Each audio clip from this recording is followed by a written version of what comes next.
Yo, yo, yo, Jagaban. Yo, yo, yo, Jagaban. Yo, yo, yo, Jagaban. Now here we want to Jagaban. They want them. Our mama, papa want them. Silver, we want them. The same people waiting for Jagaban. But the same people come to tell us, say, Jagaban is not good again. Which way Nigeria, oh? Because the government don't favor them, oh. They want us to touch Jagaban government, but the people everywhere. Yo, yo, yo, eh. Buhari finish in 8 years. Jagaban go finish 8 years. We go there for church. Yo, yo, eh, eh. Yo, yo, yo, Jagaban. Yo, yo, yo, Jagaban. Yo, yo, yo, Jagaban. Now here we want to Jagaban. One silver we want them. Our mama papa want them. The silver we want them. My country people, me and you don't say change Nigeria overnight. It don't be my mind. It's not that easy. So therefore, no one support Jagaban. Make it fix Nigeria for us. Nigeria don't catch up to the people there. Adore. Our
Tinubu Ahmed of the APC, 8,794,726.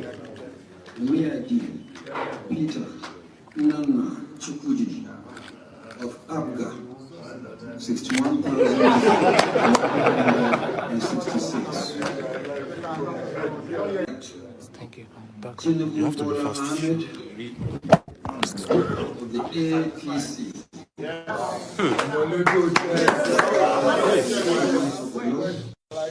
Is hereby declared the winner and is returned.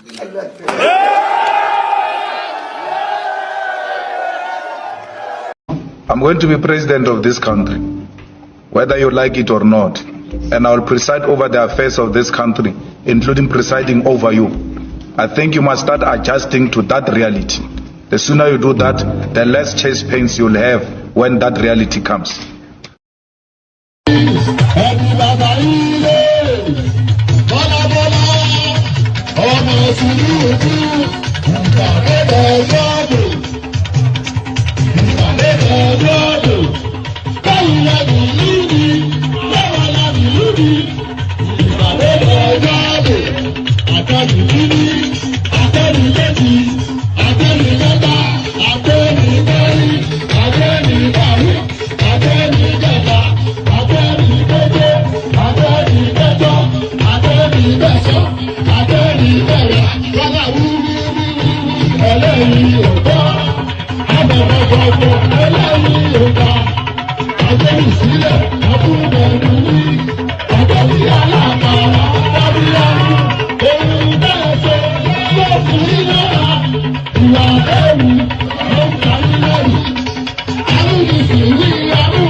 Kankara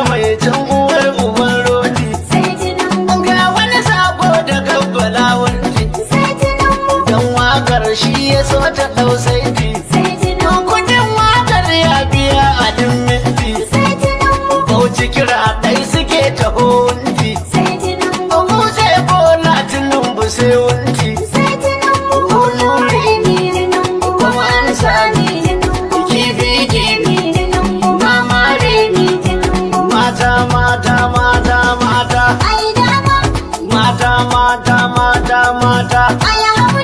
Ku tattafa. Dan taka. Dan juya. Daga bakwai ya tela na budar dinki. Nan mota sai ya bani mamaki. Direbobi dole sai da kutuki. Sarki ranar hawa ya hau doki. Ashe morewar kudi a kai banki. Idan za ka aje ruwa ka sai tanki. Ashe kuna za ta so a kai taki. Kuna ku daban ne.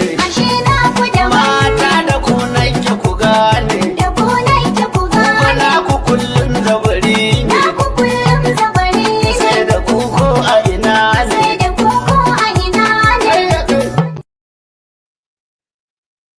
And there it is right there. That was the Boki Orchestra from Jalingo telling you whatever it is that they were telling you. I think it was pretty clear that they were inviting you to vote for Tinubu so that he continues with the excellent work that he's doing for you and I, recalibrating our country and dragging us into the Committee of Nations. So whatever it is that the Aboki Orchestra of Jalingo were saying right there at that moment, I endorse it. Do you endorse it?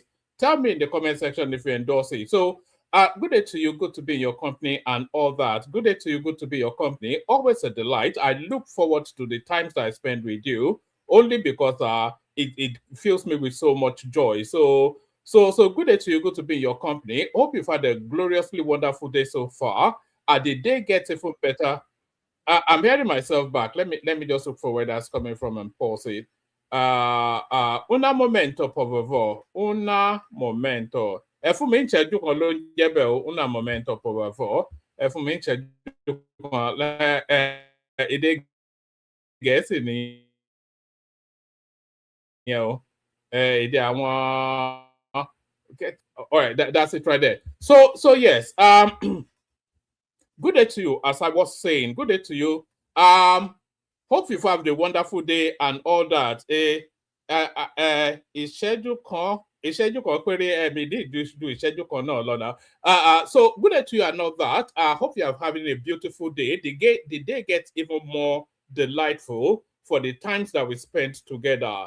Laughters and tears, tantrums before bedtime, and all that. So all of that is guaranteed. The protocol remains the same. Click on the like button. You know, when I say click, click. Let me show you the motion. Maybe that will convince you. Click on the like button. Just as I'm inviting you to do it now, do it. Click on the like button. If you are not already subscribed, please subscribe.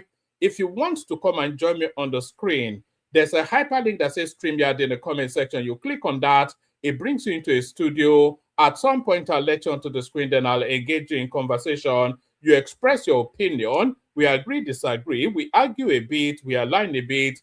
That is the tapestry of it. That is the little sprinkle. That is the magic sprinkle dust that makes this experience such a glorious one. Imagine if we all agreed. Imagine that. We won't last 10 minutes, would we? So all that. Click on like, as I'm saying it again, so as a reminder. And when I'm inviting you to click on like, by the way, I'm not talking to others. I'm talking especially to you.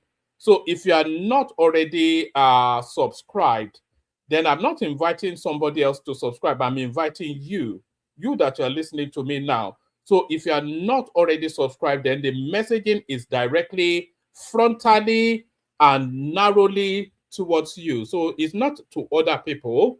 No, it's not that other people can do it. You are the other people. So you do it, and then other people have done it. So if you're not already subscribed, please subscribe. In that motion, click on the like button as well. Like and subscribe. Come join me on the screen via the hyperlink that says StreamYard. If you want to share thoughts on any of the subject matters that we're discussing, share the links. So copy the URL of the stream and put it in your WhatsApp groups, your Facebook groups, your Instagram spaces that you go to constitute a nuisance. Send me there to go and be the nuisance on your behalf. So share the links as wide there as you can. Super chat towards the stream. Nobody does that anymore, but I still encourage you to do it. Super chat if you feel inclined to do that. And say hello to me in the comment section. so I can acknowledge your presence, say hello back. You know, I have no friends. So you be my friend for the moment that we spent together. So like, share, subscribe, click on the hyperlink that says StreamYard to come and join me on the screen. Super chat towards the stream. Say hello to me in the comment section. So that's 6. Those are 6 calls to actions. You know, I don't want to do it like this because I come here, I can sing in this and me there. So let me turn my hand to the back. So that's 5 and then plus 1. So that makes 6. So there are 6 calls to actions that I'm calling you to act on. So abide and obey. As soldier, as directed, as instructed by your director, your general. So all that. So a whole raft of all manners of things. It's like a potpourri. Do you know what a potpourri is? It's a mixture of all sorts of herbal scents in order to create some sort of unique aroma. You know, so that's what a potpourri is. But if you don't know what a potpourri is, you know what an ilalasepo is. Orishirishi, egusi with orishirishi. So that's what the session is all about. It's an egusi with orishirishi. So we'll be talking about an attempt on Peter Obi's life in Edo State. So an attempt was allegedly made on Peter Obi's life in Edo State. But if you're not aware, then I'm not surprised because it's not recurring as a decimal within the news cycle as highly and as loudly as you would expect it to. So they are alleging that an attempt was made on Peter Obi's life. They are presenting what they purport to be evidence of that attempt, but it's not reverberating in the news cycle just as aggressively and as importantly as you would expect it to. So why is that? So we go to that space. So now Showore will be popping champagne today because if there was one thing he has been canvassing for so long, is the removal of the Inspector General of Police. So it looks as though his wish has now become the command of Aso Rock as Egbetokun, IGP Egbetokun is removed to be replaced by another man called Dosu, something Dosu. So a Yoruba man leaves, a Yoruba man replaces. So that seems to be somewhat of a theme within the Tinubu administration. Showore is even going to that space now, highlighting there that you know, there was a guy called Umba, who was, I think it was a DIGP, was a Deputy Inspector General of Police that was next in succession line. He's a Southeasterner, but he was retired for this Dosu now to be, this is now the interim to be confirmed by the Senate. So why is that? Is there somewhat of a Yoruba leaning in the Tinubu administration? Ditto what we had, similar to what we had under the Buhari administration. There's certainly increasing evidence to suggest that might well be the case. So we'll be discussing that as well. We'll also be discussing this guy Mike Ozokome. So Mike Ozokome, some of you may or may not know, is now is ensconced in the comforts of the British judiciary system for reasons of acquiring a piece of property through fraudulent means. So those charges being leveled against him in the UK is now equally being leveled against him now in Nigeria because the Nigerian authorities are now filing charges against Michael Zokome. So it goes to that space then. These pious, holier than thou, righteous elements that pervade the Nigerian landscape and gravitate around the news cycles, they're always on every mainstream social media, every mainstream media so far. So everywhere there's a seat on mainstream media, all of these people are always there, moralizing, sanctimonizing. Is there such a word? Sanctimony, well, they're moralizing anyway, preening and peacocking and flapping feathers and being just righteous and pious in, you know, but these elements now, they're as criminal as every other element within the Nigerian space, and the Michael Zokome, the example of that. But whisper it quietly, but the economy seems to be settling down in some form to the point that the CBN now feels confident to cut interest rate. So we'll be looking at that as well. And then we'll be looking at any and every other thing that anybody that turns up might well choose to discuss. Because, of course, as much as I try to capture the essence of the news cycle, I don't often, yes. Oh, God. This bit of this storyline it's going to turn into a ridiculousness. He has now come out. I'm just seeing it in the news feeds now that he has now come out.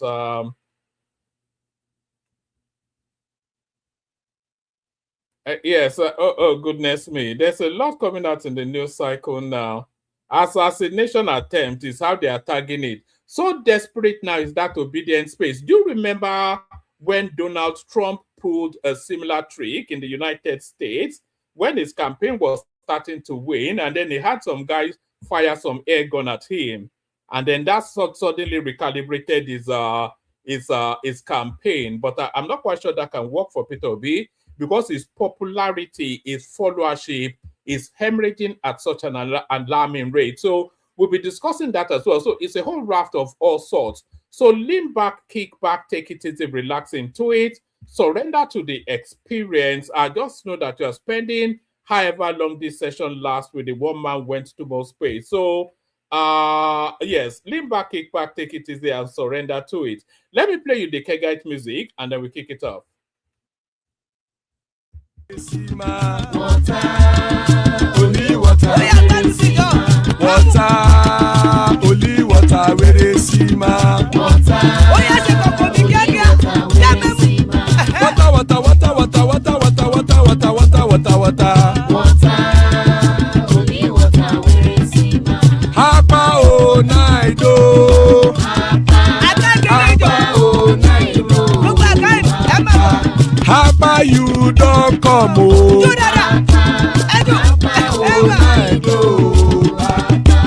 Hapa o naido.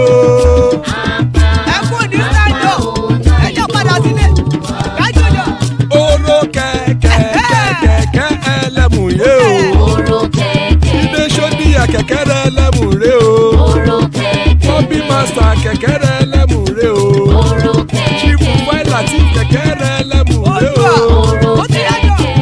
Eruku lẹ̀lẹ̀ ẹlẹ́mùdé.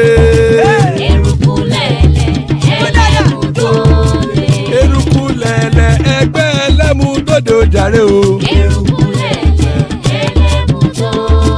Eruku lẹ̀lẹ̀ Ghana ti dé ẹgbẹ́ bọ́dì o. Ọmọ ẹlẹ́yẹ ẹ̀yẹ ẹ̀yẹ o ó dilé o. Olúyẹ̀lá ẹ̀yẹ o ó dilé o. Petro Sodana ẹ̀yẹ o ó dilé o. Petro Sodunke ẹ̀yẹ rẹ̀ ó dilé o.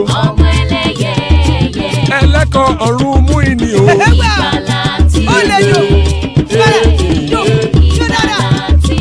Àkùkọ ọ̀run mẹ́kọ̀.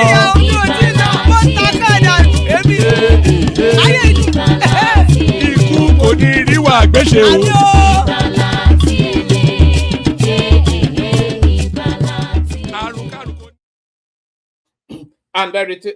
And there it is right there. Ikuku Niru Agbeche, may death have nothing to do with us. So before we get into the thickness of it, let's acknowledge the people that are saying hello in the comment section so far. Agbadorian Tinubu, first and always first to say hello. That's Agbadorian right there. Hello, one man. Hello to you, Agbadorian. So that's Agbadorian. That is Jajon right there, also known as Niger Man. I think he may well still be in Ibadan, unless, of course, he's made his way back to the UK. So good to see you, my man. There's Ayo, of course, right there. Omolodo there, of course. One and no other. That's a reference to Tinubu right there. Odo deun fire agunte. Dodonde agunte. So that's Ayo right there. That's Suraj right there. Good morning to all here in Dublin. So one of these days I'll actually visit that space. Good to see you, my guy, and good morning to you. That's speed video right there. Say the word is pontificate. Thank you. Good to see you, speed video, and thank you for your education to rescue me from my illiteracy. So thank you for that. So keep saying hello in the comment section. I'll pause momentarily every so often. Acknowledge your presence. Say hello back. So as always, we always start it with interesting little bits of data that we find on the social media space. So we just present you with curiosities that we see on the media space, especially when it relates to Nigeria. So we kick it off, start it off with this.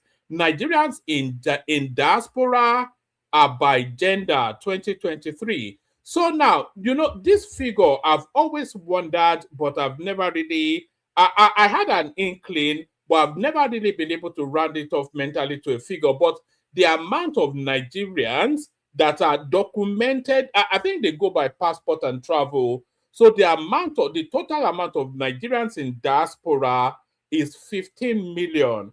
So that's more than most states. That's more than the population of most states, I suspect. I don't think there's a population of 15 million outside of Lagos State. So the total number of Nigerians, the total Nigerians abroad, the diaspora Nigerians, the totality of them is 15 million, according to verifiable data. So what's the gender split of those 15 million people? Out of those 15 million people, 12 million approximately are males or male. 12 million approximately are male, which is 80% of the totality, and near 3 million are female, which is approximately 20% of the totality. So that's the gender split right there. I think that's roughly somewhat what you see abroad as well, actually. You certainly see more men abroad than you see women.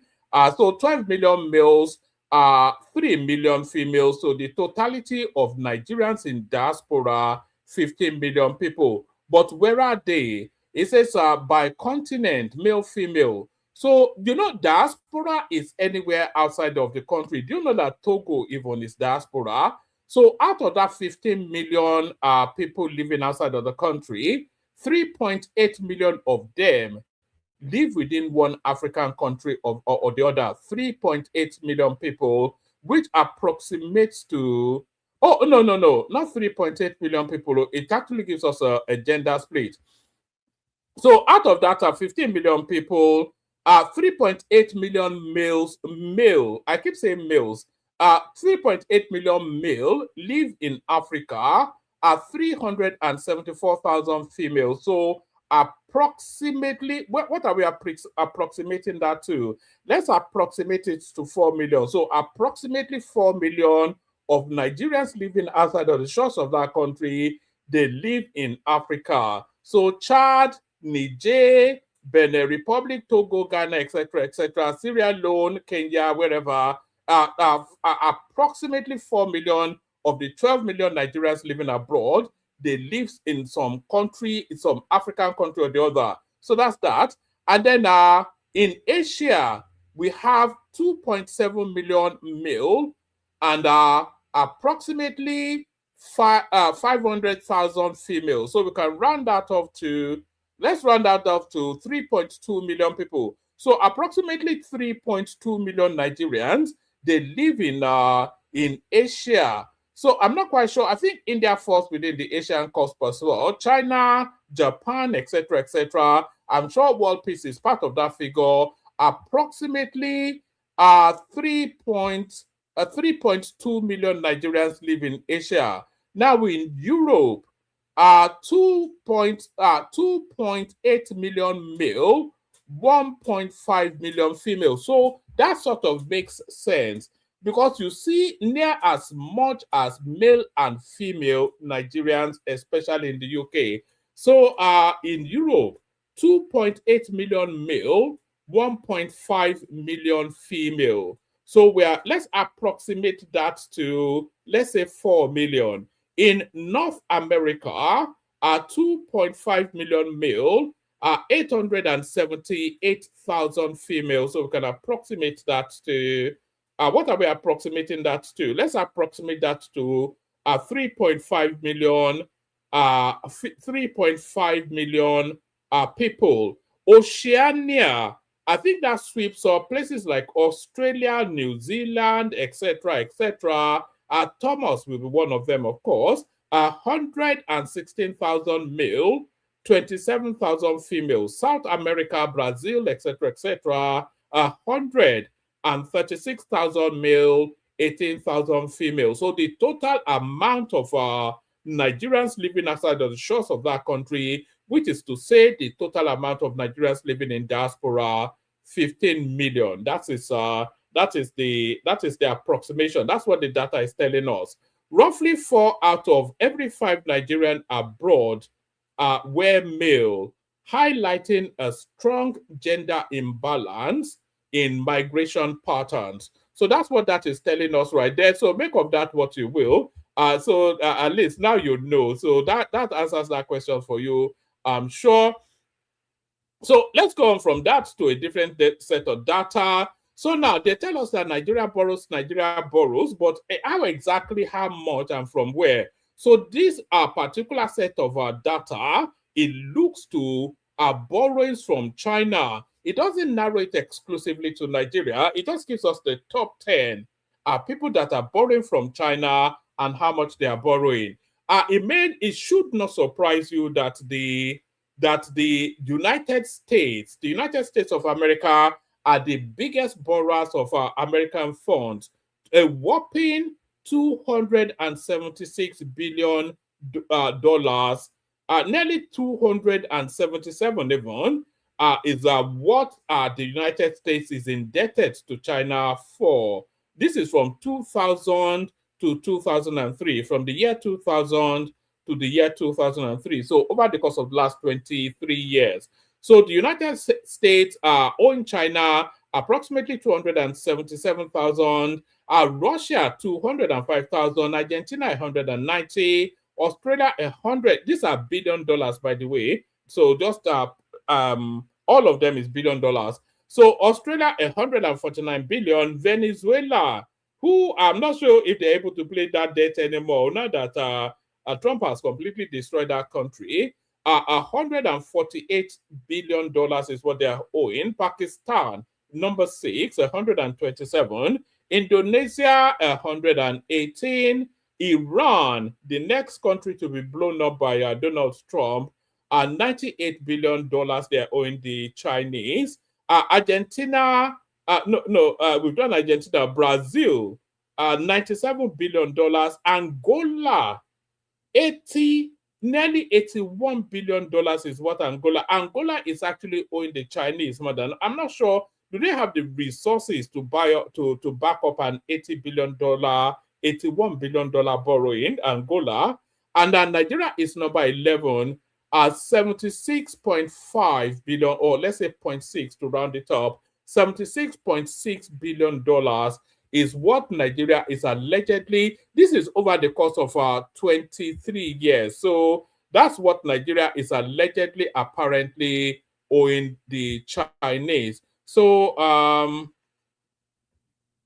that's that. So you make of that what you will. Nigeria to surpass South Africa and Egypt on foreign exchange reserves by the fourth quarter of 2026. So, this is a big deal because, those foreign exchange reserves,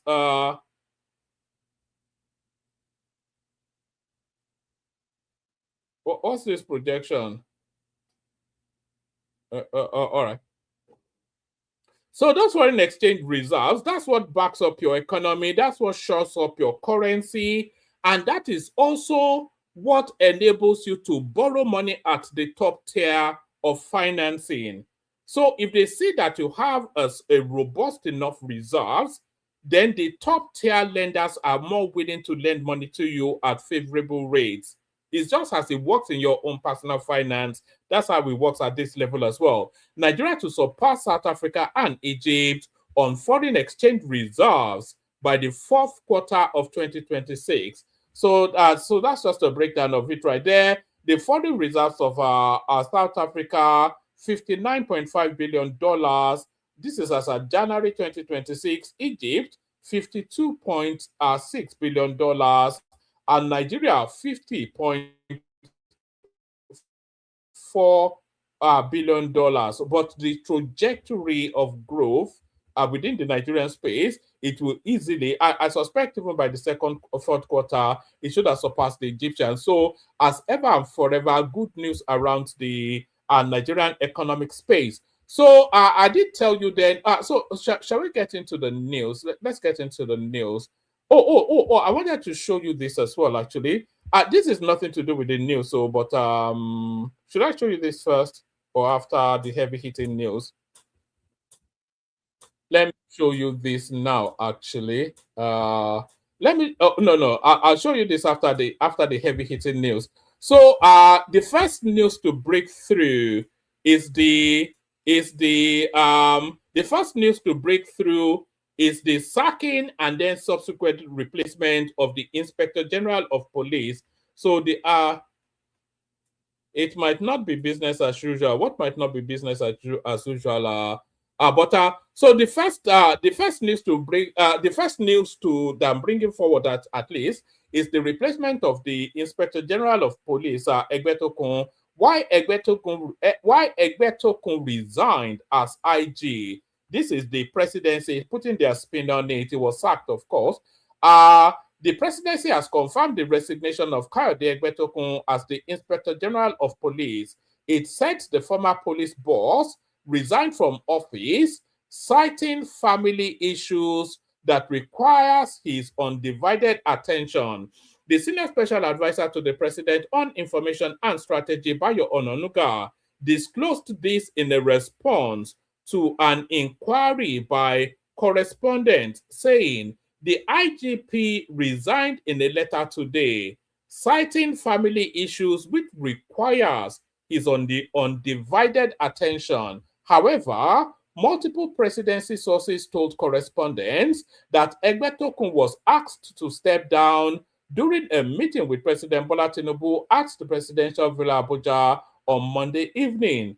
It was in that meeting that he was asked to go. A highly placed official in the presidency stated on condition of anonymity due to the sensitivity of the matter. Our correspondents observed the IGP's official vehicle, a Toyota Land Cruiser with plate number MPF01. So is this really flexing, really Nigerian Police 401, which is to tell you then that it's the number one person there. So that's the plate number of the IG. I wonder, it doesn't go with that plate number because that plate number stays with the office. So that's if you ever see MPF01, then you know that your IGP is in that vehicle. Our correspondents observed the IGP's official vehicle, a Toyota Land Cruiser with number plate MPF01, parking at the forecourt of the presidential villa around 6:40 p.m. on Monday. Egbetokun, dressed in his black uniform without a cap, alighted from the vehicle and turned back to ask for his notepad from an aide who briskly reached into the vehicle and handed it to him. The IGP arrived at approximately the same time governors were arriving for an interfaith breaking of fast with the president, raising initial uncertainty about the purpose of his visit. However, another source at the villa confirmed that Egbetokun was specifically summoned that evening by the president. He was called in. It wasn't a routine visit, the source stated. As security officials who confided in correspondents said the IGP returned to the State House at about 8 p.m. as his vehicle was subjected to search by DSS operatives at the villa. Egbetokun, who was appointed IGP on June the 19th, 2023, has faced mounting criticism over the nation's deteriorating security situation, particularly the wave of kidnappings, banditry, and terrorist attacks across multiple states. Recent high-profile incidents include the abduction of nearly 300 school children at St. Mary's Boarding School in Niger State, etc., etc. So that's why it was sacked. So that's Egbetokun sacked right there. So Egbetokun sacked, only then to be quickly replaced by a guy called Tunji Disu. So Tunji Disu, this is now The king is dead, long lives the king. So this is Egbetokun doing his handover note to the new IGP right there. A fat boy, he looks like. So he's too used to sitting in the office, sleeping with the secretary. Meet Tunji Disu. 5 key facts about Nigeria's new IGP. So there's that right there. The Assistant Inspector General of Police, AIG, in charge of the Force Criminal Investigation Department, Annex Lagos, Tunji Disu, has been appointed as Nigeria's Inspector General of Police, subject to confirmation by the Nigerian Senate. Before his elevation, Disu served as Commissioner of Police in the Federal Capital Territory and Rivers State, and was later deployed to Abuja by the former IGP Kayode Egbetokun. Over the course of his career, he has held several sensitive and strategic roles within the Nigeria Police Force, including leadership positions in the Special Anti-Robbery Squad SARS, anti-kidnapping units, and state criminal investigation departments. Below are 5 notable facts about the new IGP. A people-centered approach during the NSAS protest. During the 2020 NSAS protest, Disu, then commander of the Lagos State Police Rapid Response Squad, RRS, distinguished himself with a people-focused policing strategy. Under his leadership, RRS ambulances were deployed to provide medical assistance to injured protesters, etc., etc. Number 2, central role in the arrest of kidnap Kingpin Evans. Disu was a key figure in the operation that led to the arrest of notorious kidnap Kingpin Evans. The suspect was apprehended at his Magogo residence in Lagos, marking one of the most significant breakthroughs in Nigeria's fight against organized kidnapping and violent crimes. Cross-border recovery of stolen iPhones. So I'm not quite sure. So that now goes as a commendation to an IGP. FCT police recovers 10 more stolen manhole cover. Okay. In another high-profile operation, this would lead investigations following the burglary of a major iPhone store in South Africa. Intelligence reports traced the stolen devices to Computer Village in Lagos State. His swift and coordinated response led to their recovery and return, drawing commendation from South African authorities. The operation contributed to Lagos recognition in 2016 by Security Watch Africa as one of Africa's safest states. So, decisive crackdown on cultism in Rivers State. So that's a CV. Champion judoka and decorated officer.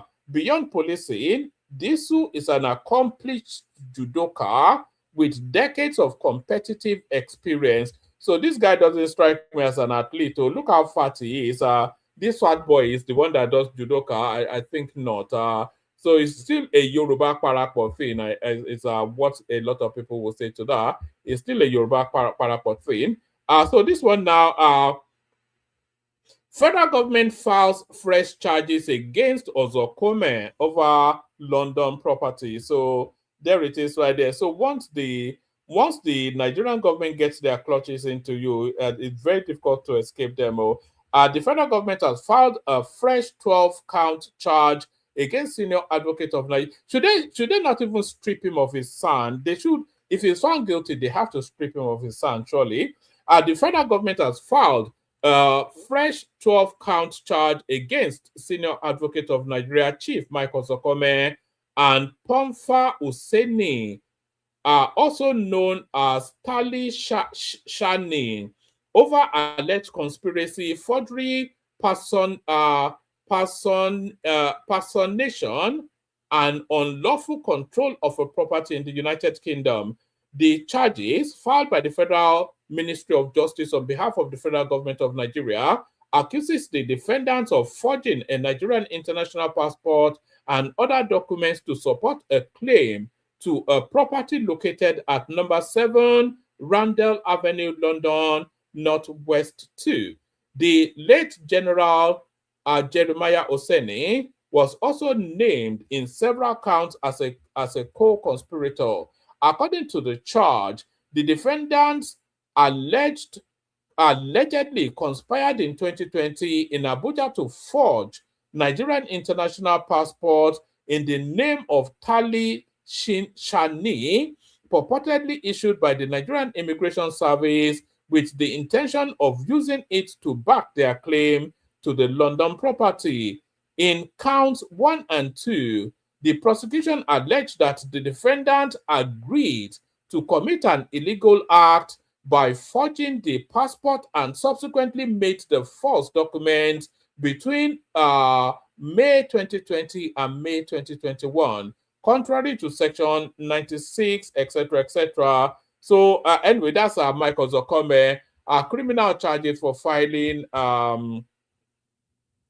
for using fake documents to try and steal a property in London. He didn't even try to steal it. So I remember the story vaguely. I think the property actually belonged to Jeremiah Oseni, which is part of the spoils of his loot that when he was looting Nigeria under Abacha, and then he wanted to gift that that property to. I'm going to memory now to try and see if I remember the story right. So correct me if I'm saying it wrong.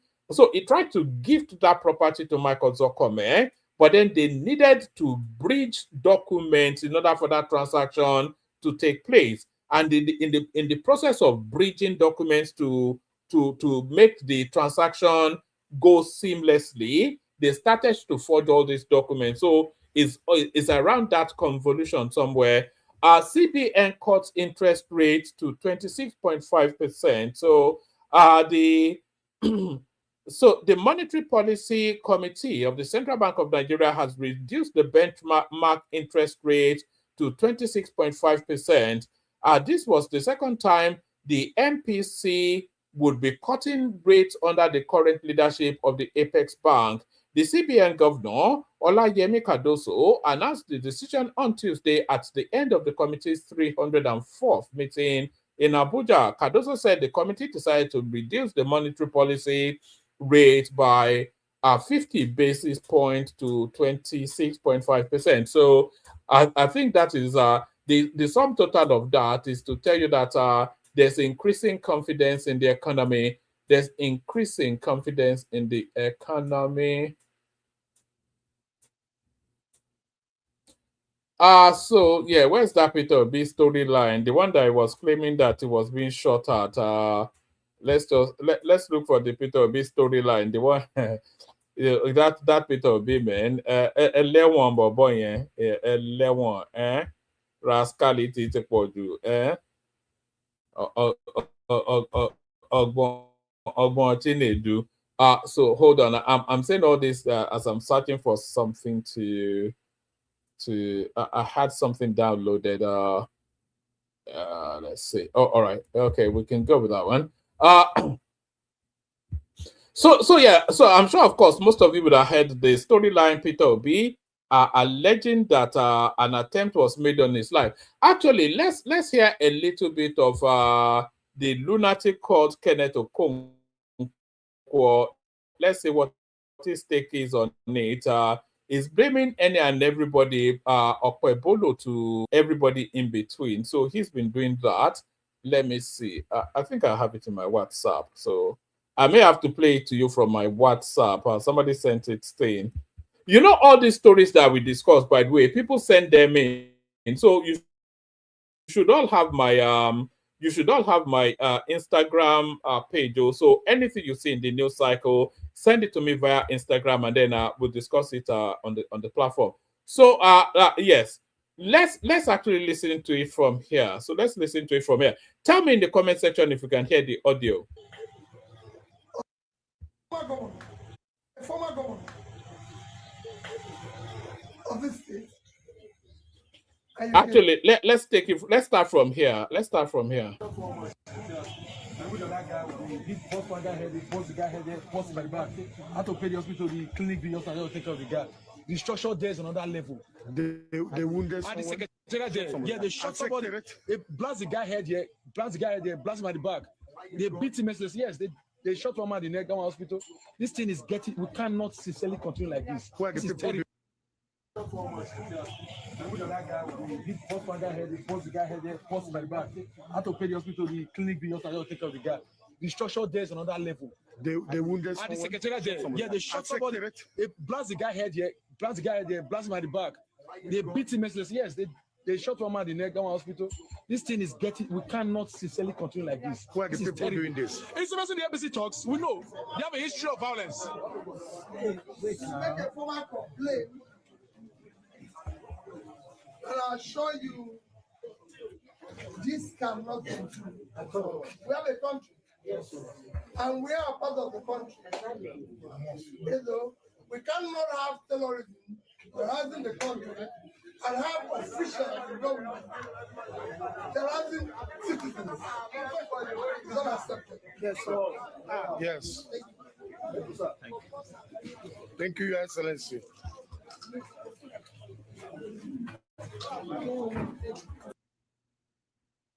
All right. So that was the allegation right there.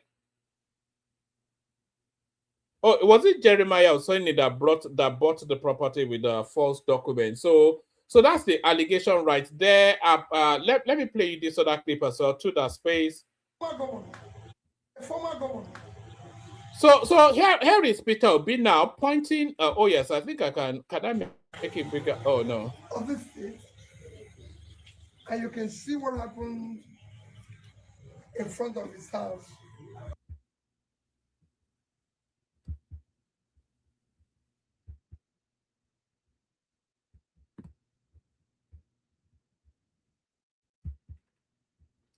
All right, I've had to drop that because I don't want other people's information showing on the screen.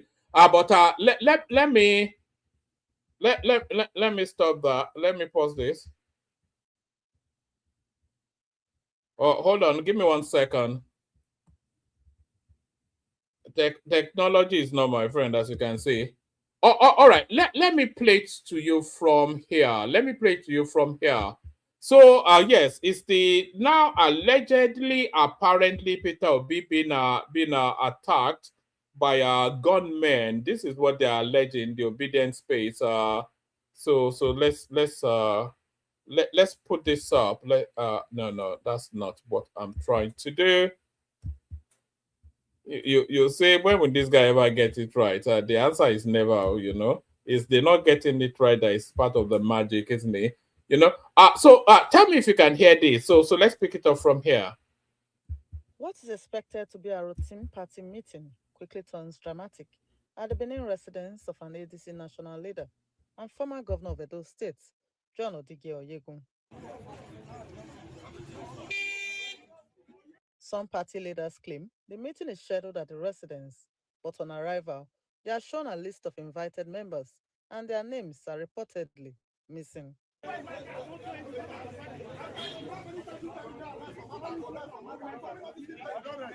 The situation sparks outrage as aggrieved stalwarts gather at the entrance of the compound, insisting that they are founding and statutory members of the party in Edo State. Former chief of the Senate, Roland Owie, accuses the party's national leader of allegedly sidelining loyal members while engaging non-members. As a matter of fact, the centrality of the as we have been. What I'm talking to you today, see, we have been everywhere in Edo State. And in Edo State where we are, raising members of the party. Ask John Oyegun, how many people he has attracted to this party? Nothing. The local people come, I don't know. And calling and dealing with those who have been helping this party to grow. So the way it is, we are telling the national leadership of the party. Enough is enough of John Oyegun. This is how was contacted on phone at the time of the incident. Odige Oyegun explains that he is in a leadership meeting and will speak on the matter later. All right, there was quite a bit of a shoot-up, actually. It wasn't a small thing, there was all manners of gunshot, vehicles were shot at, and all of those sort of stuff. So that's Peter Obi then alleging that there was an attempt to assassinate him. So let's take it from here. Peter Obi breaks silence after assassination attempt in Edo State. I'm not sure that Obi was the target, and I think it was an internal matter within the ADC. Peter Obi, the Labour Party presidential candidate, Peter Obi, the Labour Party's 2023 presidential candidate, has condemned the gunmen attack in Benin City, Edo State, saying the incident highlights growing concerns about the state of Nigeria's democracy. Obi spoke in a video circulating online after the attack at the residence of former All Progressive Congress APC National Chairman John Oyegun, where gunmen reportedly opened fire, riddling the gates and several vehicles with bullets. This is where our democracy has reached. A former governor, and you can see what happened in front of his house, where hoodlums came shooting. Obi said in the footage, whilst pointing to the bullet-riddled gate, "I assure you this cannot continue. We have a country and we are part of it. We cannot have terrorism and have officials in government terrorizing the citizens." The incident reportedly occurred shortly after Obi, Oyegun, and other political figures attended the formal declaration of Barrister Olumide Akpata into the All African Democratic Congress in Benin City. A video from the scene showed visible bullet holes on the estate gates and damaged vehicles, indicating the intensity of the attack. National coordinator of the Obedient Movement, Yanusa Tanko, said the attackers allegedly trailed the group from the ADC secretariat to Oyegun's residence before opening fire.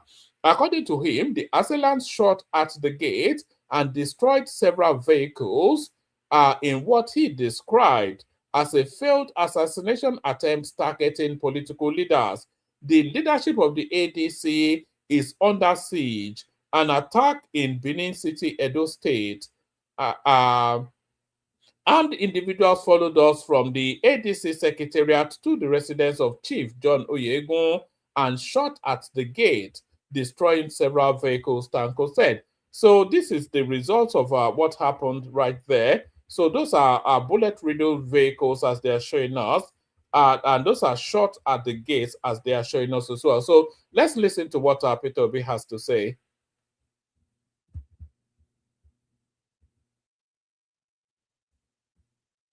You can't hear a word, though. Even I can't hear a word.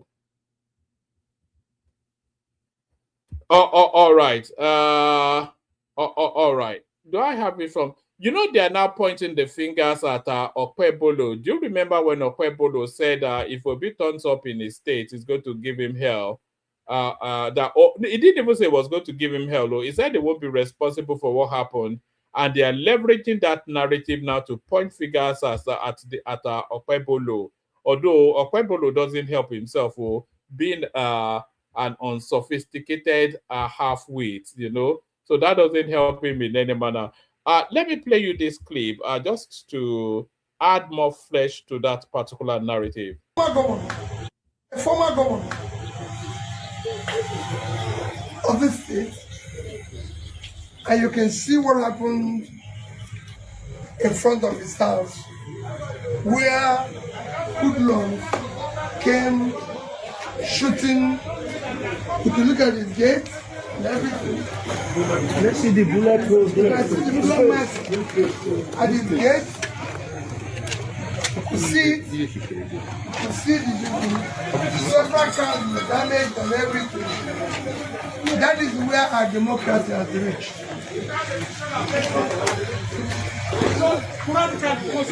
The hoodlums came for you to know what 2027 will look like. Immediately after we left the ADC headquarters in Benin, we came into the house of Chief Oregun, the former governor, and these hoodlums came, started shooting. These are bullets, started shooting. These are bullets, started shooting, destroying vehicles. You see, they know Tinubu is going to lose in 2027, and they don't want peace. Take it for all. As they can, when they come out and they can face me, not for this I wait. Yes. Everybody back and me. The other guy carry key. I know that he wants to shoot and he can for the mother to come for us.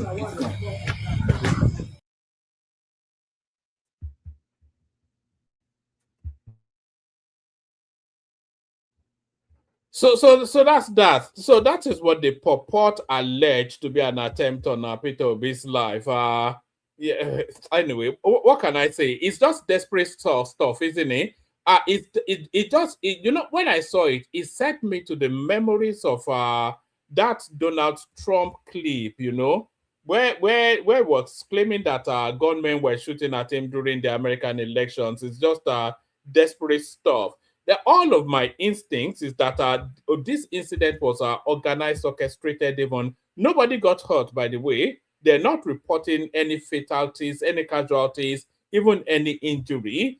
For gunmen to throw them and then spray bullets at their vehicle, nobody got hit, nobody got shot, but then the clips go out then to present a narrative. So to me, by my reckoning, my estimation, this is a guy that is...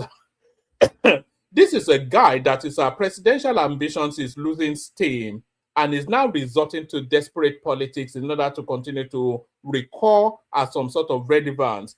So isn't it curious that shortly after he was embarrassed in Abuja at the by-elections, then suddenly they are now rolling out this sort of incident. So if you buy into it, they're more fool you. It's completely an internal matter orchestrated and done by the ADC space. The obedient faction, because we have to start talking factions now when they're talking about the ADC. It was orchestrated, by my reckoning, by the obedient faction of the ADC. So this is a desperate attempt to continue to be to remain politically relevant.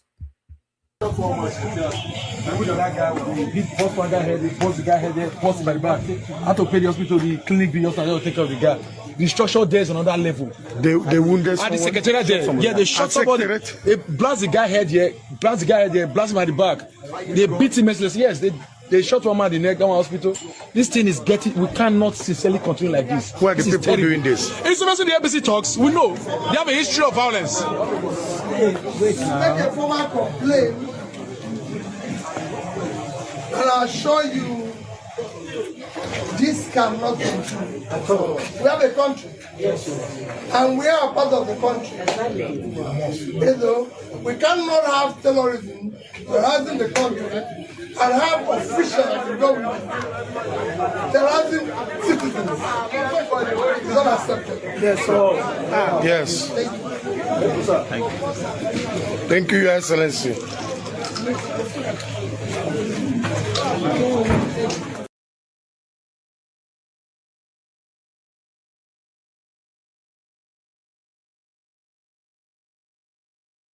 Oh, all right. So that's that. Let me play you one more clip. You see what this? In fact, I'll play you two more clips. Actually, these two clips now, it explains why the obedience, or not even the obedient, but especially the P2B politics, why it's pivoting to desperate politics like we're seeing now, faking assassination attempts, etc., etc.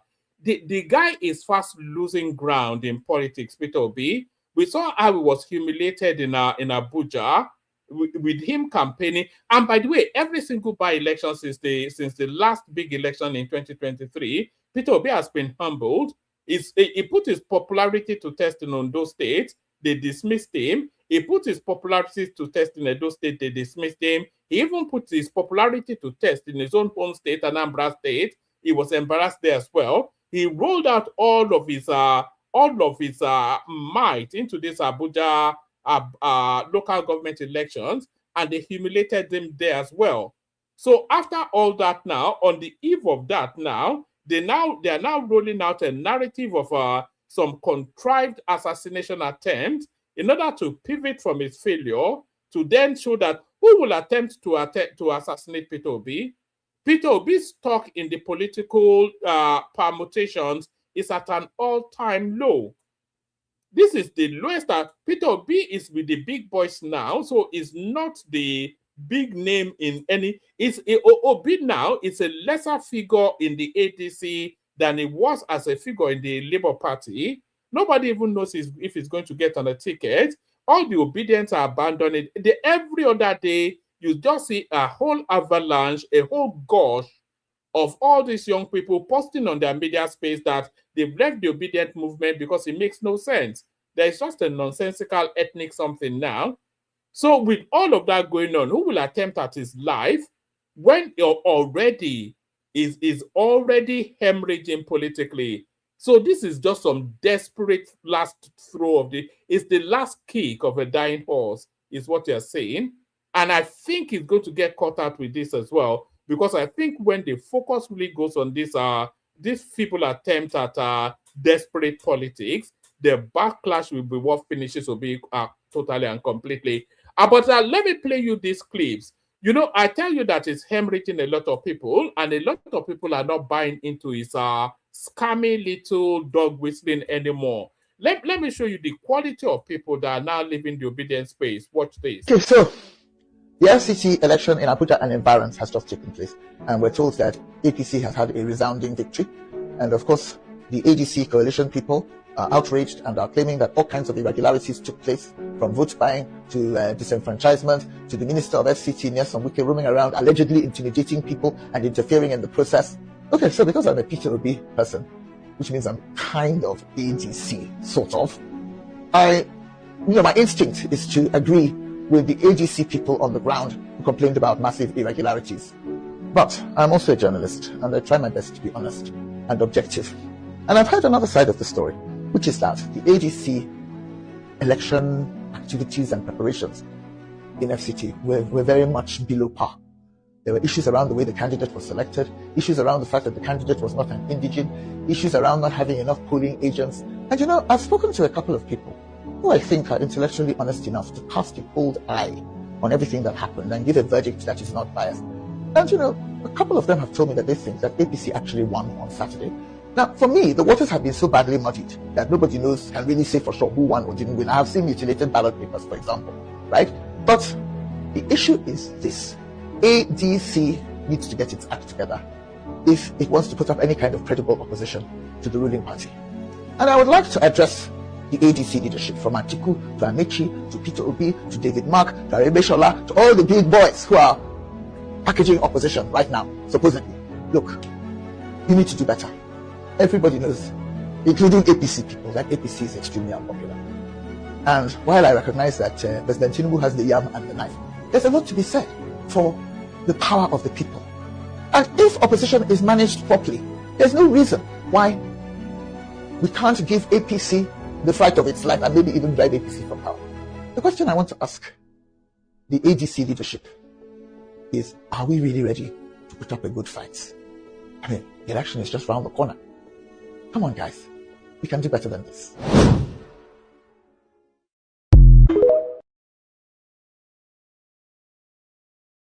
Now, you see what is quite striking about that clip. I've shown you countless examples of young social media people telling us that they have left the obedient space, and these are the reasons why. So I've shown you endless examples of that. But what is especially striking about this particular example is that is an educated middle-class woman of international presence. So you can hear in her tonality, you could see in her carriage that she has substance and gravitas. So not only are the young people living now, and she's not telling us she's left the obedient movement. She told us that she's an obedient, and by extension, then that makes her somewhat of an ADC person. And even she is saying that she's not buying into this narrative that they were rigged out of an election in Abuja, because that narrative is just so ludicrous. It's more a reflection of the level of input and popularity that they have. And she was admitting that as well. So the game is up, the jig is up, the scam is up, the Sakama J, the abracadabra, the sleight of hand, the misdirection, the dog whistling, the ethno jingle, and all of those things that they wrap their politics around, it seems to is has run out of steam. If somebody of that quality and status is telling you that no, it's getting a bit nonsensical, because you have to listen to not only what she's saying, but also what she's meaning. She's signaling now that, look, we're 12 months away and you guys are still looping around in this unzobo politics. It's getting embarrassing, and I cannot continue to attach my name to this.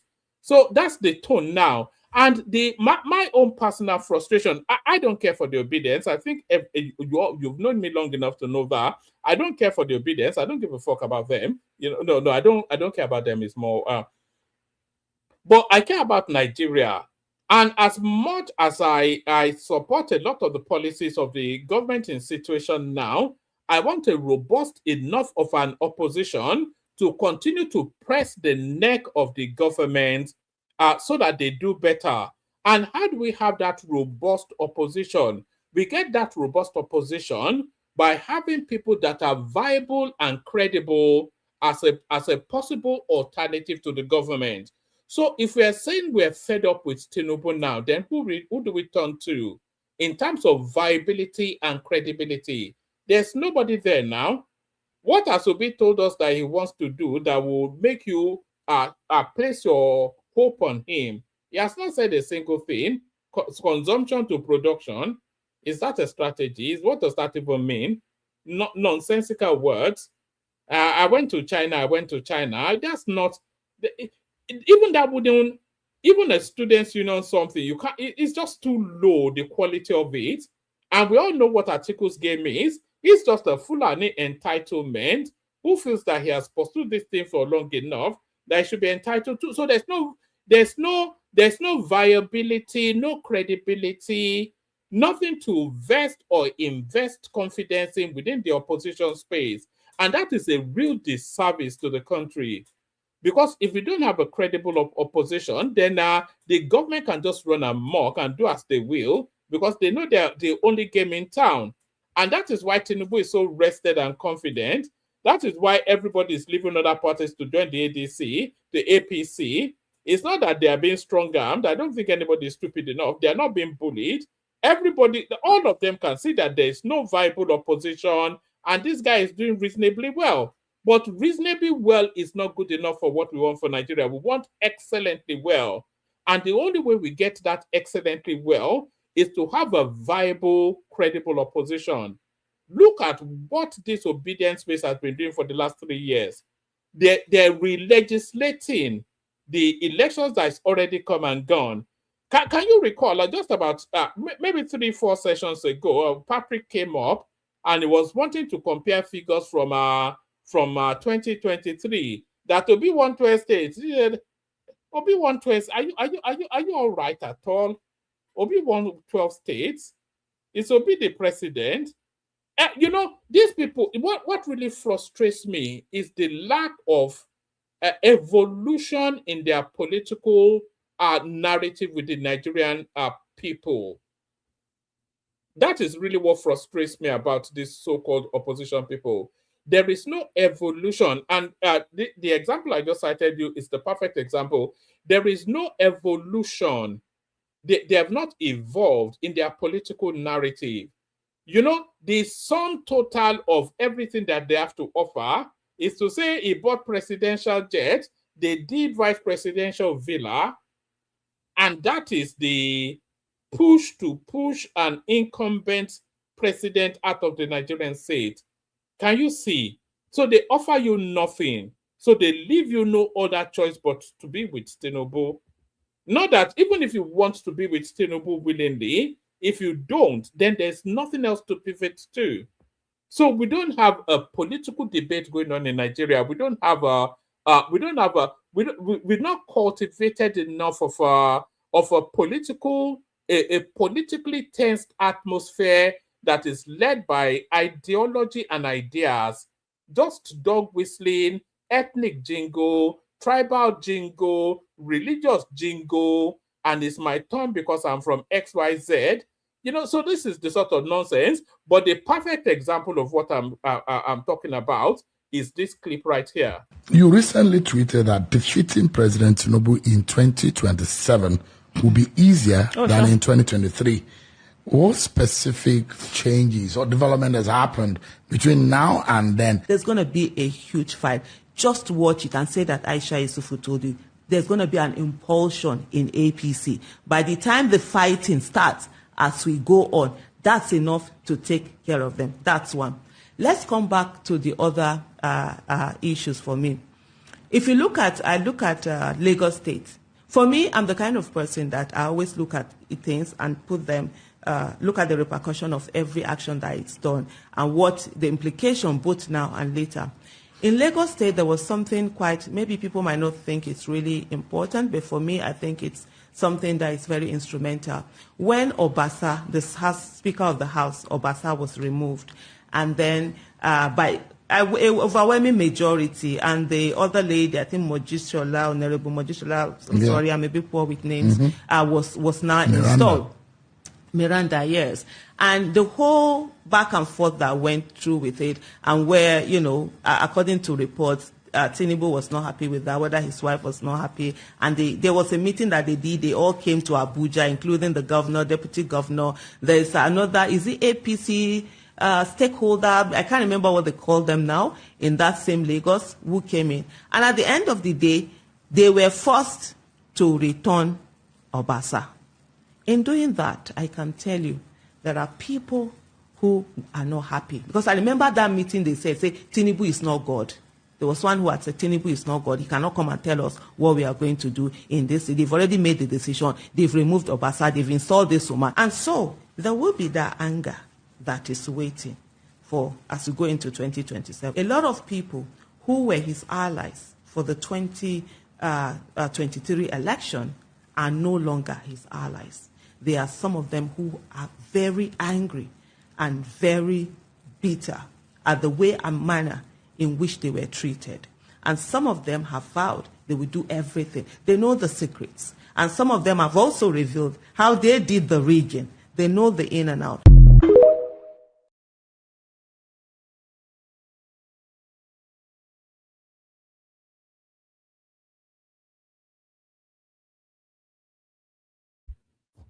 All right. And that's the plan. Can you imagine? Have you ever heard anything more idiotic? That is the strategy that removes Tinubu from Aso Rock, because they removed Obasa and then they returned Obasa, and that is an indicator that people have. That's the plan. Can you imagine? Have you ever heard anything more brain dead than what you just said from that woman? So that's the frustration with the opposition space. And that is why a lot of people are abandoning it. I played you clips of Gege just yesterday. Do I still have that Gege clip? I played you clips of Gege just yesterday, or Gege, whatever it is, the Edo guy, the Delta guy, telling you that, look, I am also jumping that ship. So that's the sum total of it. We are now in desperate times. Peter Obi now faking his own assassination attempt in order to continue to recall as a decimal within the political discussions. So there it is right there. But it's not desperate to be president. I'll play the Kegite music. I'll send the link. If anybody wants to come in, come in. Only water, only water, where they see ma. Water,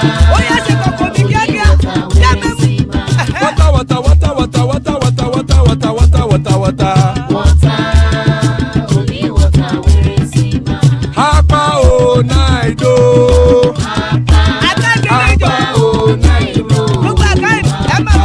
Hapa you don't come o.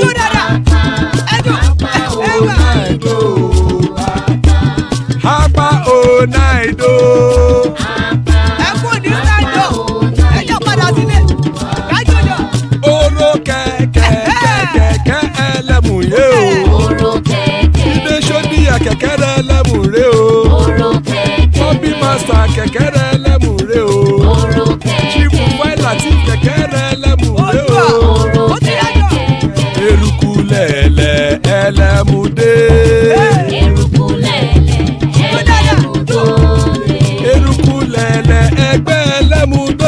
jàre o.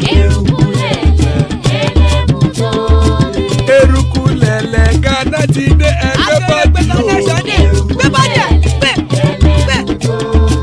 Ọmọ ẹlẹ́yẹ ẹ̀yẹ ẹ̀yẹ o, ó dìle o. Odúyẹ̀lá ẹ̀yẹ o, ó dìle o. Petrosonana ẹ̀yẹ o, ó dìle o. Petrosodunke ẹ̀yẹ rẹ̀ ó dìle o. Ẹlẹ́kọ̀ ọ̀run mú ìní o.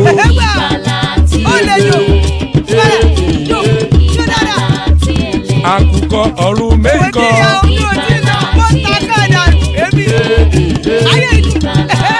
Ikú kò ní ríwà gbéṣe o.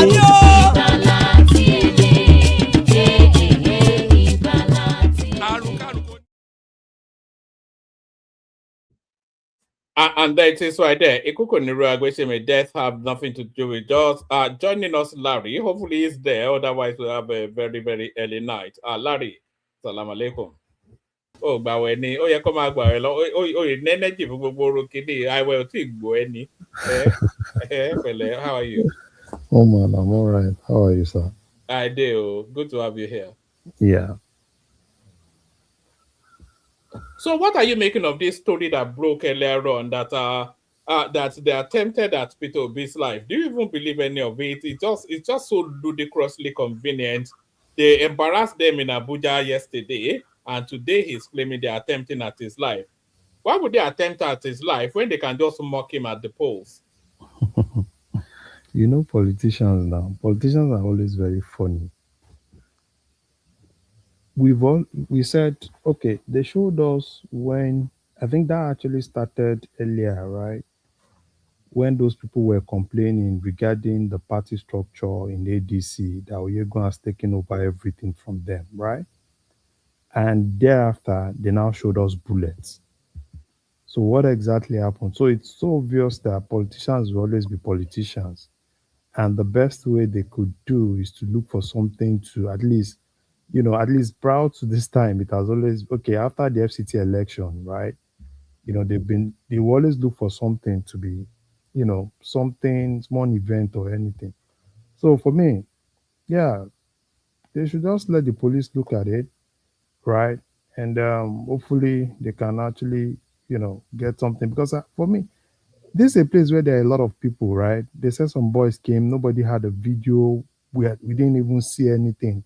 All we saw was just that some cars were destroyed and in a heavily crowded place. Nobody was injured.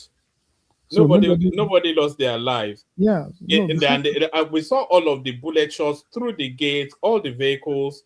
In a political gathering with a lot of people, nobody got hit. Don't be silly so besides now. that, nobody even had a video of anything, right?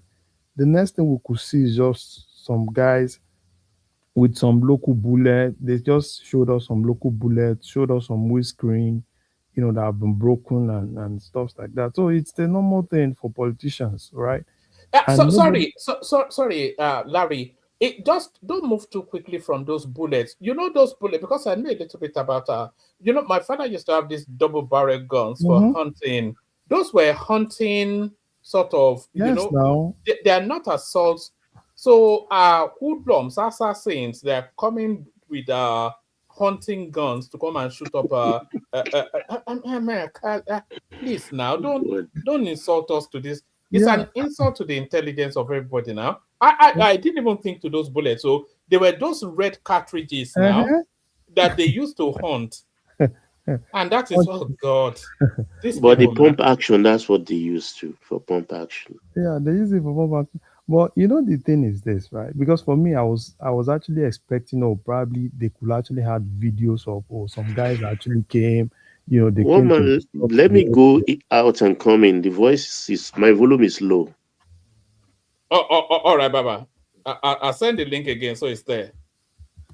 Carry on, Larry. So that was what I was expecting, but we didn't see anything. The only thing we saw was just the bullets, and we saw the cars, and that doesn't really make sense to me, right? That does, because you can't even trust politicians. They will always look for any event, shout on it, and make it look as if, because they said Obi was inside. They said those guys came, they were shooting the gate, they were breaking the windscreens, and it doesn't make any sense to me. But it's politicians; they will always look for one thing, right, to just hold on to, so as to But I'm very sure that they were pointing finger at the Edo state government.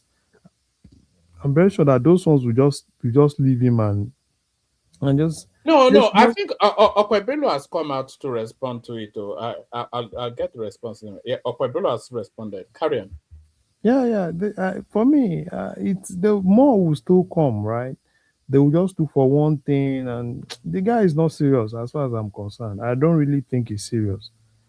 I think if and personally, I don't even think he's even ready for 2027 to even contest or anything. I think he's just everywhere. It's just everywhere. It's just everywhere. What happened in FCT really dealt with them, because if they had won just one local government in FCT, I am very sure that it will be everywhere. Oh, we are coming back strong. We are doing that. We are doing that. So even all Sorry, like Mabinujo. I was watching an interview with Charles Anyagolu and the ADC candidate for the elections, the Moses, whatever his last name is. And Charles Anyagolu is a Peter Obi follower and all that. But Mhm. even he was getting annoyed. He just he couldn't accept all this nonsense that come on now, you had no representation, you had no presence. He was telling them that, like, look, I'm not saying you are not rigged or not, but all of the permutations, all of what played out, it does not indicate that you were rigged now. So they are running out of rooms to hide. It's just what it is. But sorry, carry on, Larry. no, basically they are not ready for any election. They are not ready for any election.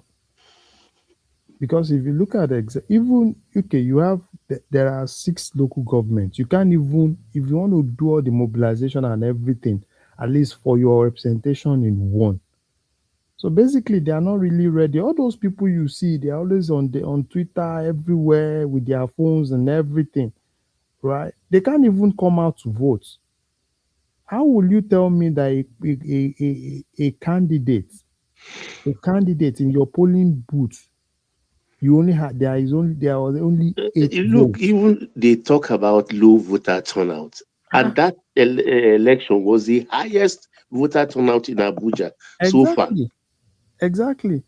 Even at that, right? At least for a candidate, you can't even call people in your place, bring all of them together to come and vote, and at least so it shows that they are not even ready. They are not ready. You know, Personally, I want opposition, right? I want opposition, but these ones are not. They are not opposition, and I think Peter Obi himself understands that he's really losing the momentum, right? He doesn't have that momentum again. What he had in 2023, it was easy now. What he had in 2023 was not really because people really felt, he was going to do anything. It was the Muslim tickets. They were able to go to church, influence 1 or 2 pastors. Some of those pastors turn it more to, you have to follow this because it's all about Christian versus Muslims. And even him himself, except probably the Southeasterners that felt, oh, this is our person, is our turn, and we just have to just have somebody. Aside that, they do nothing anywhere, right? Because after 2023, they've been able to show everybody who they really are, right? They've really been able to everybody, they've shown everybody now. So basically, they could just shout, they could do everything, look at all of them at the end of the day. And probably the next thing they want to do now, I know they will still do another fundraising. Hopefully, I don't really think they will make as much as they made last election, right? Oh, we want to. It's because of this. No, no, no, no, no. I think people have really gone beyond all these No, shenanigans, it's right? their ego that was bruised. You understand? The obedient faction of the ADC, they forced that AMAC Mm-hmm. candidate on ADC, and he bankrolled them. He bankrolled them, and they they are how they make mouth now. Mm-hmm. They promised him that he will win, and the guy didn't win. And of course, you know how will they explain that to the guy? How will they explain that to the guy? They don't know how to do it because even money is drying up for them, except to be has to dip into his very deep pocket and bring out money. Nobody's going to bring out money anymore because your show pin is still there. Obi doesn't have the level of money to run a press. As wealthy as he is, it's not. It doesn't have the level of money now to run a You see, presidential campaign. these are not. They just jump to other things. I mean, anybody that is discerning. Well, yeah, Ekpobolo said, "Don't come to my state without telling me, so that because if you don't tell me, I can't guarantee your safety." They twisted it. Months later, the hen has finally come home to roost. The ADC people had a meeting where Akpata, their LP Goba candidate in the last election in Edo State, was to now declare for a move to ADC. They did it, and they've been having that faction. The old guards, and of course the Oyegun. So they fought in their secretariat, and they drove in a convoy with the lead vehicle into Oyegun's place. Nothing happened. You guys went into the place. You were having your meeting with gate locks. Those hoodlums, the faction people came, started destroying the cars you parked outside and shooting at the gates. Is that an assassination attempt? Is that an assassination attempt? Even the so-called lawyer of ADC went to Anegolu's place and even terminated it as genocide. No, Can you imagine? But why are you calling that guy lawyer now? No, look, I don't understand it. That's why I say delusion is free. If you choose to be willfully blind, then you do well. How could I mean, I remember the Reverend was in Guyana, the Reverend who asked his people to swallow poison, and they all just died. So people, if you choose to be deluded, it's free. Delusion is free. Be willfully blind, because they just don't want to open their brain. I don't know the simple thing that happened. If they want to, why would they not hit that gate with a truck and open it by force, or whilst you are driving in, you are locked in there, and you come out and say they want to assassinate you, and you have the DSS officials who actually responded with rapid fire, and those guys just drove. It's like drive-by shooting. What's all this lie about? This lying machine kind of thing is distasteful and very irritating. They should just concentrate. The election is in January. After Easter, we'll be preparing now for Christmas. And January will be on us. And we everything rigging. Look at what the bandit in Hijab was even talking about Obasa in Lagos and things like that. Man, there are some things that hallucinate you more than opioid. Sorry about that, Larry. No, Baba. Mama, I hardly talk about these people, right? I hardly talk about Peter Obi, because for me, personally, I really do not think they are serious. Seriously. I really do not think they are serious. They make a lot of noise, they shout, they abuse, they do all sorts of things. But I really do not think they are serious. I really do not think they are serious. Most times, when you shout and shout, it will get to a point that people will not take you serious. And I think a lot of people, after the 2023 election, with some interviews and some other things that Obi has been doing, I think some people are now beginning to look like as if the guy is kind of like empty. Seriously. I've watched some of the interviews, and I sometimes I think, oh, probably is he an AI generated, because some of the things he talked about, and you're like, so probably they're asking him A, he's talking about Z. They're asking him B, he's talking about W. So you know what the problem is? Sorry, Larry. You know what I think the problem is? There are two things that I've always thought about this guy. He started the campaign too early because he did not even stop campaigning from the last election, and at some moment he couldn't carry that team for 4 years all the way to the next election. So that was the fatal mistake that he made. You know, he said that actually started the campaign maybe January last year. Then he has 12, 18, 24 months, and then he does that. But he never stopped campaigning there. And then the other thing that he did is not acknowledge what's happened between the last election and this. It's not the whole landscape has changed. Tinubu has a body of work to campaign on now. He's not acknowledging that. Tinubu has political incumbency now. He's not acknowledging that. Tinubu has the backing of about 30 states. He's not acknowledging that. So he's still campaigning to the campaign of 2023, not acknowledging what's happened in between. It's just so dumb. Just so dumb. Anyway, he's so messed himself up, one man. I don't even think that VP slot is available for him anymore. After Abuja, I don't think it is. So because I think they are also monitoring the numbers and they know that his support is emerging quite heavily. So when we get to 2023, it might not even have the full Southeast as a bargaining chip. Because when we're seeing all this Obi Kubana, Chief Priest, and all of these sort of people, these are the opinion molders of that space. These are some of the opinion molders of that space.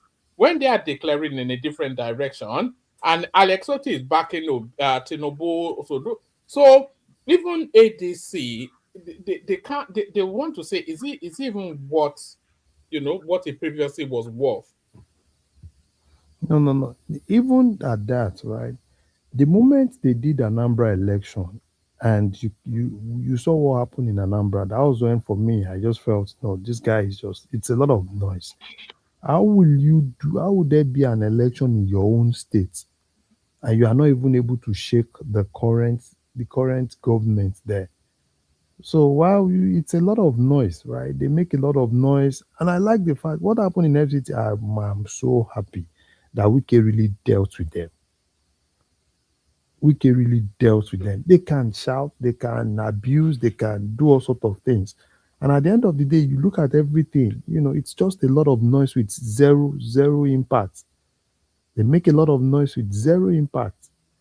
For me personally, lately I've been listening to the guy, right? Interviews, and most times I'm like, okay, is this the guy? Because I've never even had time to sit down and say, oh, let me listen to the guy. Seriously. Out of all his interviews that I've been watching, I have never seen anyone that that kind of like move me. It's a lot of they are saying something, he's talking about something else, China, Singapore, Bangladesh, and I'm like, this is not the kind of guy, conversations. You can't have financial, economic conversation with this kind of guy, right? That's telling you at every time to go and look at what they do in China.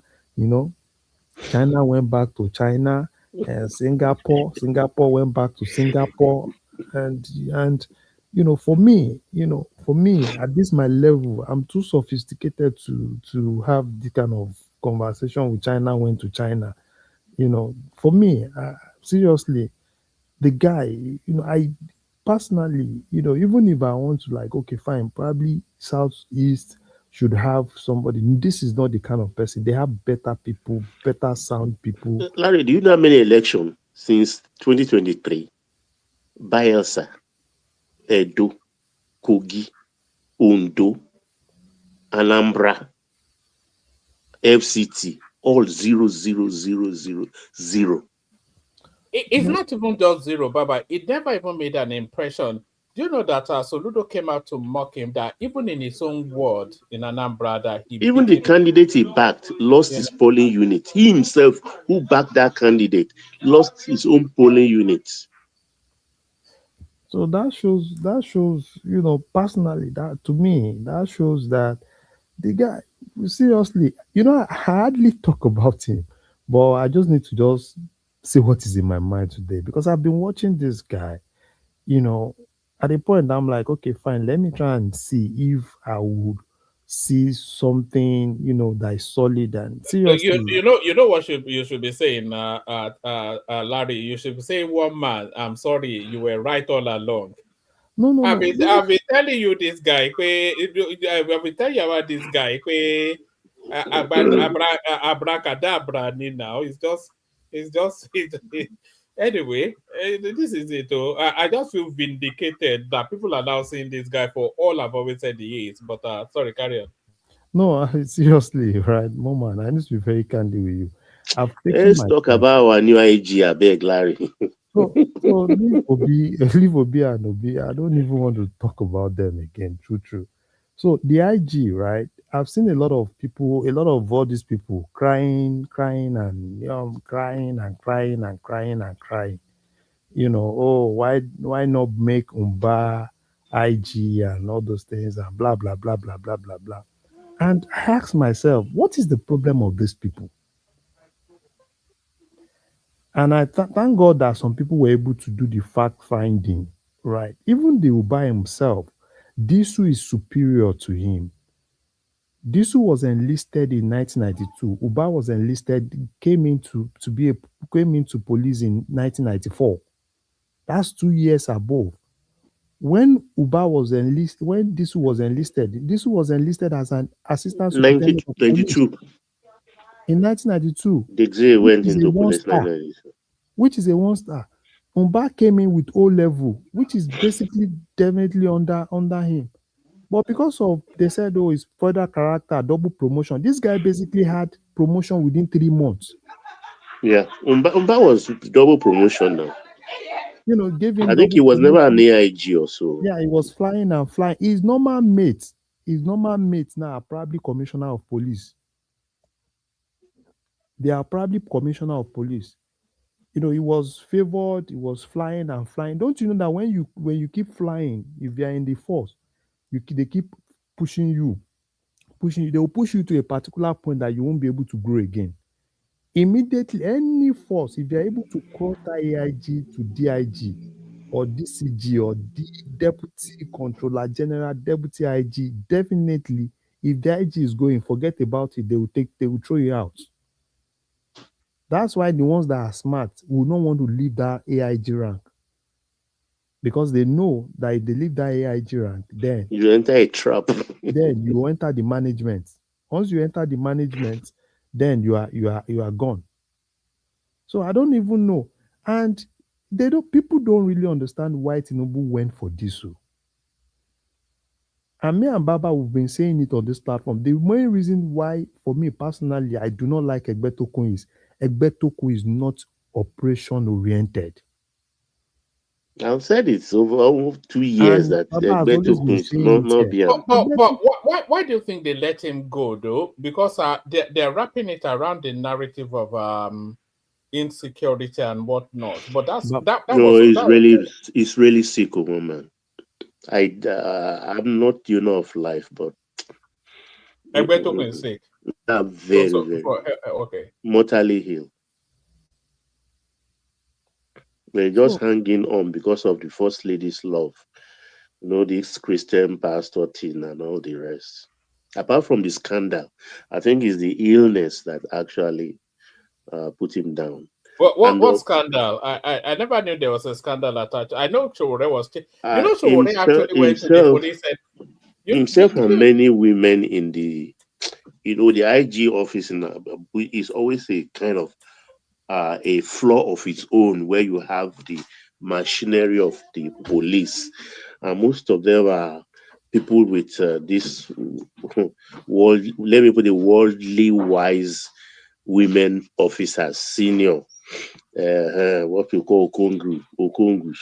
Now them full there. So that's its own. They really direct him. They have him under their eating out of their palm.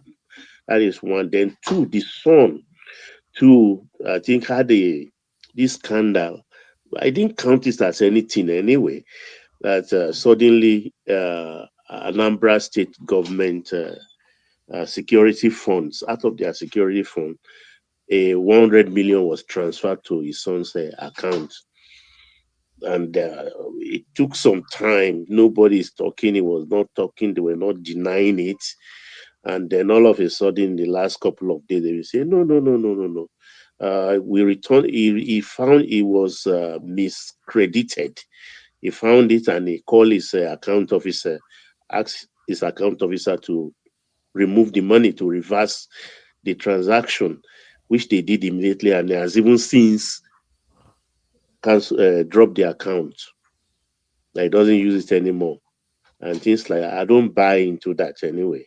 Honestly, I'm sure something really went on there, but also he's incompetent because he's an administrator.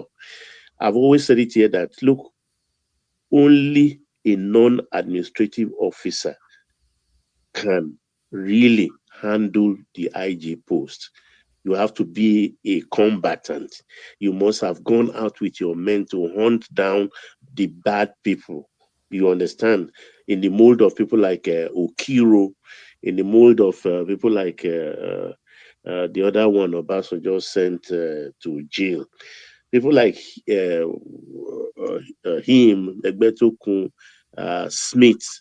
Smith also is a Lagosian, was a Lagosian who was there until 1999 to 22 or so. And most of them, they are just administrative people. They are pen pushers. But that's why I'm happy and enthused when Dixie was now put in there. Actually, it was a Eleko of Eko actually that pushed him into the place.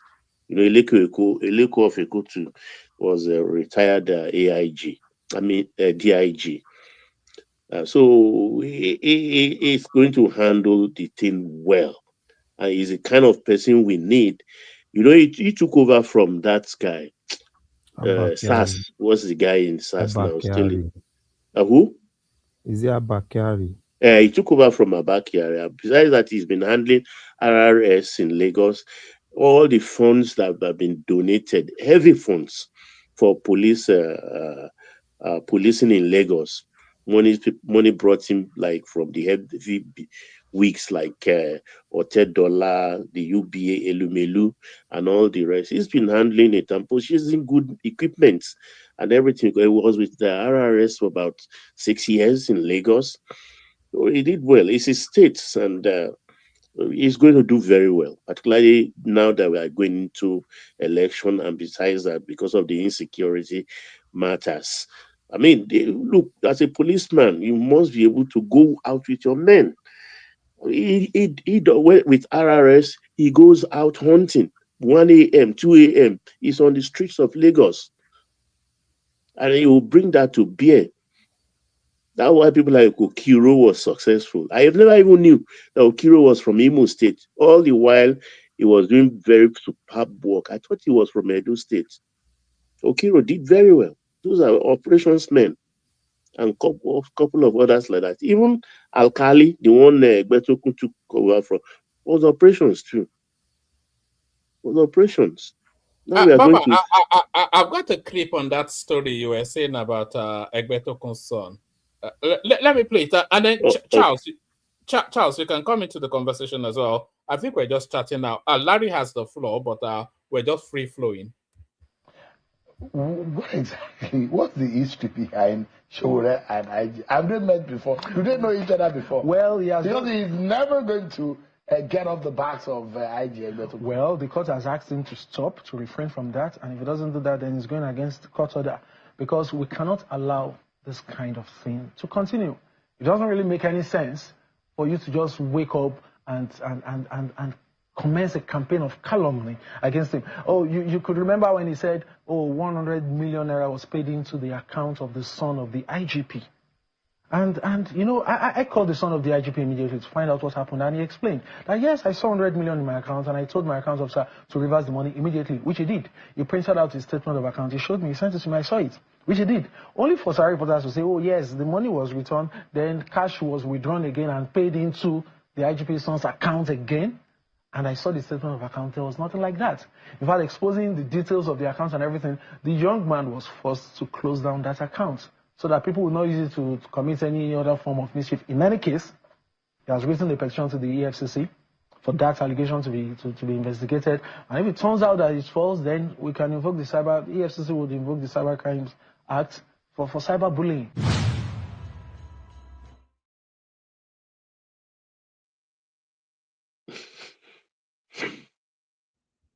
Did you believe that story? Not in the slightest.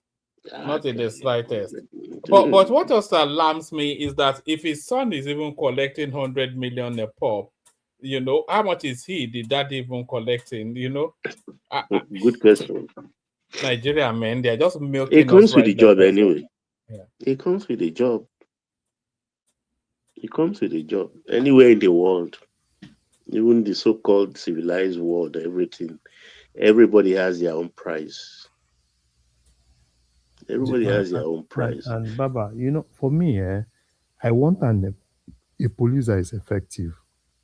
Do you know that after the days of Abba Kyari, I've not even seen police do key work like that. The Abba case was a very tragical, very effective I'm officer. telling you, Very that guy effective, is brilliant. ever since that his team was disbanded, I have not seen any key thing that police have been doing. Is he not the one that was collecting money from Hush Puppy? Mm-hmm. And several other atrocity, blackmailing But that guy, people. that his team did a lot of work. They did a lot of work. So for me, you know, I hope this is able to take the police back to that normal operational police, not all these guys that are everywhere, you know, oddlies everywhere, carrying gun everywhere, you know, following politicians and everything. Because basically, as it is, the military is overstretched, and they are overstretched because the police is ineffective. They are ineffective. Police military is doing almost everything. Oh, this place we need military there. That Yeah, place we need Larry, he military. serves the military well. He serves. If you remember, IG Adeusi, the guy Mhm. with the Oyo mark, during Shagari's time, IG Adewo, Sunday Adeusi. Larry wasn't born then now during Shagari. Okay, I mean that was the most effective period police enjoyed. You understand? We call them kill and go. If you see the mobile policemen of that era, men, their equipment, their uniform, their guns, oh no, highly mobile and very effective. They have different kinds of vehicle purchased for them. To combat riot, they have this hot water dispensing vehicles. They have good shield. They have gas masks. They have baton. They have good rifles. Everything. But people were complaining anyway because then they unleashed them on the citizen.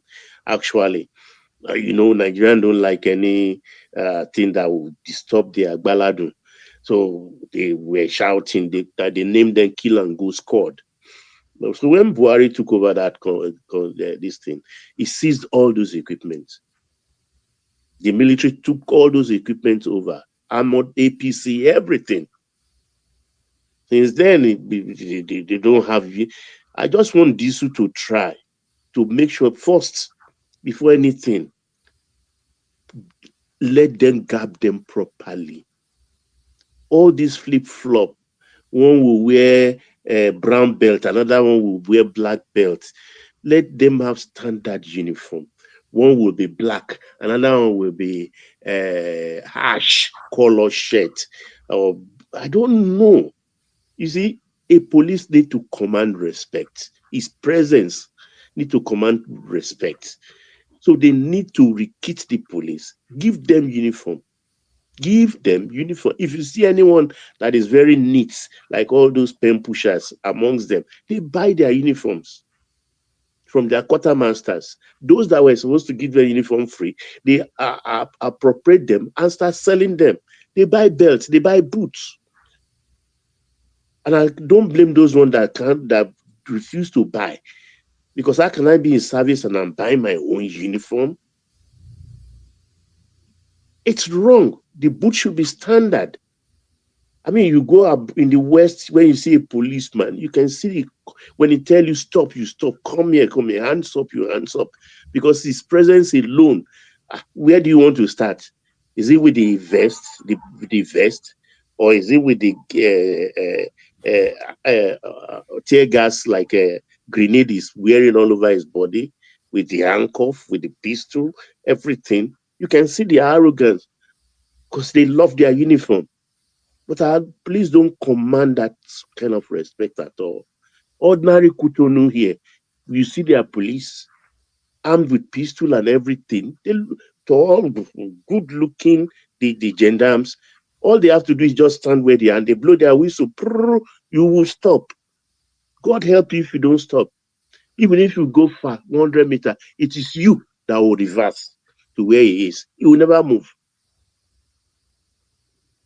I want the state to really restore that respect to the police force. And Ashwaju should help him.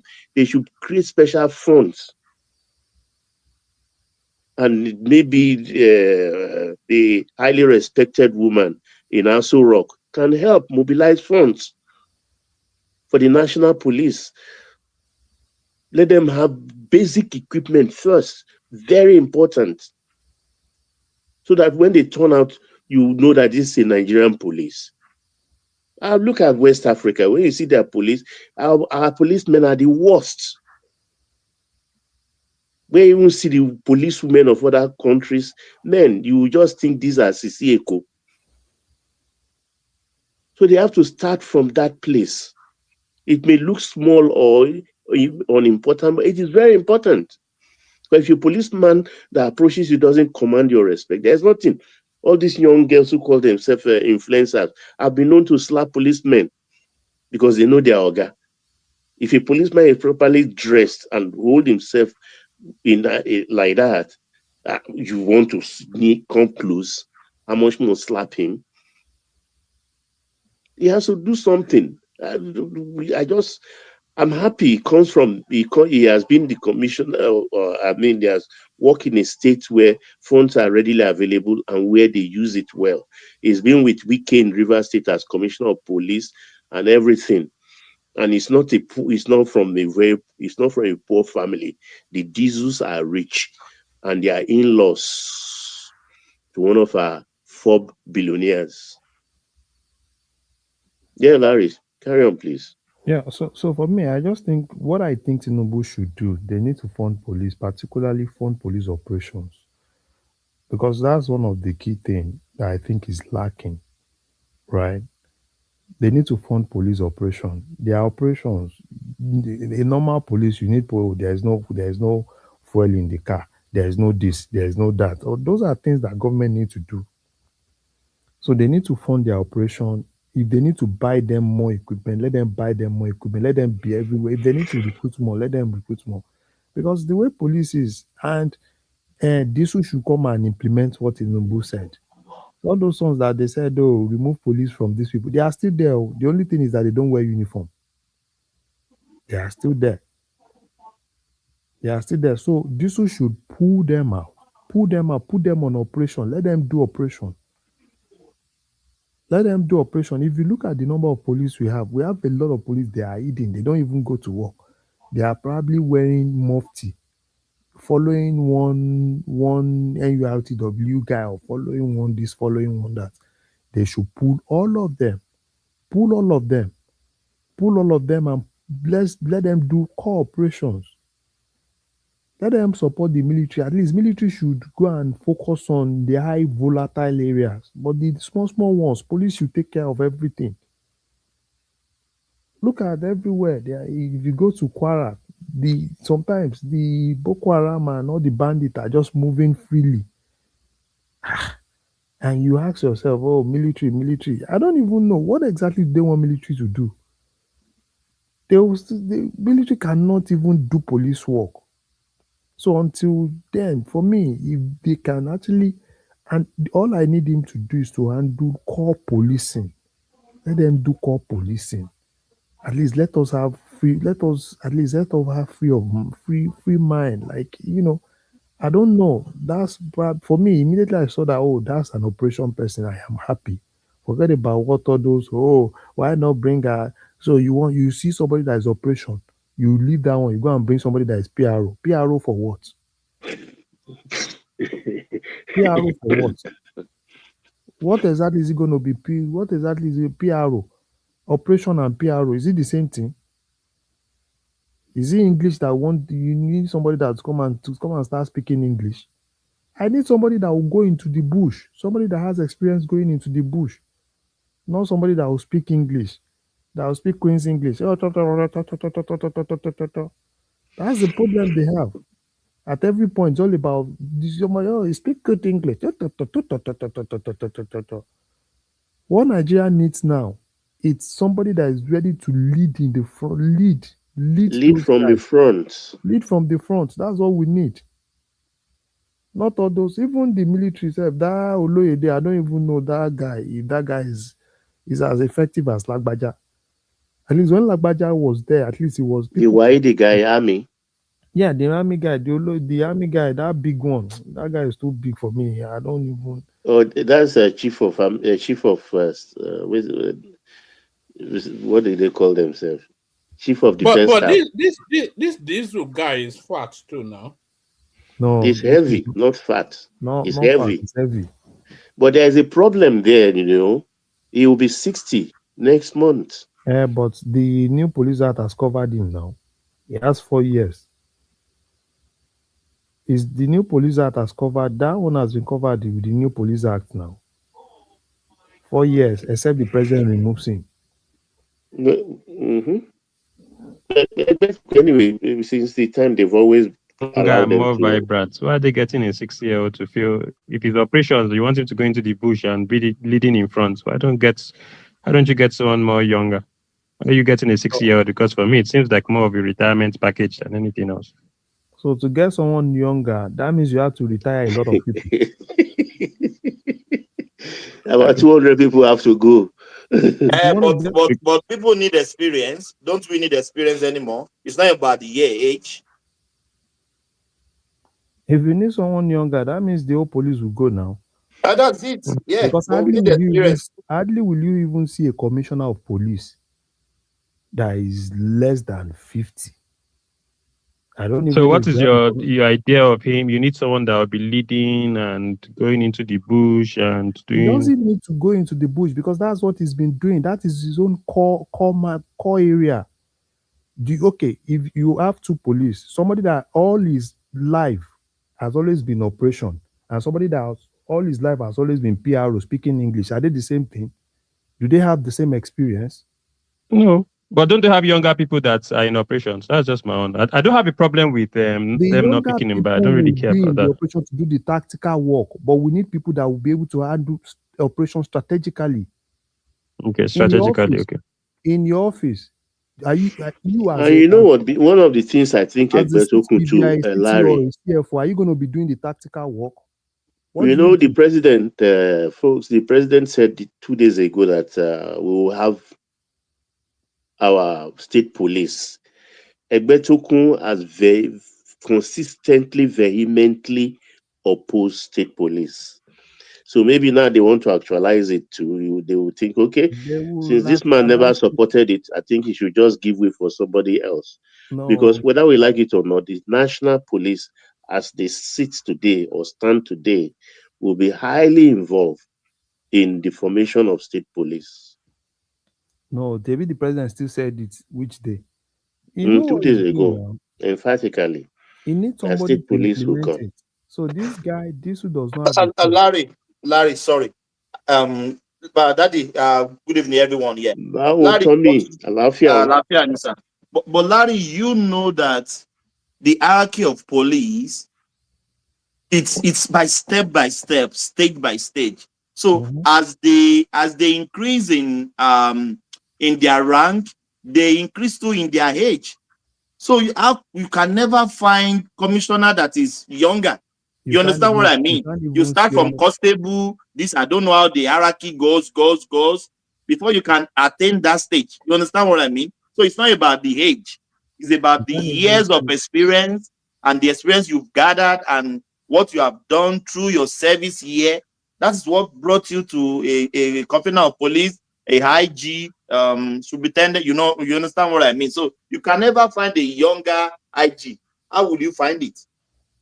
Yeah, I mean, I'm just saying the younger because just envision like having someone that has more of the You new way of can dealing with never guide crime, a younger person, drones my and brother. things like this. All these old men don't know those words, all those My technologies. brother, you know what I observe?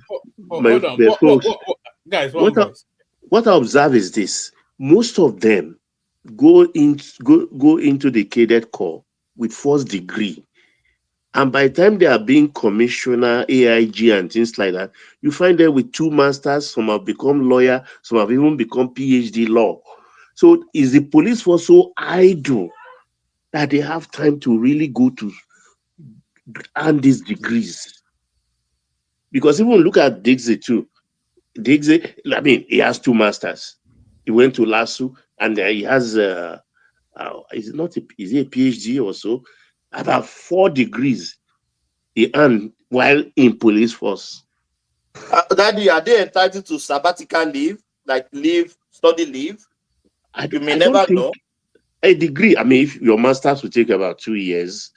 In America, maybe if you are so brilliant and you work at it so hard, maybe 18, 20 months, 19, fine. A PhD could take you none less than about 2 years. So, I mean, how did they do it? Is the police so idle with all this kind of problem we have in our country? Are they all just using police as a classroom or something? It just occurred to me now that why are they all? Because they're all well read. But all of them, they are well read. Whether I'm now Northerner or Southerner, they are some of their degrees as long as my arm. Baba, let me not deceive you. We don't even need all those degrees now. We need people that understand core policing. They should leave all their degree because Nigeria is a problem now. But Larry, what about the criticism that a Yoruba replacing a Yoruba, and we're seeing this happen too frequently with the Tinubu administration? Is there no qualified non-Yoruba person in the police force or in any other service? Why is it always Yoruba? No, why will they remove a Yoruba and put another person? Tinubu has shared it now. Why are we talking like this? They've shared it now. See, one man, forget all those Yoruba. Why would they remove Yoruba and bring? Why would you remove Yoruba and put somebody else? Not bring a Yoruba person. Tinubu is removing another tribe and replacing them with Yoruba. Yes, he has shared everything now. He gave minister of defense. He gave it to North. He gave chief of army staff. A Yoruba man is there. Not central. Chief of army staff. YD from North Central. What's going on? Another place. Chief of air staff. He gave it to another place. AI. So what is it? Forget about remove Yoruba. So you want them to remove Yoruba and replace him with what? Replace Yoruba with Yoruba. That was what Shore was saying now. That what's my own problem with Shore? So you think Tinubu will remove Yoruba and replace it with probably a Northerner or replace it with a Southerner or Southeasterner? For what? It's only if what I will not be happy with is if Tinubu remove a Southeasterner and replace it with Yoruba. But this one, remove Yoruba and replace it with Yoruba. Remove Southeasterner and replace it with another Southeasterner. That is how it is. Forget about anybody. Anybody can shout and cry. My own is I'm not even interested in whatever anybody says. My own is anybody that comes in should come and do core policing and let's get out of all this trash of bandit and everything. But you know who attacked Obi now? It was Osaloka. It was a guy called Osaloka that attacked Obi at Zita. Who attacked him? Osaloka. The name of the guy is Osaloka. Oseluka. Yeah. How can Oseluka attack him? Oseluka na Benin. No, that's the name of his son now. Is that not the name of Obi's son? Oseluka. Oseluka. Una leave Obi son out of this. The guy no send on that. We could leave and concentrate on the father that is. No, I was not joking. I'm saying Obi attacked himself. It's essentially what I'm saying. Anyway, anyhow you see it, it's not a good. It's not a plot. He's not gonna get what he wants to get. If he attack himself, all he has made is he made himself vulnerable. Okay, because if he actually attacked himself, he shouldn't have done it in Edo State, because Edo State is supposed to be his base. They championed his 2023 election. Edo people carry him for head. Now, if he has done that in places like Kanu, Kaduna, maybe even Lagos, he might get sympathy, but not Edo. Edo people presumably loved him in 2023. So for him to stage an Madam attack AI, in not Edo, again, no. Not hold again on this year. now. Things have changed, oh. I know. So for him to stage an attack in Edo, we show a kind of massive rejection in a place that is supposed to be your home Zita, base. Zita, the governor of that state, Okpebolo, he has already opened up a narrative that allowed them to do that. Do you remember mid last year thereabout when Okpebolo was saying if Obi comes to his state without letting him know, then what he will see, he just take it like that. So they already had that window of narrative to put this fake assassination under. It's not, either way you see it, one man, it's not working for him. Because Edo is his head. So if he wants to do anything stupid, not in Edo State. Because if he tell people, show people in Edo that in any way there is no longer a single love to him to the extent of attacking him, then it's a terrible situation now. It's a terrible situation. And if it is a real attack too, it is a terrible situation. So either way, that drama should not have been done in Edo. Maybe in another place they don't like, that don't like him. In a place presumably might be hostile to him, not Edo. If in any way Madam Sita, can you give me 30 seconds? Go ahead. Things have changed in Edo. If you watch social media very well, people don't like him as they love him before. Things have really changed with Obi. I don't know if you know that. It's not just a dodo, Thomas. That's the debate going on social media now. That is it losing popularity at an alarming rate? But assassination is different from lynching now. Lynching is more of like maybe the entire populace are against him or stuff like that. Assassination can be just a single person sponsoring someone to kill someone. That's all. I don't think it's a reflection of maybe Edo people don't like him or things like that. That's what I think. Okay. It's an ADC on ADC crime. Let me tell you this. Edo people championed his presidential election. They were attacking people, more especially Edo. Edo did that so much so that Igbo people did not have any other thing to do than to keep quiet. Now, let me say this, and I will continue saying it. And Thomas, do you know that yesterday or day before yesterday, one man brought out a statistics, evidence to prove what I have been saying since 2023. And nobody has been listening to me. Obi is not loved. Obi is not popular. It's a situation that came up. And he think he can pass for it. And that thing made him all over. There is nobody that campaign for presidency in that kind of situation that will not be popular. Pampanzo is popular. Atiku is popular. Tinubu is popular. So him too. Because of that situation, they are all popular. Somebody who is loved, that word you people are using, he is loved.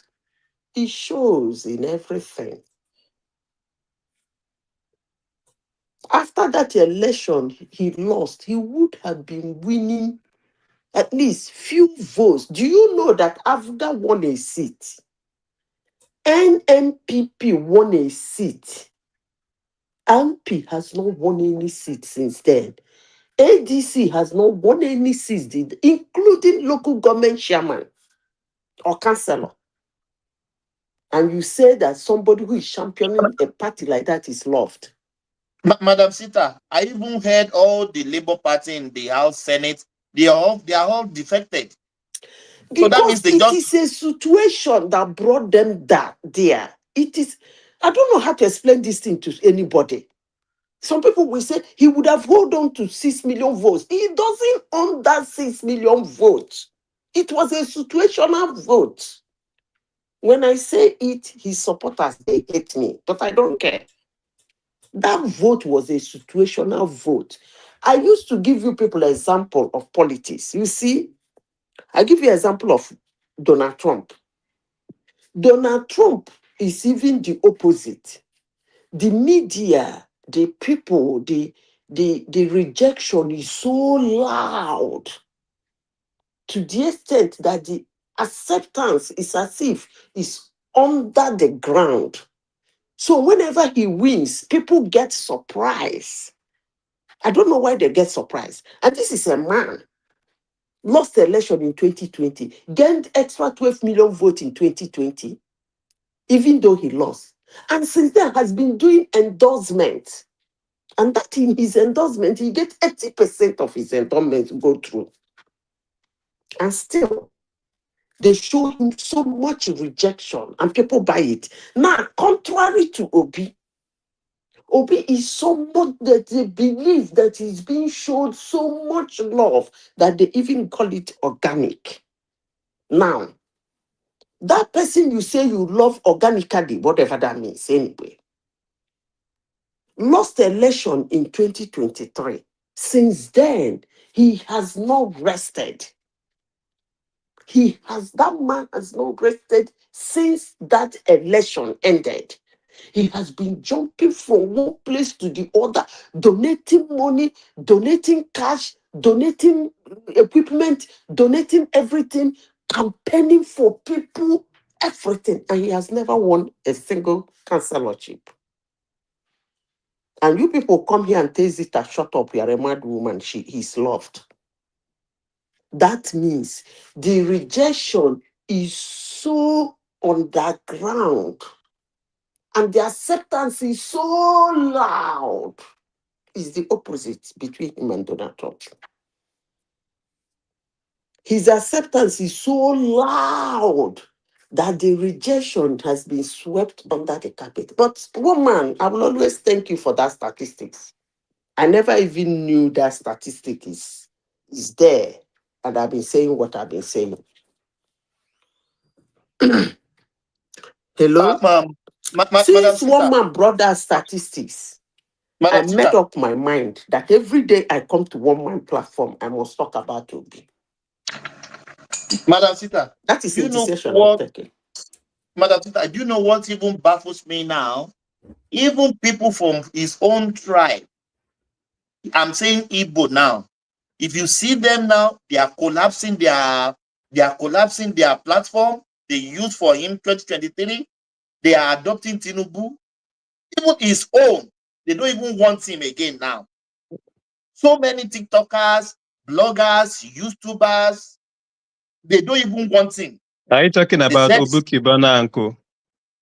I'm not talking about sorry, Thomas. There are a lot of social media middle-level influencers that they built their spaces off the back of the Obi narrative, but they are fed up. They are I think a lot of what me I'm hearing is that a lot of people are tired of him being meek and just being talking like, you know how he talks and everything. I think most of his supporters are more like, you need to act like a politician. Like, you need to be more aggressive. Like, you need to be strategic, not just coming here and crying and being all like, what's the word, Seth? Sorry me, look at how things are and stuff like that.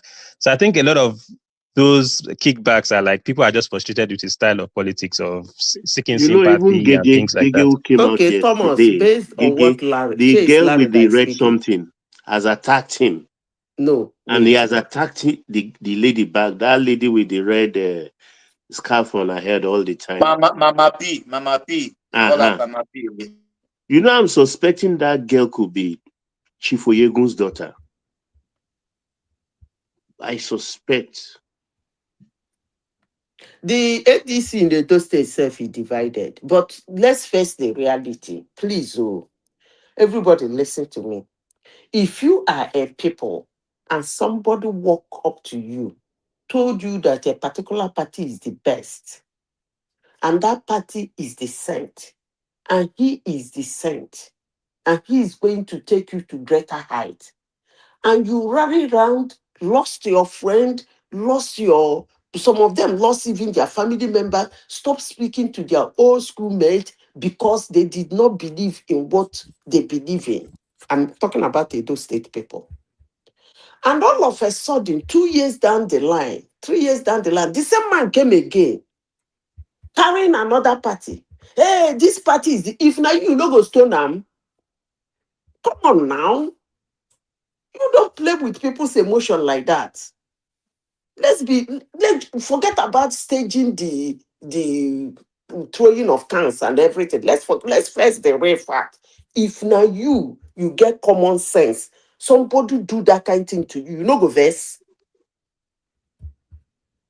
Just 3 years ago, he was running on LP, praising LP, doing everything on AP, swearing on AP, LP. But till tomorrow, he's not having an ADC registration. I don't understand. So what is he doing in ADC office in Edo State? I don't understand. Nah, if you ask some of their core followers, they will tell you it's a strategy. What's the strategy in an election that is 10 months away? He has not registered. He has not picked his thing. Though his other followers have picked their card, but he himself has not. Daddy, there's a rumor going on that is still a placeholder for him in Labour Party. Okay. Let me finish, Madam Sister. Let me finish, Madam Sister. So when he saw what happened the last time, that he couldn't, you remember PDP on, he jets out, went to Labour. So when he sees that things is not going very well for him in ADC, then he will run back to Labour Party. That's the rumor going on. I don't know if it's true. Yeah, Madam Sita, yeah. Okay. Thomas, let's just believe what you said, that somebody is holding place for him in Labour Party. And he's running around. There are Labour Party candidates so in all these elections. And all of a sudden, he's running around going to ADC, campaigning for ADC candidate, visiting ADC offices. And later in this year, he will now run back to Labour Party to take the place that is being held for him. That kind of person come to you, no go fit stone am. Come on now. I go stone am to death. Hold on, Thomas. Charles, this is what Thomas was talking about. This is just one example. I could have shown you 10. Peter Obi can never win Tinubu, even in a free and fair election. Even if they say they do the election very free and fair, Peter Obi can never win Tinubu. And I'll give 4 reasons. Number 1, he not get structure. Peter Obi not get structure. In a leader we get vision, but he not get part on how to reach that vision and go when he get. Many people up till now never know the political party where Peter Obi did. They don't know whether na ADC, PDP, they don't know the political party. Why Tinubu on the other hand, you see say his vision they very, very clear. Now election never even reach, they don't start campaign already. You see all the city boy movement, structures don't on ground, people don't on ground, bodies, personalities. They don't empower people to do the needful thing. Why Peter Obi is more of the social media type of person. And if you see the statement where they offer, sometimes he tweet and he talk. If they talk in the, you not even believe. You get Twitter, see one tweet where it say, man, are you, even if they organize are you the showing election us what bedroom, I will still contest. APC So plans for doing electoral transition of results? Are you showing what is going to happen? Why Tinubu on the other hand, they tell you say, Miloko, it's my turn. It is very clear. If they operate from the lion mindset, if they attack, you know. If they tell you say, na me go there, why this guy they operate in a very defensive manner? So he say he not even believe, say even if they organize the election in their bedroom, I will still contest. So he say even they talk of to contest, not even be go, not even to win. The reason that they make these videos is because I love Peter Obi. And if you see anybody where they support Peter Obi, now person will get conscious and still get the interest of Nigeria at heart. Now person will know say, even if he fails safe, but at least I still support Nigeria in my own little way. If you know Peter Obi, tag her to this video so you will call her from the wisdom of the greatest financial expert ever lived in the history of Nigeria. Make call learn, tag her to this video so that you go understand what they talk. Where the path, where people they follow to achieve the goal, not be all this one. Number two reason, Peter Obi not fit win Tinubu in a free and fair election safe. Tinubu is the city president. Even when two of them contest as normal fresh candidates, he defeat them. Not talk of when Tinubu do they on seat. It not possible. It not possible. Plus, Peter Obi na social media president. The majority of people when they follow and people be saying online. If you reach the day of election, they don't go come outside and vote. They not even mobilize people. Now online they talk social media warriors. We go talk because of social media ranting and talk. Number three, if fame don't reduce. That I don't enter flight, the same flight with Peter Obi twice during the time we be say of that during the period of that first election, and this year, I mean late last year, we don't enter the same flight. That first time, when I enter flight with Peter Obi, if you see the crowd, the love. The second late last year, all this December time, I think so, November, December time, when me and Peter Obi enter the same flight, Nigerians never send them. Then they work. Nigerians they be hypocrite. They don't even send that they work up. I call the surprise issue. Even me are surprised when I see Peter Obi. They're boner. Nigerians not trend, social media trend. They make a look. Social media president. Well, I beg you. You know, say me. If I love you, I go tell you true. I'm not the person who say because say I love you, I call they blinded. I know they follow. All right. The reason why I'm playing you, I'm not sure if you know who that guy is. There's no reason why you should, because he occupies a different demography. But that guy right there, they call him Gay or something like that. It's one of the gay. He's one of the biggest names on social media, and he wields a lot of influence, and is huge. So he occupies that young demography, especially the young obedient demography, and is one of the big voices within that demographic space as well. And you can hear the lack of movement, the lack of progression, the lack of cohesion, the lack of narrative. There's no clear plan or anything for them to coalesce behind. And they are looking alarmingly at an election barely 12 months away, less than 12 months now, because it's the 20th, we're the 25th now. It's literally less than 12 months away. And there is nothing, they are not seeing anything coming out of that space that this is the sort of formation that we're structuring out.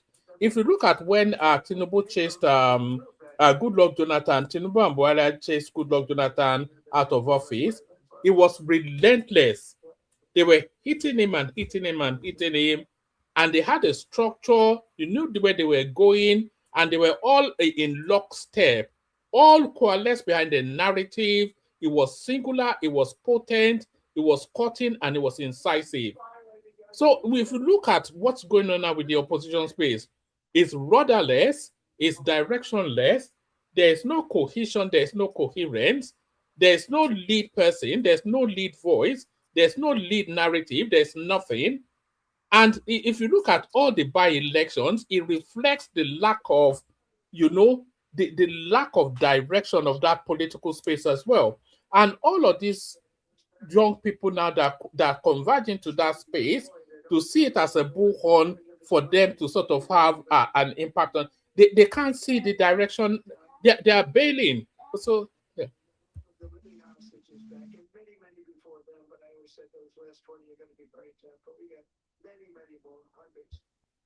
So sorry, carry on. Is anybody still there?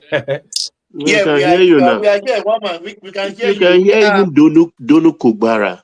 She's so frustrated. Did you call me? The lady Donu Kugbara, I mean the Vanguard columnist. No. I wanted to bring that in. Hold on, Baba, for a moment. So that's one demography, but there are two demographics. So that's the young, funky, maybe not so educated, but certainly that's the zeitgeist that is going on now. So there's that, and then the more longer in the tooth, nuanced middle class international space, they are getting fed up too. Listen to this one. So the FCT election in Abuja and environs has just taken place, and we're told that APC has had a resounding victory. And of course, the ADC coalition people are outraged and are claiming that all kinds of irregularities took place, from vote buying to disenfranchisement to the minister of FCT, Nelson Wike, roaming around allegedly intimidating people and interfering in the process. Okay, so because I'm a Peter Obi person, which means I'm kind of ADC, sort of, my instinct is to agree with the AGC people on the ground who complained about massive irregularities. But I'm also a journalist, and I try my best to be honest and objective. And I've heard another side of the story, which is that the AGC election activities and preparations in FCT were very much below par. There were issues around the way the candidate was selected, issues around the fact that the candidate was not an indigene, issues around not having enough polling agents. And I've spoken to a couple of people who I think are intellectually honest enough to cast a cold eye on everything that happened and give a verdict that is not biased. And a couple of them have told me that they think that APC actually won on Saturday. Now, for me, the waters have been so badly muddied that nobody can really say for sure who won or didn't win. I have seen mutilated ballot papers, for example, right? But the issue is this. ADC needs to get its act together if it wants to put up any kind of credible opposition to the ruling party. And I would like to address the ADC leadership, from Atiku to Amici to Peter Obi to David Mark to Arebeshola to all the big boys who are packaging opposition right now, supposedly. Look, you need to do better. Everybody knows, including APC people, that APC is extremely unpopular.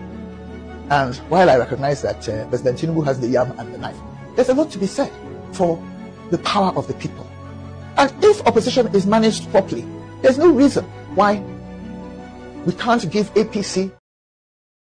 All right, so that covers the spectrum of everybody. You can see that they've lost faith in.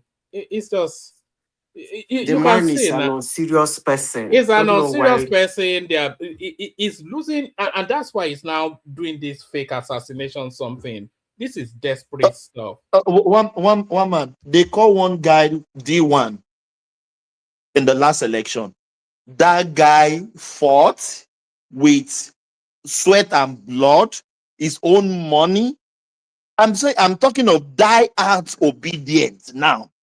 That's obedient, obe or nothing, like in Amdekalu or Biafra or nothing. Die-hard. They are fed up. They have no direction, no compass, no GPS that where they are going. They don't even know the party this guy belongs to right now. So I come on now. He even said it that now 2027 will come, you will say Tinubu win. How will Tinubu not win? No, just imagine, even his own die-hard fans, they are tired of him. Madam Sita, I think you wanted to say something.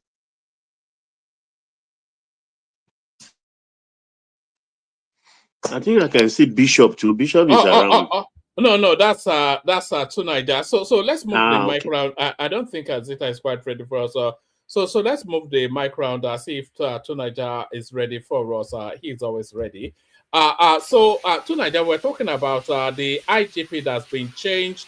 Egbetokun out, Dosu in. So that's a victory for Showore of some sort. And then we're talking about this so-called assassination attempt on Peter Obi, and it has all of the colorations of desperate politics. I can tell from your background that you're still in Nigeria, but Tunaija, let's hear from you. Greetings, thank you for having me, and greetings to the panelists, chats, and the viewers. This Egbetokun it sounds like the same set of people being elected into office again. I don't know why Nigeria does this, as if there are no other groups in the country. There is also, because yesterday we were just discussing Azikadaka Boro's legacy. It just shows this country is replete with bias and blind bias, and when people are doing it, they don't even notice it. All the stuff that they are accusing Lagos of doing today, it was happening during that time. And the same thing now, Tinubu enter office, start doing exactly the same things again. Maybe it's the feature of democracy, but clearly Nigeria don't need this type of people at the moment in office. We need people that make Nigerians feel like they are actually Nigerians. When you keep, instead of trying to make people feel like, oh, it's my turn, let me do the tribalism as everybody else does it. I don't know why we just keep doing this nonsense. Like since 1960, we're just doing it. Why did you even bother seeking independence if this is the stupid game we are going to be playing? Because we never fought for anything. We just fought for independence to just play this silly game that never gets us anywhere. That said, I don't know why we say that this is a fake assassination. Is there any attempt that it was faked? Because when somebody is dead, there's no bringing that person back. The idea that we say is fake when there is no clear evidence of it. PDOB has been desperate before. He never got himself to a point where he needed to be assassinated or pretend to be assassinated. Sorry, Tonaija, does it not strike you as curious that after literally a day after Yemson Wike pulled his trousers down and gave him a flogging in Abuja, and then suddenly he's pivoting the story into this assassination attempt? So they went and shot up. They went and shot up a political gathering. Nobody got injured. Never mind being fired. It's just the whole thing is. It's a bit like that. It was. You know what it struck me? It struck me like that Trump assassination attempt when politics was going against him. Yeah, but we don't know that Trump orchestrated it, because clearly the bullet whizzed past his ears. See, we have to be careful about saying that people are orchestrating their own assassination attempt, because if something happens to them, that's not going to be good. And if something has happened to Peter Obi, and that wouldn't have been good at all. We know political figures have been taken out in Nigeria. We know when politicians feel like they are very confident they can get away with anything, they become more bolder and they start intimidating people. Maybe somebody in Edo State felt like, okay, let me do something to please my my greatest leader of all time, and decided to go and do what they did now to intimidate Peter Obi. They threatened him before not to come to the state. This sort of behavior is like, what kind of, this is the democracy. You can't tell opposition leader not to come to a state. And then when they say they take permission from you, you look for a way to frustrate their life. What kind of, this sort of this is democracy we are running, sooner or later it's going to be at an end. We can't, if you carry on like this is not the politics. This is just gangster behavior. And they call it politics. And these are supposed to be civilized people. You tell people not to. Can you imagine in other democracies, they tell somebody not to come to certain states? This is almost primitive behavior. If you are, for the fact that you want to win, you can win without this behavior. I don't understand why we have to be behaving like this. Then, when something like this happens, people say the state is not the state that is known to be favorable to P2B in terms of the power structure. So why would he be in that state, be able to organize such a thing? And from what I gather, the attack was this is telegraphed ahead, because some people heard that there was going to be an attack in that location. So they went and hid in a different building. So it's not like they didn't know there was an attack coming. They had information that there was an attack coming. So if that they created it, why would they be the ones running from the potential attack that was supposed to be coming? It's a form of intimidation. They are trying to intimidate and say, don't bother doing anything. You're going to lose. And if you start feeling unsafe in one state, you're going to feel unsafe in other states. This is the name of the game. And why they need to intimidate anybody if you're so sure that you've nailed down all the power. Are you attributing it to the APC? What happened? We know they behave like that. We know they behave like that. To Niger. We know. I don't know, but I don't know for sure. To Niger. Whether it's them that did it. No, you don't know the backstory. To Niger. Wait, to Niger. It's actually why friendly are you not fire. Talking about the people that were complaining that they were locked out of the gate? It was friendly fire. It was an ADC, not What nothing. about No, the they were APC? because they went into a separate building and tried to keep themselves safe there, and these people tried to go into that building that they took refuge in. So I don't know what you are talking That about. must be the No, third no, no. story now. That's There not was true. another caucus It's, of ADC that said they locked them out. see the way we are behaving. You are saying they locked this out, they locked that out. The point is that this is not a friendly state to P2B. No, People no, No, but you are operating. not You know, listening now. it's not a Hold on, friendly state. hold on, Larry. Hold on, Larry. Um, um, to Niger, don't superimpose prejudice positions just for the purposes of your politics now. Listen to what's being said. What happened is an internal ADC matter, is friendly fire, nothing to do with the APC. There is a factionalized space, especially the Edo State ADC, and they feel that Oyegun is building a lot of power. You know, all of these things wrap around Olumide Akpata joining the ADC, and they had a meeting at a different location, and there was somewhat of a friction there between two factions. And then that meeting moved to Oyegun's house, but then that friction was still simmering and that's the overspill of that. So it's an so if you are to internal. believe, if see what you are No, doing it's now, not you are even. trying to It's not believe even. something No, that this is is this is just the. totally incredible. How is it They incredible? shot at the That's gate, damaged the cars Because parked. They did what not you are breach the saying, gate and go yeah, inside. they Obi did not was breach the gate secured and go inside inside. doing See, meeting. To Ah, Niger, to or Niger, maybe the purpose which was that.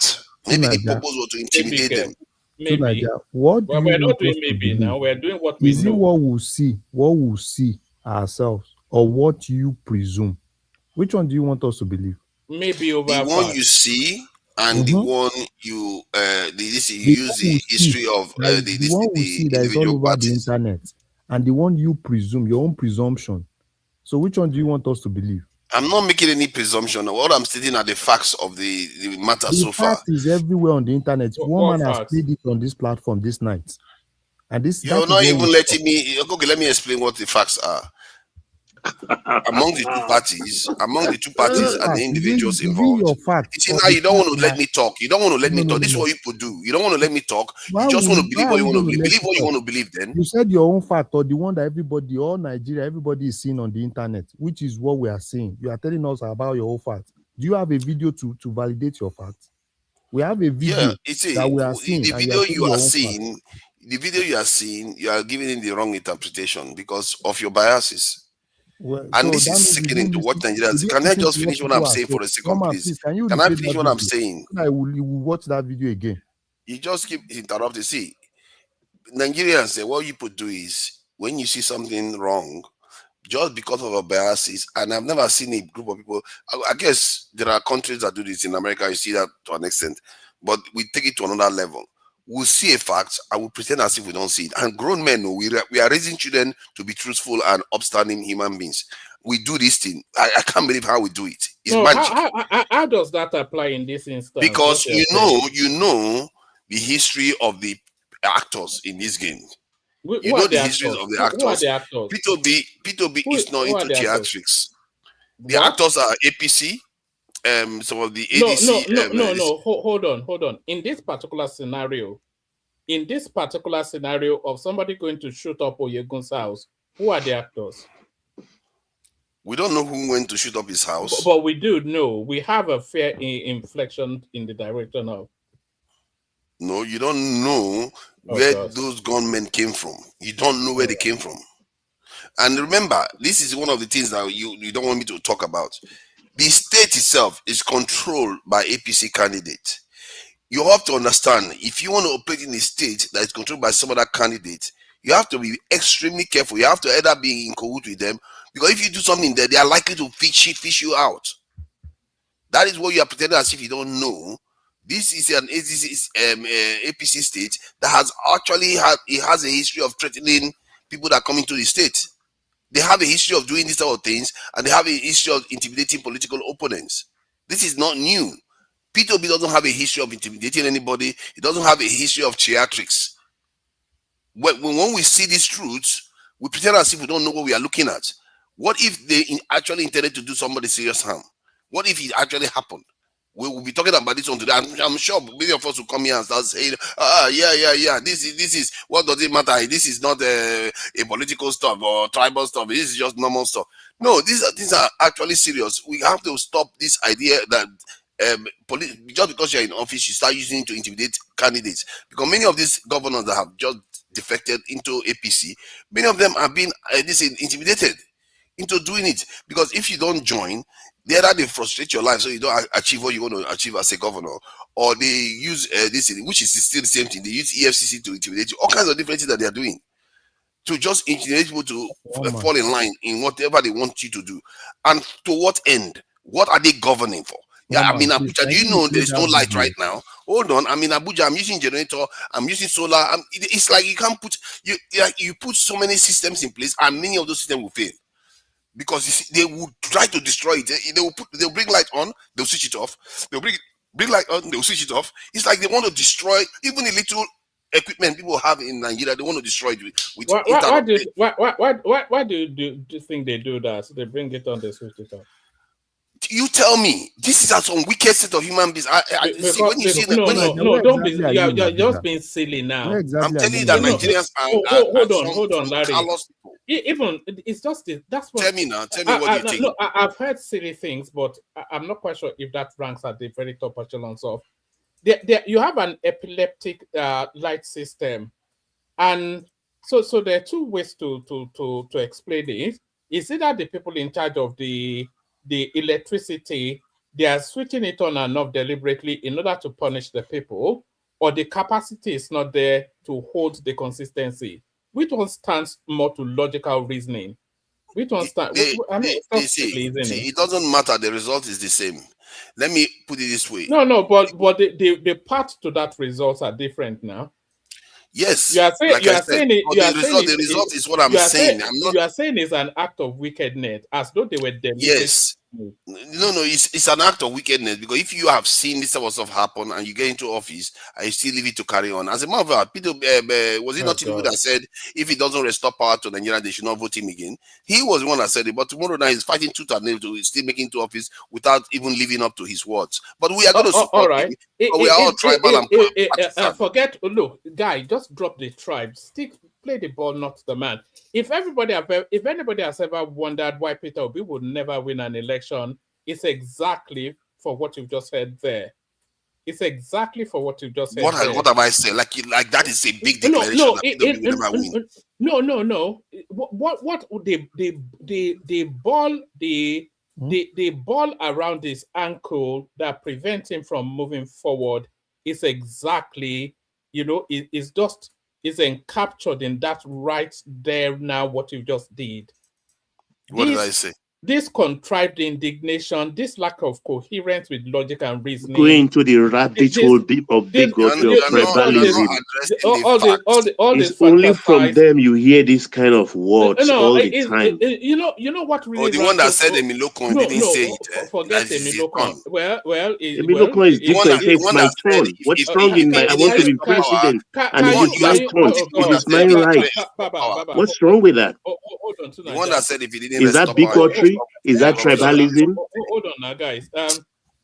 Yes, that's what it is, because we weren't even doing a tribal conversation until you came in, by the way, and this is something we're not. Because somebody has to call you out on what you are doing. You are not calling anybody. What do you do in your watering hole where you pontificate every day? What do you do there? You don't see reality for what it is. What you do is assassination. You are so blinded by this type of attitude. You are just a bigot, and who doesn't want to understand that you're a bigot? And that's a big tragedy. Because when you are willfully blind. Can anybody hear me? I can hear you, one man. I can't stand these people. No. It infuriates me only because it's disingenuous, it's extremely dishonest. It diverts from actual real. I mean, somebody in comment section, sorry, one man, God will punish you, one man, for hating Igbo people. Can you imagine? Papa, hold on now, please. Now, can you? All right, maybe I'll just bail and let you guys carry on. No, carry on. I'm just irritated when I hear these things. No. See, you know, the reason why I stayed them, there is clear evidence of it. No. Don't be silly. There's no look, Tunaja, you just drop. I can list the evidence. It's very short. Hold on. Just hold on. You know, a donkey is a farm animal. It's a utility farm animal. Yeah, it lives in a shed, not even a stable. They feed it hay. They wake it up early. They flog it. They work it hard, and then they put it back, give it hay, and give it water. But when that donkey is dead, you have to put the cane away. Drop the dead donkey. There's no reason to continue to flog the dead donkey. Just drop the dead donkey. Serves no purpose. You've been circling the same narrative. You know, it's not just drop, you know, step up to higher functioning in conversation, reducing everything to the lowest irreducibility. You people, just contrived indignation that does not, it doesn't cohere with reason or logic. No flow. It's just a nonsense now. Drop the app now. It's dead. I'm not. See, if drop, I was not you especially, but your narrative space. Drop the act. It's already run its course. Just drop the dead donkey. Stop flogging that submission donkey. is that we are not holding somebody that said. That donkey is dead. Okay, how do you explain? How do you explain when somebody tells you that if they don't provide you power, that you should not vote them into office, but you still want to you double down? Then when the appointment that they make it based on people that they are close to and they are affiliated directly with. Then you see at the same time you see a lot of corruption in the country. But hold on now. You are making a lot of false statements and you are building on we have the list. How many times have we done the list of appointees on this platform? Countlessly. So that's not even true what you're saying. So why do you say it? People easily. Do you know that? Let me. Of course, it's always a fact. Do you know that in the last this now just recent Abuja elections, you guys not you personally, your narrative space, we're talking about low voter turnout, intimidation, all of these things. It didn't even take 10 minutes for people to check and upturn just drop the dead donkey. The donkey is dead. It cannot work anymore. Just stop flogging it. I don't know why you keep saying don't flog the donkey like this. See, what I'm saying is I'm not here trying to defend ADC and even P2B from the way he has conducted himself in the past 3 years or so, because he had in his hands the ability to be a president, but he didn't do it. He just sat there and allowed Tinubu to run riot all over the country and get away with all kinds of stuff. And you can also accuse Atiku and of the same. Rufai, the same thing. Whenever it comes to an election, they all show up like they are all disgusting to me. I'm really telling you the way they have conducted themselves, because there's no opposition in Nigeria. Technically, the only opposition we have in against Tinubu right now is the AES countries, because within the country it doesn't exist. Nobody is truly opposing there's no opposition even in the House of Assembly, Senate. Everything, whole thing has been completely subsumed into whatever empowered Tinubu to do what he is doing, because Tinubu is not doing. See, and that's another thing again. He's not doing most of all this because he's trying to sabi people. He's just doing it because he has to fulfill the obligations of people that are enable him to be in power. We know he's highly compromised. He's willing to do anything to get what he wants, and this is what Nigerians do too. It's not only him. Nigerians are willing. Oh my God. It's really sad to watch. Nigerians will sell their mother if they can, if it's going to make them successful. They will do it, because to them that ability to show their neighbors that look at me, I've built this house, and it's more important than anything else. For the life of me, I don't know why they think that is the most important thing. The way we behave, I don't know where we think this is going to lead us. We think this politics is just something that is actually, how do I describe it? Like it is fundamental. It's not fundamental at all. To Niger, why are you on the edge? Because Because I'm watching the country not moving forward, and the entire thing, the rest of the world it's a fake. Politics that don't lead us anywhere. People see us as inferior people. And even check the FC files. They want to say that we are not even intelligent enough. I can't talk over this guy. It's a fake indignation. It's a contrived indignation. No, it's fake. It's put on. Because they leap very. Hold on. Let me just make the point. And notice this: not just to Nigeria, all of that space. If you listen to that space, they leap very, very quickly into this contrived faux indignation, and then they use this highfalutin in order to land at some sort of implausible, fantasized, otherworldly sort of ludicrousness. Man, you really have created a narrative to protect yourself from your just doing endless backflips, endless backflips. That like doesn't really. You are doing exactly what you are accusing me of doing. It's like a ferret in a wheel, just running around in a circle. It's like Charles Soludo actually said it in his essay 3 years ago. The Chineke May politics, everything is Chineke May, everything. Doomsday apostatizing, just hands in the air all the time, exasperated in this highfalutin, high-pitched, fake indignation nonsense. They all do it. It's a strategy. I'm not here to defend P2. But next time they are doing it, you know what you should tell them, Mola. Next time you hear them doing it, just tell them to drop the dead donkey. The donkey is dead. What is important to me he cannot farm anymore. Drop the dead donkey. What is important to me is that I've been to Abuja since 8 years ago, and power supply hasn't improved an inch. So, and what is concerning me, let me finish now. Can I finish what I'm saying, please? Let me just try to let me just see. Whether you are in the center or corner, the same thing everywhere. See, I'm telling you, whether you are in the center or not. The other day I was in Wuse Zone 3. That is actually main Abuja, at the core of Abuja, but still power failure. They don't have power there. See, they don't have power hold on now. I can show you a video of inside Wuse generator was drowning my voice. I was talking in that video, but you can't hear my voice because generator was drowning it. We hear you. We know that Nigeria has that problem of power. And one thing you fail to realize is we are beginning to address it. Yeah, Tinubu promised that if it doesn't provide you with light in 4 years, that you not vote. But let me tell you one thing. That is why we are 200 million Nigerians, according to your statistics. Hold on now. So Tinubu might have underestimated the problem of power in that country. But you and myself, if we are truly educated, as we claim to be, you understand, we should know that it's not a problem you can solve within 4 years.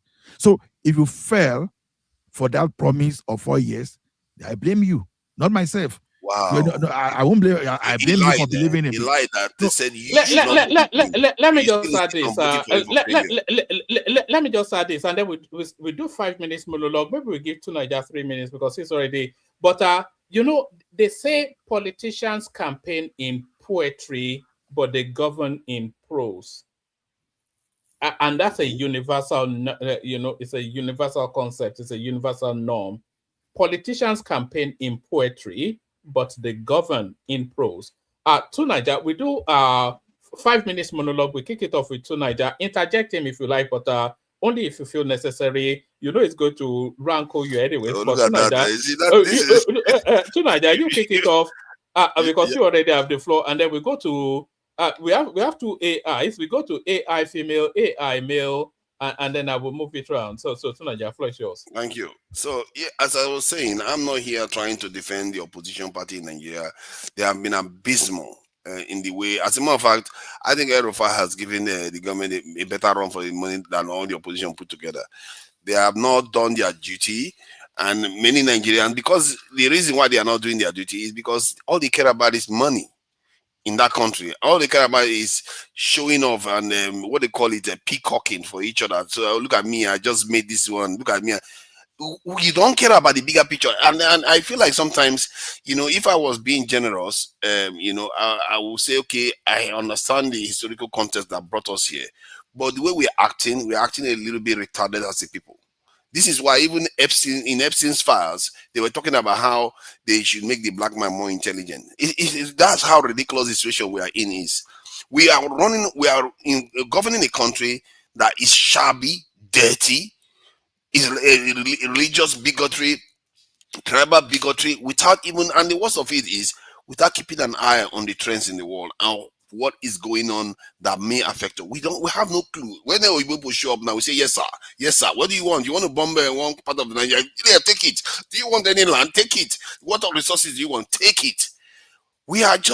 I've never seen a race so hell-bent on their own extermination. Every relationship we have with any other people that are not Africans, we undermine ourselves in it. But amongst each other, we play this game that keeps our country down. Even in Abuja, some of the best roads is not even complete technically. Like in some of the roads, when you look at it, you think it's a great road, smooth road. But you see the gutter there, you see this drainage system, you shouldn't be seeing. It shows you that it was not even really completed. You see rubbish on the side of the road everywhere. Even if you go to a Sokoro area, the people say you will see blocks, bin. This one, we are shabby. We can't even take care of our streets. And this wicked that is saying is building flyover and Johnny Road everywhere. So even to organize people to clean your streets, he can't even do that. Man, I just know what I look at when I see Nigerians. I just see people that they are suffering amnesia, or they are they are suffering a psychosis that they can't seem to break out of. All we do is play these games. Even your leaders are not governing for you because they too are doing what you are doing.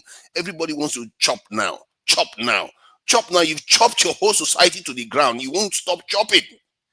When are you going to start chopping so that you actually get real rewards and actually make more money? These people are chopping themselves into poverty. What kind of chopping is that? If people want to chop, are you not supposed to be growing your wealth? Where are we growing our wealth? We are making ourselves poorer every day. All these games is part of the process that keeps us like this. And this is why I condemn both sides, because it doesn't elevate us. None of these people are elevating us. All of them, the way they are behaving like proper caretaker governments. And the West is not talking about recolonization. And we still sit here arguing about what? We don't control anything. Tinubu is basically doing their bidding.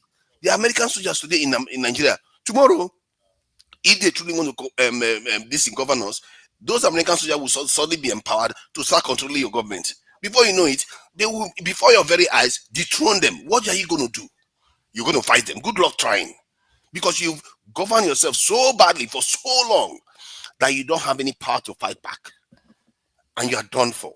And I really lament when I watch some of the way we do policies. I would never let my eye go away from the bigger picture, because all this argument day in, day out, no power, no this in EFCC, this Fubara, it doesn't. All we are doing is running the country down. We are not getting any much richer. The only person that has actually made any move to shift Nigeria's direction is Dangote. Everything else is rubbish. No, tell me, what other thing is producing real gain for Nigeria anymore? Nothing. Without Dangote, our poverty level would have just maybe doubled by now. That is how badly this country is being run. Thank you. All right, excellently done, and within the time slot as well. So we always are like that. We're going to go to AI, but apologies, AI. I don't think Baba has actually spoken yet. So we go Baba, AI female, AI male. But guys, I'm going to build. Ola will bring it home. The super chatters are Tumajek and Abe. For a moment, I wondered if the super chat button was not working anymore, but apparently still does. So thank you to the two of them. Thank you, everyone. See you tomorrow. Baba, floor is yours. Ola, the platform is in your hands. Thank you, everyone. See you. Yeah, good night, woman. Well, gentlemen and lady, Zita, are you there? So, like we're saying, Nigeria's problem did not start in 2023. and it will not end in 2027. Developing a nation is a work in progress in perpetuity. Nigeria is a peculiar country like no other. The tribes therein, over 200. Ethnic nationality, I don't know the numbers. The languages, I read somewhere it's about 500. Some say 700. And I don't think there is another country in the world that's molded like that. So it's what we have, and we have to work with it. As we are, we have 6 zones. That's how we divided ourselves. We've come to accept it. And it is on that we rule. A problem that has been leading the country for donkey years since the time of independence cannot be solved in 2-3 years, which is the power thing. We've done it in fit and start. It's not working. Some government or some administration has spent 16 billion. It didn't work. So let this administration attack it. But we have tiers of government. The power thing has been taken out of the exclusive list. So every state can develop their own power structure. Abia has done it. They are doing it. Lagos is done. I think we are in the 6th now. A couple of states are picking up the gauntlet. And those already that have even done it are frustrated because they don't have gas. Because they are all thermal stations. Nobody is building the dams anymore. So we have these peculiarities we're running about. So things that are in the purview or are on the desk of the state, we should situate it on that desk. Primary school on the desk of local government, we should put it that. Everything should not be about Tinubu, should not be about Asurok, should not be about FCT, should not be about federal government. It's the federation we're talking about. The federation consists of executive, legislature, and the judiciary. But now we talk only of the federal government, federal government, federal government. We should discuss things and put them in their proper perspective. And the unfortunate thing about maybe, this bigotry thing and things like that, there is no state, not one single state, that doesn't have a representative minister in the federal cabinet. The constituency, all states must have one minister. All states have.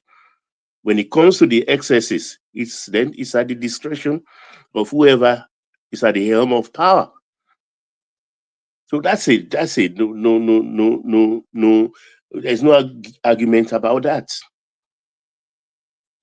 So I don't know why we always resort. Daddy, yes, the sir. senators are there too, and the House of Rep to represent you. Yeah, that's why I say it's a federation. When we say federation, is the tiers of the government that makes up the federation. But we don't look at the federation. All we look at is at the federal level. Everything, water, Tinubu, electricity, Tinubu, jiga on the toe, Tinubu, erectional dysfunction, Tinubu. It shouldn't be like that. Shouldn't be like that. I mean, when we discuss, I expect people to know that, this is the people that's supposed to do this. This is the people that's supposed to do that. Why is this not working? The states have a lot of funds to play with. This president has managed to corner a lot of funds they are distributing to the states. And more is still coming. Just taking 30% from an NPC has contributed another close to 2 trillion to the federal coffers. The governors will be having more money. They are being persuaded, please release money to the local government so that even a professor will not aspire anymore to be president, but aspire to be a local government chairman so that he can be close to his people and do something with that heavy money. Somebody in Delta today, they said that they are giving each local government 7 billion a month in Delta. I'm sure people of Delta now will still be talking of Owobowore in Asaba. They will not be looking at their chairman who has 7 billion to play with every month, apart from his IGR. And that they still generate internal revenue, IGR. They still collect Exactly. taxes So these from are the market. things, Yeah. and we are missing the point, and we are allowing the local government, we are allowing the state government to get away with murder. We just put our focus on only one source. Only one source. There is no governor that has been shortchanged in a month for their FAC allocation. That is direct. Insecurity, they even have security allocation outside the FEC. Yeah. Every month. I even thank God for the governors that at least that disease of not paying workers is off their table. They pay workers now. I'm happy, and most of them actually, the backlog of pensioners' money they are owing, a lot of them are paying it. I thank God for that also. So they are having more money to play with. But Daddy, thanks to the federal government, the federal government doesn't reduce their, how would they even pay? Because I don't even think they can pay by their own. The federal government doesn't release their money and give them more money, isn't it? So a lot of atrocities are being committed by the state and this thing, but we all look at the federal power structure without knowing that these things are divided constitutionally. There's an exclusive list, which is at the back of this thing.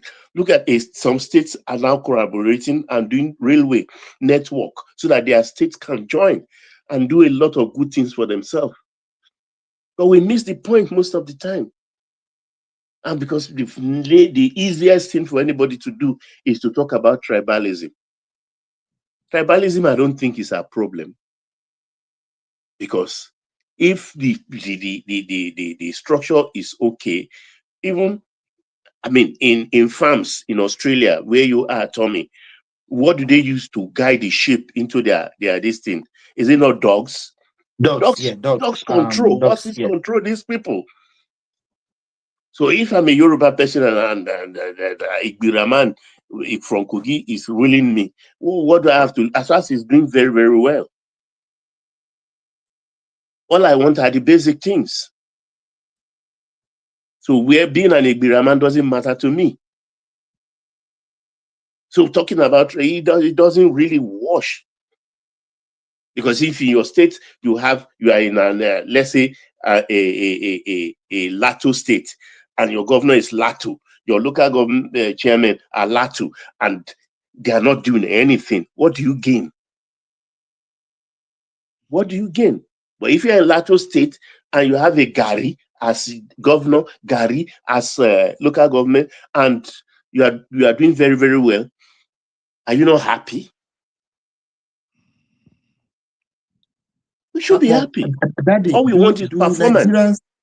Do Nigerians really know what is under the purview of the federal government to take care, and what is under the purview of the state government to take care, and the local government? I think they maybe know. we should They educate them much No, better. they know. They can't tell me they don't know. They know. They can't tell me they don't know. Because you talk about school. Oh, Aso Rock. When in primary and secondary school as local government and state affair, don't they know? You expect Tinubu to come to the remotest village like Ibeshe in Lagos, for instance, to come and build school there? It doesn't concern him. It doesn't concern him. Tommy, I yield so far. I think our problem is that we don't recognize ourselves. We say when anybody rules well, we'll be happy with it. Like, really, to be fair, military regimes, they try to do the right thing by the nation. Politicians are the most irresponsible groups going in the country. If you look at, like, yesterday we were having a conversation about Isaac Adakaboro because it was the 60th anniversary. And it turns out that his grievances are not so dissimilar to the grievances you hear today from Southeasterners when they say, oh, all the seaports are in Lagos. His grievances were to Enugu and the central government. There you go again. There you go. Can you let me finish? No, Can I've you let not me even finish? spoken. You are saying, can I allow you to finish? Can you I've let not me even finish? Now, spoken. you are master of hold on. You are master of hold on. So let me finish. So his grievances, he listed them, the way we behave. And you know what really jarred at me when I was reading these grievances is similar. It echoes what a lot of Southeasterners are echoing today in Nigeria. What that tells you is that we have a pattern of behavior.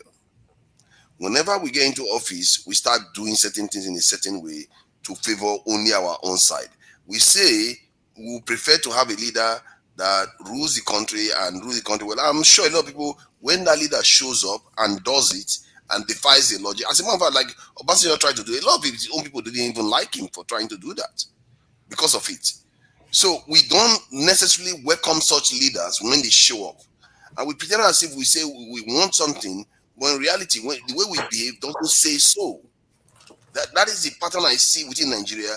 And I was and if you look at the nature of the behavior too, Isaac Adakaboro that declared secession and barely resulted in this in a very significant loss of life to any prominent Nigerians, he was condemned to death.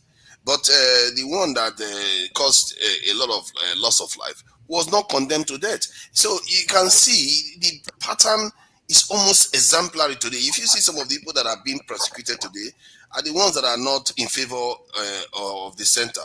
And it's like, when do we stop this behavior and start actually focusing on building a nation? When do we stop it? And until the people themselves realize it.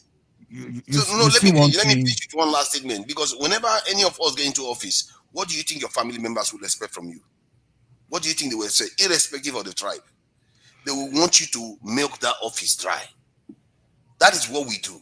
We know that. Look, to Nigeria, you see, you talk about Adakaboro. Me, this small me, when I was 11, I met Adakaboro. He's the uncle of my catechism friend. I met Adakaboro. I know that story very well. But if we go into that story, there will be another confusion here. So I'll just drop it. Because I lived that period. I did not exist. I did not exist. I lived that. I'm not a pedestrian. As I stand here, how many of us are members of our landlord association on the streets we live in Nigeria? I follow my landlord association till tomorrow. I was once a chairman before. Not just in Nigeria, but also I introduced landlord association on my street in Accra. And they still thank me for that. Baba. Yes, sir. Yeah, I hear you. I would have really loved you throw more light on that Kaboro issue. But no, I go before cause that, confusion anyway. I go cause confusion. yeah, Just leave it. okay. Before that, yeah, I get the point. Forefather is saying, right. Forefather, I listened to you guys briefly today, maybe like 5 minutes. I hear you. I heard what the discussion you were having with Dr. Damages and others. What you said is very apt. There is no two ways. That's the right thing to say. Like Nigeria, we have a lot of hypocrite among us. So you hear them complaining. The truth is, it's not that they hate what is bad. They just hate the person doing it at a particular point.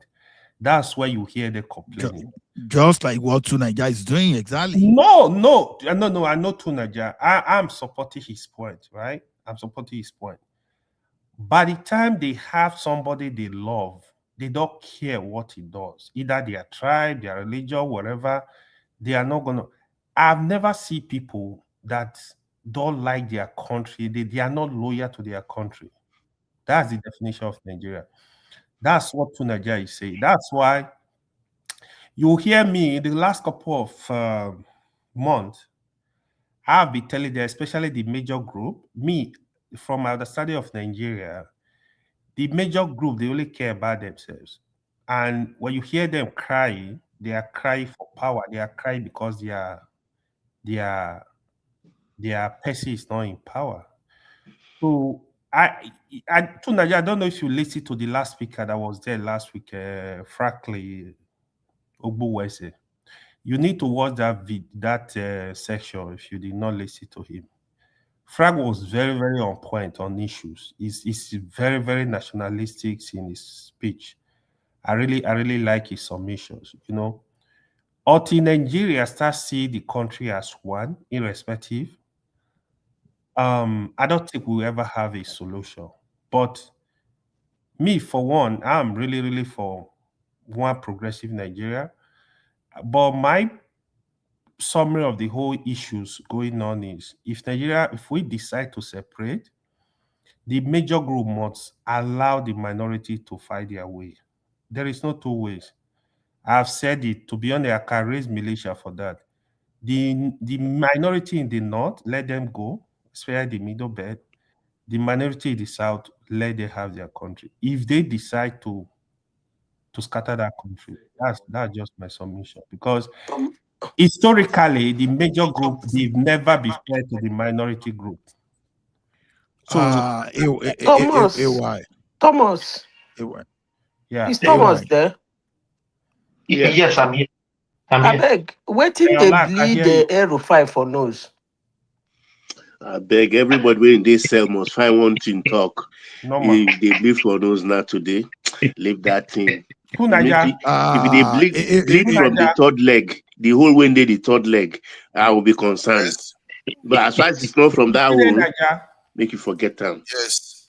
So you people are dismissive of his nose bleeding. I wanted to call, but unfortunately, I don't have the time. Man. He's going to court tomorrow anyway, so let the court start dealing with him. What case are they holding against him? Terrorism. Where is so three ICPC, EFCC, DSSS. I hope terrorism charges are included. America is involved now because he's a terrorist. Wow. ICPC, EFCC. Let them hold him all they want to hold him. In the end, for me, watching Aero5's antics, he has this streak of radical opposition. And if the ADC had any balls, or even the P2B had any balls, they would have opposed the government the way they are supposed to have done that, the way he is doing. And so nothing will happen to him. What are they going to do? They are going to try to intimidate him. They won't succeed. That guy is a radical in his own mind. Yeah. So and it's going to backfire. If anything, if they carry on too much, it's going to, because you'd say whatever you like. In the north, people actually respect his own kind of integrity. This is the same man that fought tooth and nail to ensure Tinubu won because he believed that they are you saying single-handedly? Or part of a team. Of course, not he was a major player. He was a major player. He fought like somebody that wants to uphold it's like their promise and their commitment. So he has credibility from that point of view. So for the life, I don't know. The guy is a very strange man. Really, he has this streak of being able to defy rules and getting away with it, which is I don't necessarily understand where his power comes from to doing that. But I also think that maybe part of his power comes from the fact that when he says something, that's what he actually does. Yeah. In the context of interacting with other groups. So, are you glossing over all the atrocity committed, human rights atrocities, which Odekalu? I don't know. Listen, I allow you to let me talk. Let me talk. Anyway, please. they don't let catch me him. They talk. say they don't catch him. 8 years, Odekalu, everybody, they're even having they are forming what do we call it? Class action against him, headed by Odin Kalu and a host of others. Are you glossing all over that because he has a radical tendency? No, I see. My issue with accusation they put towards him is because he's the governor of his state. He doesn't have any radical tendency. He's just an evil So that's man. what he's There is alluding to. nothing I'm radical using about him. helping to He's an buttress his evil point. man. Somebody And that he's a decides that he wants to terrorist. form a parallel government is not radical. Somebody that decides that There he's is going to defy nothing the radical about order Rufai. in the currency change is not radical. Okay, There is nothing that's radical not about radical, tell me what Rufai. more is radical by Nigerian standard. Erufai, so what Tunaja is saying is true now. During the 2015 election, he was at the forefront of the opposition.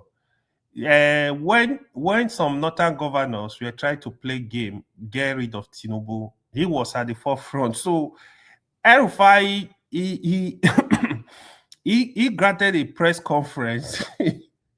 He was completely against the president and the government in power. During Buhari, don't forget, Buhari, Erufai was very, very close, like his son to Buhari. Was very close Excuse me, to Buhari. if you present a case, let's assume that you present a case, and they look around your case you presented, it's not holding water, you think they will buy it. The North was weakened. Let me finish. The North was weakened in the APC primaries because of the pressure, not from Erufai,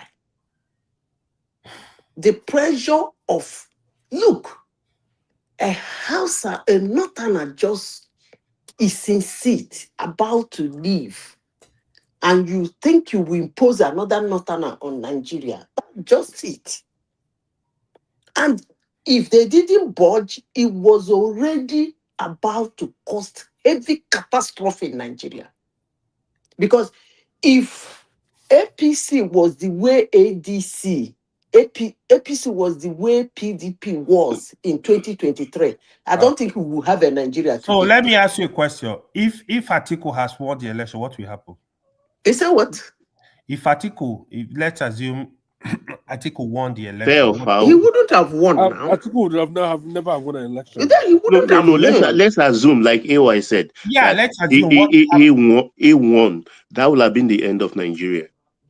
See, because no, I'm telling you, because no, Baba, 8 years of Buhari, 8 years of Atiku, 16 years, the same thing they did with nobody would, Baba, think it's a reverse plumolution.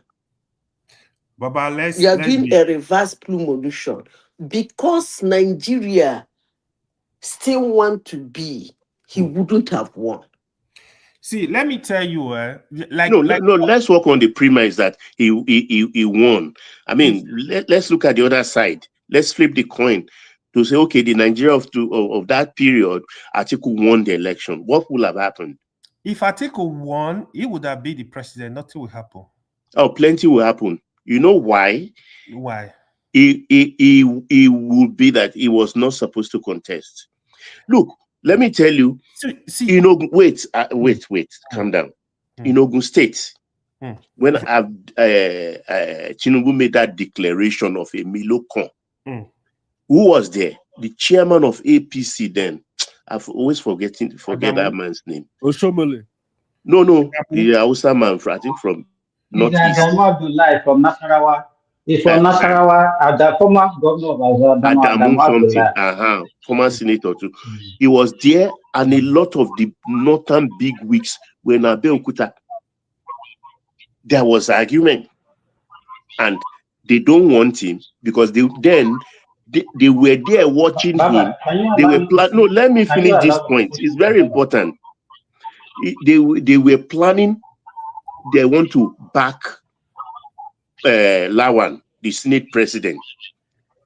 That was why he made that statement with annoyance and went historical about how APC was formed, how he brought Buhari. He did not hide it. He said, I brought him. Yeah, a man that is lying. Listen, patience. With this now history, we all of us witness. All of us witness this history. But those who want to feign ignorance, let's remind him. He stood with anger. He was not addressing just Nigerians. He was addressing his own party bigwigs who are from the north. And he said, look, this is how this thing was. He went and said, look, he told Buhari that if he helps you get to power, Yoruba must not suffer. I'm interpreting what he said. Say Yoruba must not suffer. And if you finish, it's Yoruba's turn. And if it's Yoruba's turn, it is my turn. Èmi ló kàn. Tó bá jẹ́ Yoruba ló kàn. Èmi ló kàn. That's how he put it. You understand? And they went, the Adamu went back and reported to Buhari. I was even afraid that they would double down on their plots, and they will. But somehow, I don't know.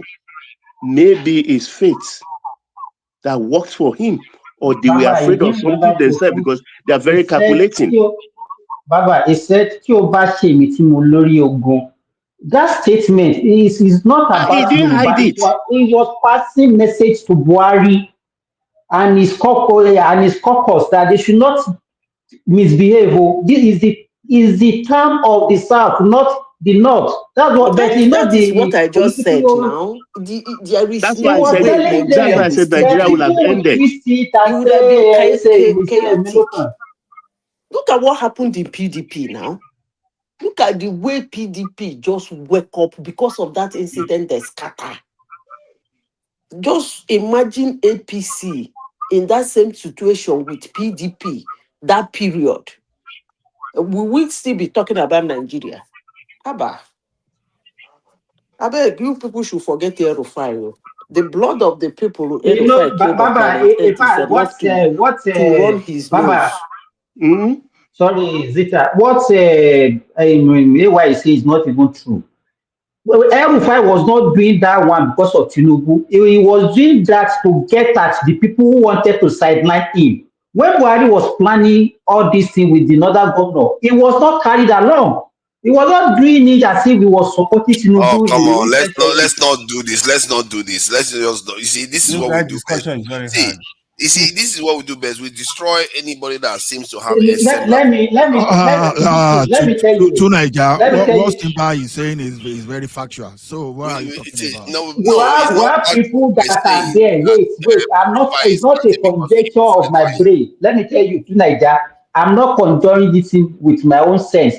People have written books. People that are there have said it. Go and read it. If you don't know, all this one that you're talking about, we know before. Now, in fact, I'm happy now that you are learning, you are going back, because with your empty head, before you used to argue all these things, supporting all this your friend this one now. No, it's not an insult. I'm playing with you. I know that. It's all right. It's allowed to. Simba, what do you have to say about Obi being attacked? Mr. Manafsita, please, before we go to that one, we are talking about something earlier on. If Atiku could have won that election, can you tell me what will have happened? You didn't specify. You didn't tell us what will happen. What will have happened?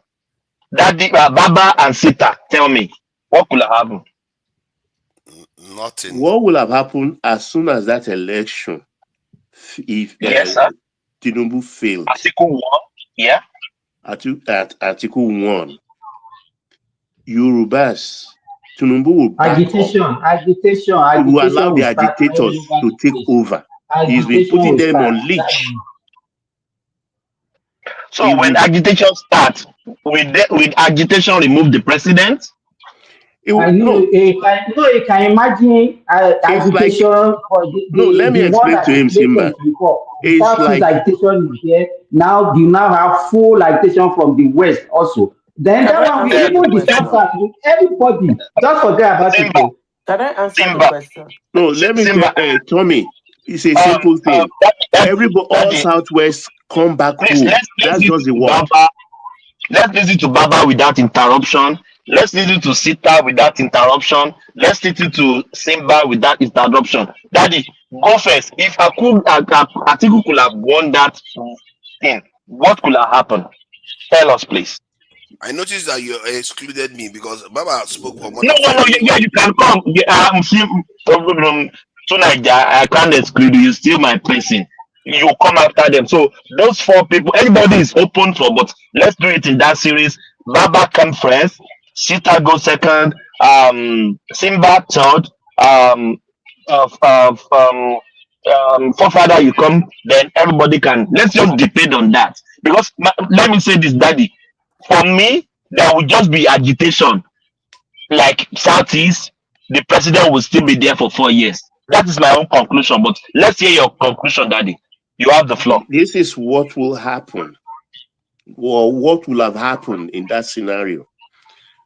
Tinubu comes back home.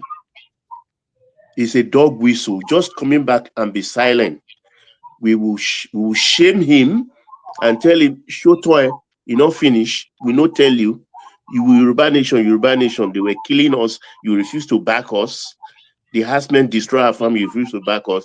Leave us alone now and sit in Bodilon and shut your mouth. They will go to town. Himself, he will be sponsoring. He will tell us where the things are. And of course, there will be an announcement from Afeni Ferry. All Yorubas come back home. It's as simple as that. Just that one statement, all Yorubas come back home. If you remain in any other part of Nigeria other than Southwest area, you're on your own. Very simple statement. Because that was how 1966 started. It's my turn. Okay, let me say something. No. Sita go second. But Daddy, let me respond to Daddy. Sita, then you come in. Daddy, that will remove Atiku as the president.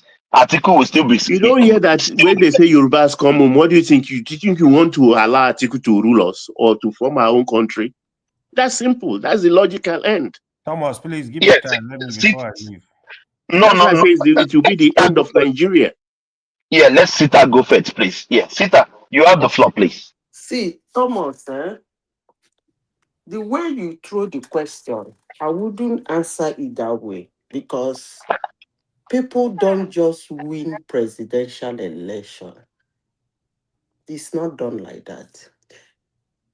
Apart from every other election that they do serious permutations and data analysis, calculate, minus, subtract, begin to look at the person the thing is going towards. Apart from other election, presidential election in every country is highly monitored, more especially people who are in that context and their cohorts and their conglomerates. Now saying if Atiku win, what will happen? That means we are trying to overrule projections, calculations, statistics, corner here, and the dirty deals of politics, and you just dump him into winning. I will not answer it that way. Let me tell you what will happen. If that election, when the people in question, both his party, his opposition, and APC and the opposition, if you listen to them that time, even this Aerofile make a little sketch of where Obi will win. And I think he got it 80% right. So those people don't just go into election and say, we win or we not win. If that projection was going towards Atiku, there would have been mayhem in Nigeria. Trust me. If that projection, as they were projecting that election, Wike and his cohorts are dancing that their kangaroo dancing from one state in the south to the other. And they're looking at the trend. It was still hanging in the balance of Atiku. You wouldn't believe what will happen in the south. That election probably wouldn't have held. Madam Sita, you still don't convince me. Wait now. Wait. Atiku will still be the president. Madam Sita, let's assume Atiku is the president. Forget about election, projection. You will not forget it. Listen, let me tell you. You see this thing you said now? That was why, what is his name? This thing you just said now. That was why, what's that guy's name now? The one Army beat. Humphrey Musu. That was why he was beaten to stupor. When they were doing that projection, it was going to Abiola. They didn't believe it. They didn't think it would be possible. They were telling them, look, this guy is going to win this election. This guy is going to. When the vote they came, they said, how dear. That is what causes Q. I can assure you, there is no way Nigeria will be steady if that thing was going towards Atiku. Forget about him winning. That's all I can answer you. Because the madness, Simba. let me finish. Thomas. The madness has already started. What was stemming down the madness and pushed it towards going to the pool was they have made all their analysis, put all the things in place, and they found that he's not going to win. Let's go to the pool. That's how elections are done. Yeah, thank you, Madam Sita. Sita, thank you so much. Simba, with your permission, please. I think AY want to leave. Let AY go first. Then you come. We come after AY. Please, I'm very sorry. Yeah, Thank you, AY. Madam Sita, let me, Madam AY, hold on. Let me answer Madam Sita. Madam Sita, Nigeria will just implode. Atiku will still rule that 4 years. It will be ungovernable for him, but Nigeria is not going to scatter. Nigeria is not going to divide. That's what I'm trying to get out of that. Yes. You see this thing you just said my now. bloody warm. You see this thing you just said now. You see this thing you just said now. That was the same thing some professors and some students in 1999 said about Abiola. If he win the election, the only thing is that Nigeria will implode, but he will still be the president. But he never was. He never smelt it. Yeah, you make your submission. Yeah. AY, you have the floor. Let's hear from AY. Honestly, I'm just laughing here because the reason why I'm laughing, even Baba for my house for this one. The truth is, this is Nigeria. If nothing will happen, Atiku will become the president. First of all, you need to look at it. Before I make this submission, Forefather is here. He know my position on the North and South divide. So for me, is do your 8 years, give power to the other people. That is, I think that's the minimum that can hold the country together. But if Atiku had won that election, sincerely, nothing will happen. The reason, first of all, Abiola won an election overwhelmingly. The Yoruba did not go to war. They did not even come up that they want to succeed. They did not divide the country. Yeah. If the country will be divided, what's AY talking? Where were you? You are not following. Hold on, AY. No, where were you between 1983? Mr. AY, are you talking? Were you there when? All of you have patience. Let me. Okay. Have patience when they should be the one to Ola, your blood be hot. Let him finish. Let him finish. My blood is not even nothing. You understand? Everybody just push me aside, and I will still hammer me, Madam Sister, today for what she did. Mr. AY finish. So let me. Let's AY finish. Yeah. Everybody have their own. AY, hold on. Do you know why I like this platform? We are not one-way traffic. That's why I'll be still coming.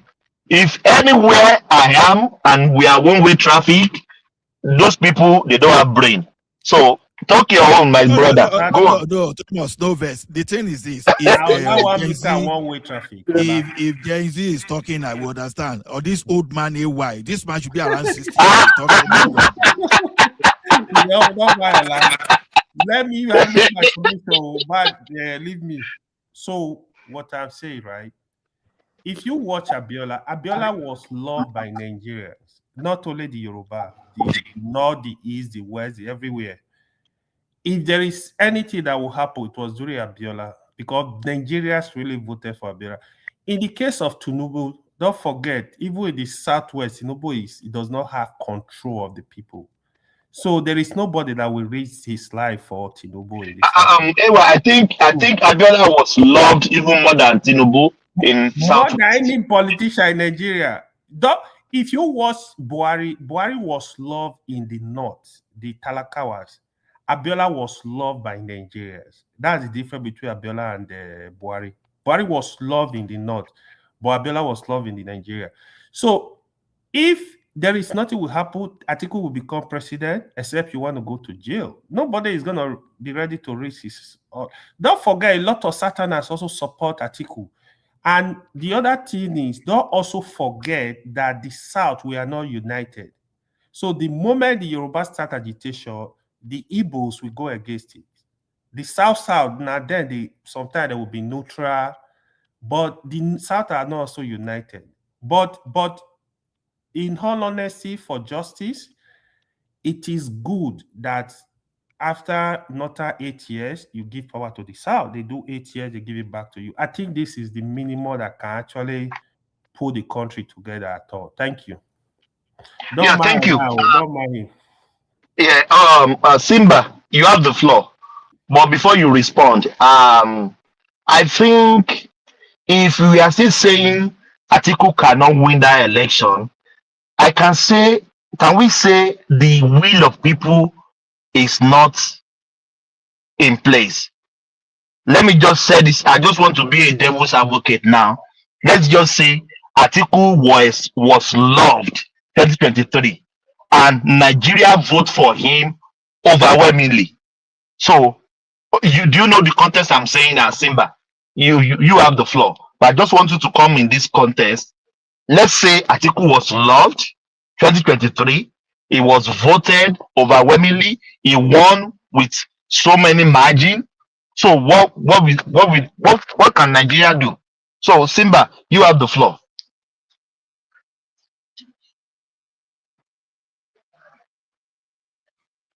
Simba, we can't hear you. Simba, don't go on what you don't go on. He unmuted himself now. We can't hear you, Simba. Simba, can you guys hear me?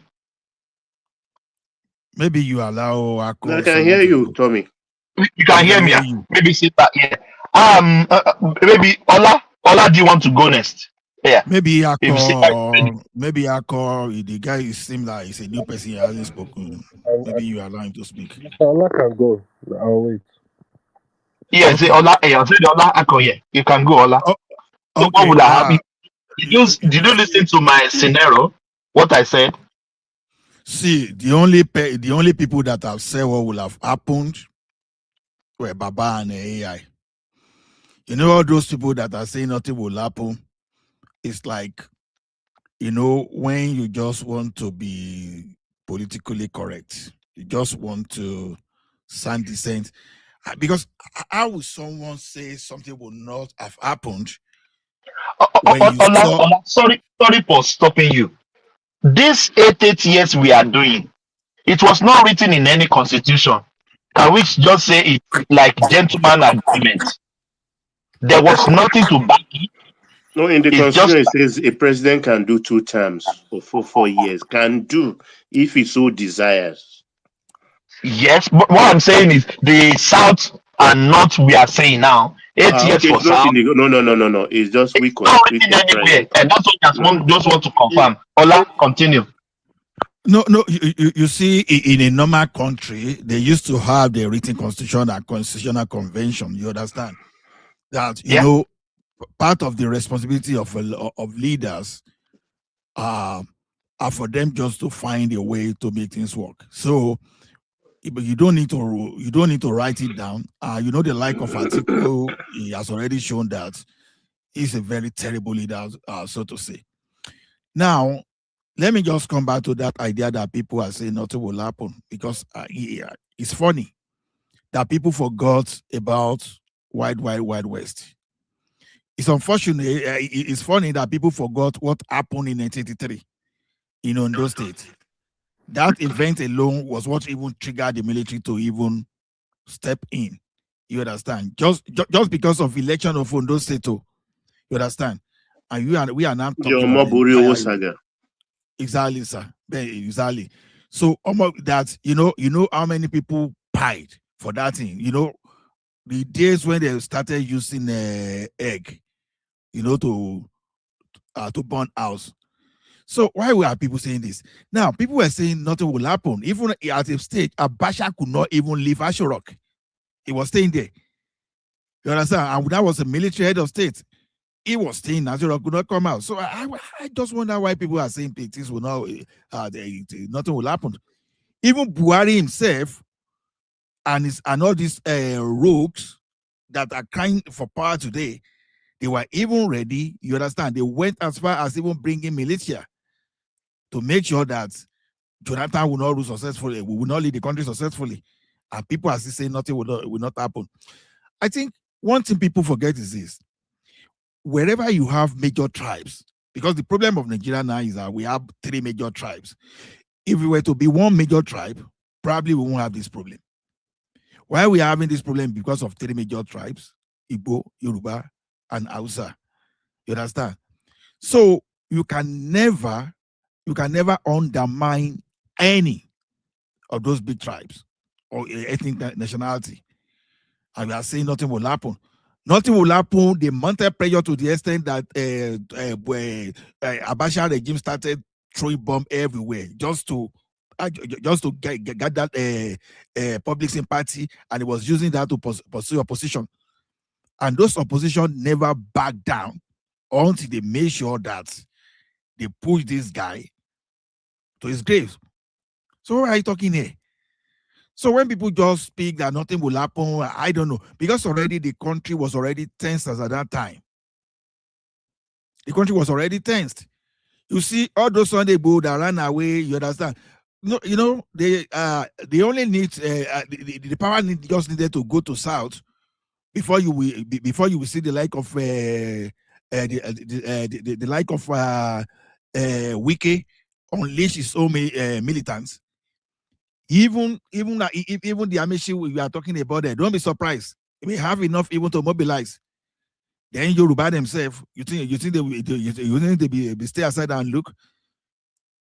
So to me, we can't. But Ola, I want you to agree with me. What I'm still saying is we will agitate, we will sideline the government, we will do everything, but that doesn't remove Atiku as the president. Okay, Ola, just give me 30 seconds, please. What you don't realize, Thomas, is the scenario we are painting and interrogating is different from Abiola's time. In that 2023, there is a Kanu agitation hotting up, despite that he was in incarceration.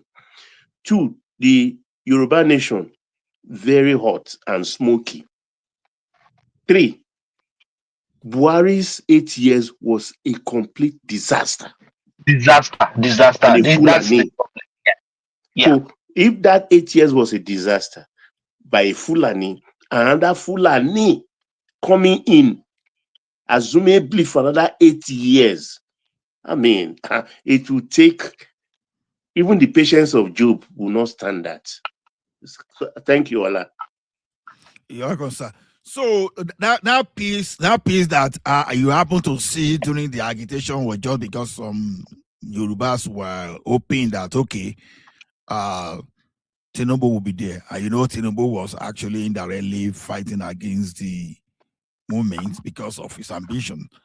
So immediately you quench that ambition and people were not seeing the way to go. You'll be surprised. You think Nigerians are really coward whenever they need to do things? No. We are like this job because we are divided in our opinion. You understand? But Ola, why are you not seeing it in my perspective, the scenario that I just visioned now? Let's just assume Atiku was loved 2023. I'm just painting this scenario, just being devil advocate now. Atiku was loved. Nigeria vote for him massively. there was even, if like sometimes if they vote for you, people will even say they rigged the election because it's very glaring. So what will have happened? I think we could have been the president. Oh, no, the question is this. Let me ask you a question. When Abacha took over, did anything happen in Nigeria? If I may ask you. And I want you to answer it with all honesty. Did anything happen? There was some protests everywhere. Some people ran out of the country, but Abacha still the president. That's my No, I know recollection. it was. See, let me tell you one thing. You are a Yoruba person. They will say, "Àwọn àgbà." They will say, "Baba, ẹjọ́ for mi o." Pé ọmọdé burúkú tán, ó ń bojú wẹ̀yìn. Ṣé òjò lolúwere ń pani ni? Now the question is this: when they say something will not happen, you think something will happen. You think it's going to be almost immediately? No, things like that will always be gradual. And I'm still surprised that some people are saying nothing happened during Abacha. Except I don't know. Except you don't really understand how things happen. Nothing really happened during Abacha. Like seriously. To the extent, what led to the death? What led to the death of Abacha? I'm just asking. Do you think he just died? They think it just the natural death. The natural death. Well, we see, guys. But Mr. La, can I even say something to that effect? Go ahead, sir. That I will Baba, sir. Now, I think we need to look at the Abiola situation and look at that there were individuals from the Southwest that were willing to betray him. On the eve of his election, someone as the most senior of all Yoruba people that had social political influence, Obasanjo came and said what? He said Obasanjo was not the savior. So he said Abiola was not the savior that people expected, people think he is. So when you have it, yeah. So but the main thing is to the public, to the international public, when you have someone like Obasanjo making such a statement, that there were people that were undermining Abiola, even to Abacha, and look at even Abiola's position. Remember that when Abiola, but what is the relevant? What is the relevant of what you are saying to what you are discussing? I'm saying that you cannot compare the Abiola situation to this. What would have happened if Atiku won?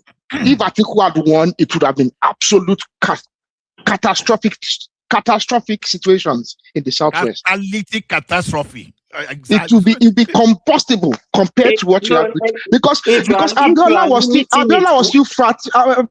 still fraternizing with Abacha. Remember, up until when you are limiting it to only Southwest, I think you are doing a disservice. I can only talk about what I can talk about. I can't talk about the South and Southeast. I cannot talk about the Southeast.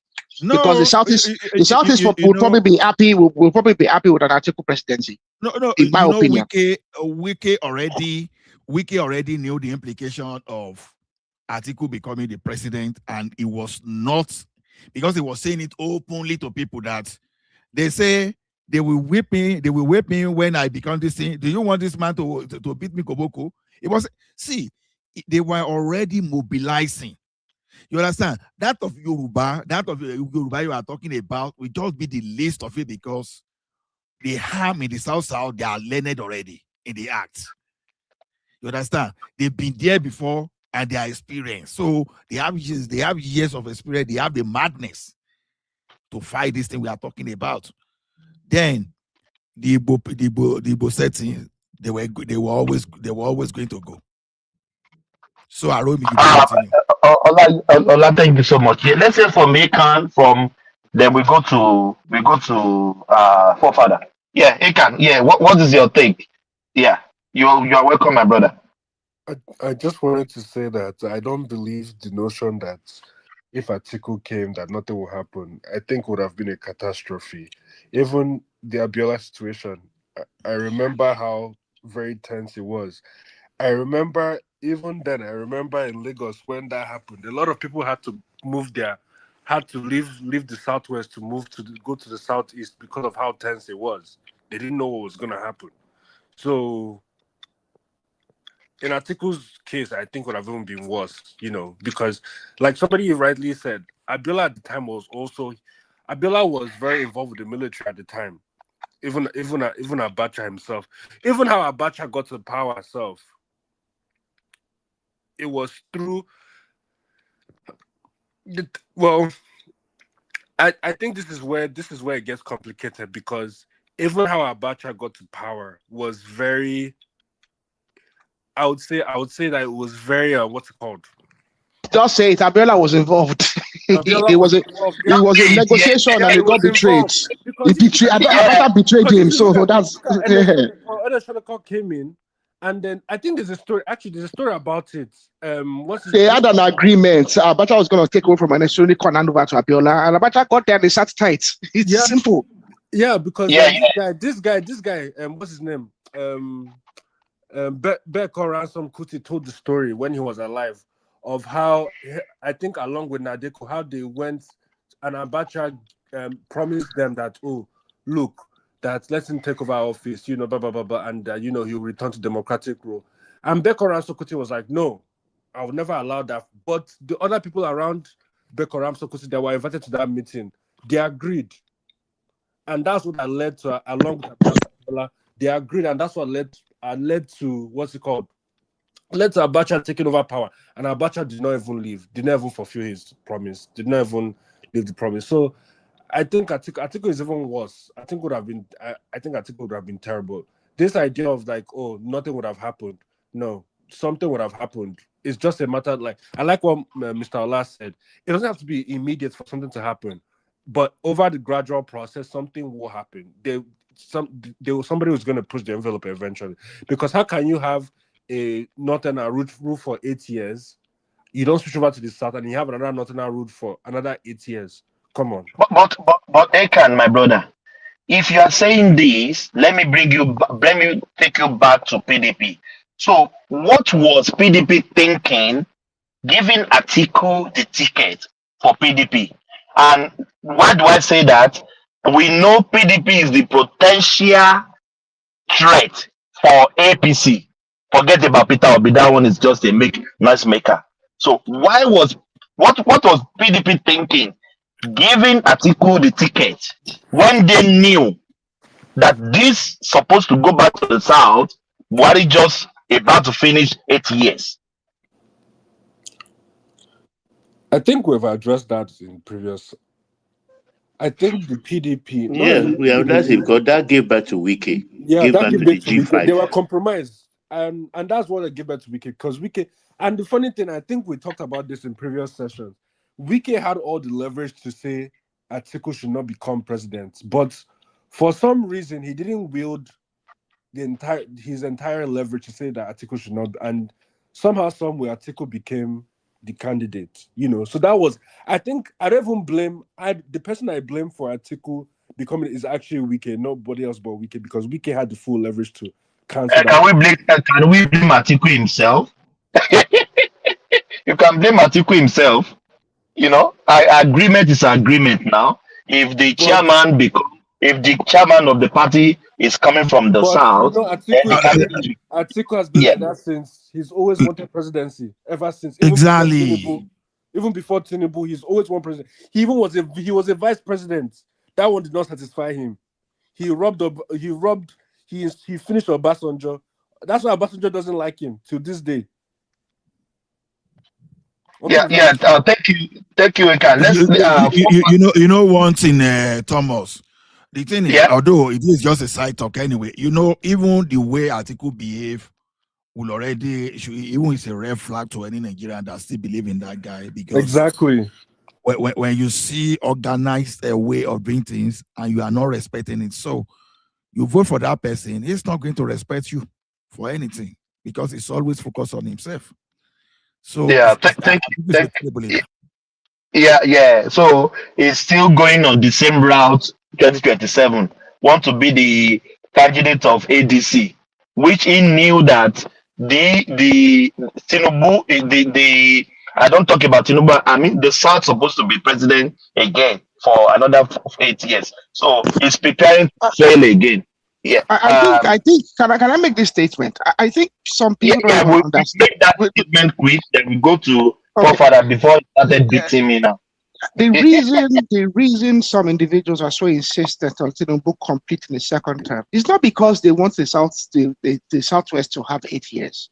It's the expectation that with Tinubu is this, that the next 4 years is going to complete the structuring of Nigeria. If Tinubu does not, if it does not show within the first 1 year of 2027, from 2027 to 2028, if it doesn't show within that first year, having won the re-election, that is going to do anything proper restructuring, the heat that will come for him from the Southwest will be so much.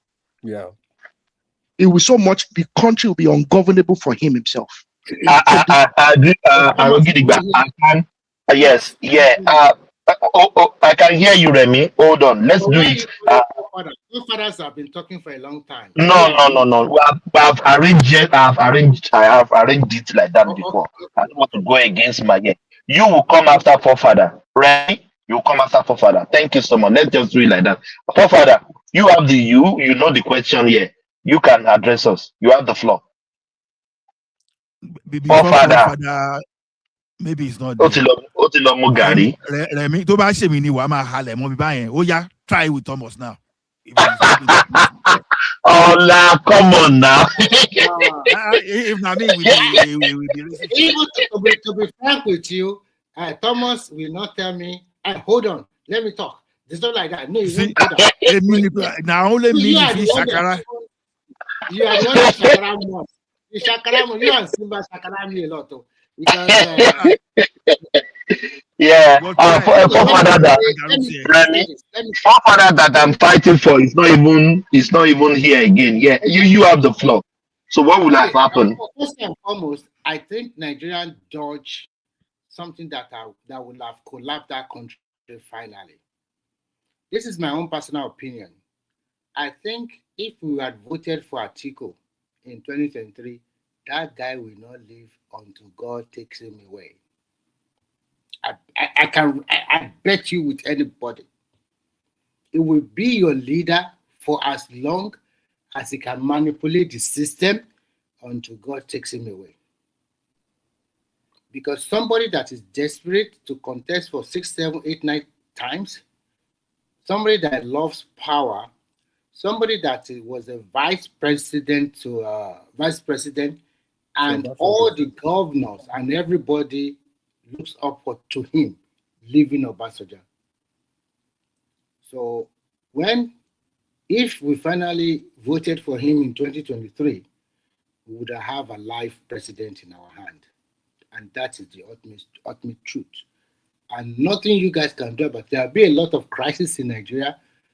And I bet the Southwest, when you placate them with some position, they will just keep quiet. The same thing with the South-South, because the VP will come from the South-South. That's all. There'll be crisis, but by the end of the day, if we continue to fester, that means the collapse of the whole nation. Maybe in the next 4 or 5 years. Maybe by this time now, we'll be talking about, maybe the next generation, we're talking about how to partition Nigeria again. Because I see him as somebody, if he get to that position, he will never leave. It's very divisive. Until God takes him away. That is my little piece on him.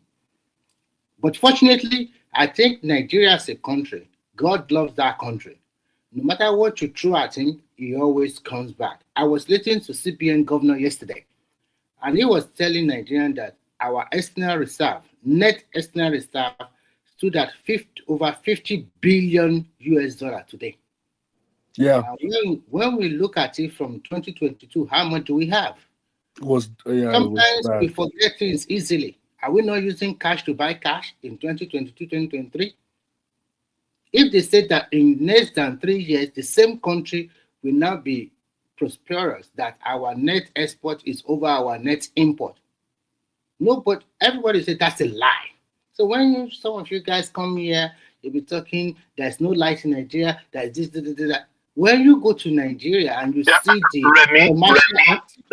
the first time in decades December there is no fuel scarcity last year. I was in Nigeria also in December, and I bought fuel as little as 729 naira per liter, because that was a competition among Now them. only Some were that. selling. When was the last time? When was the last time ASU went on strike? Mm-hmm. The last time. So, sometimes, sometimes you know, Remy, please let me say this. You know, it's the custom of Nigeria. December time, there will be fuel scarcity before Tinubu. There is no year. There is no year in Nigeria. As far as I remember, there is no December. There will not be fuel scarcity. People will be fighting. But don't let us also call Tinubu a magician. Let us credit Dangote. Dangote is the one. Yeah, but it's still under Tinubu, isn't it? I am not even crediting Tinubu. I am looking at it from different perspectives. I'm looking at it from where we are coming from. That project started before Tinubu. No. Let me tell you one thing. Tinubu can as well frustrate Dangote. Don't you know? Dangote, of course. Of course. DG is into the same business. And so now let me tell you one thing. They could have easily frustrated Dangote under Buhari. You'll be shocked. You'll be shocked. It's not that they would have. All these things they are doing with Dangote, that Dangote is crying on TV. They would have gotten away with it with Buhari, because they will just convince Buhari. They will convince Buhari that Dangote is. The Buhari is easily convinced with all this stuff.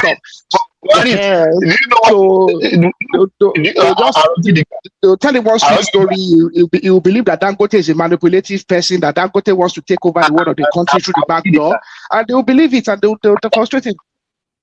Do you know what they say about Buhari? They said it's the last person that spoke with him. That is what he will do. Now, if you convince him with one story, they convince him with one story that he likes to hear. That's it. Buhari took us back 20 years. It's total disaster. Total disaster. But I guess I have a I think next time, if Nigeria want to choose a leader, I think we should choose a leader based on experience about economic, business, and so many other factors. The major problem of Buhari he didn't understand economic analysis. He had no understanding at all. He didn't know how to go about it.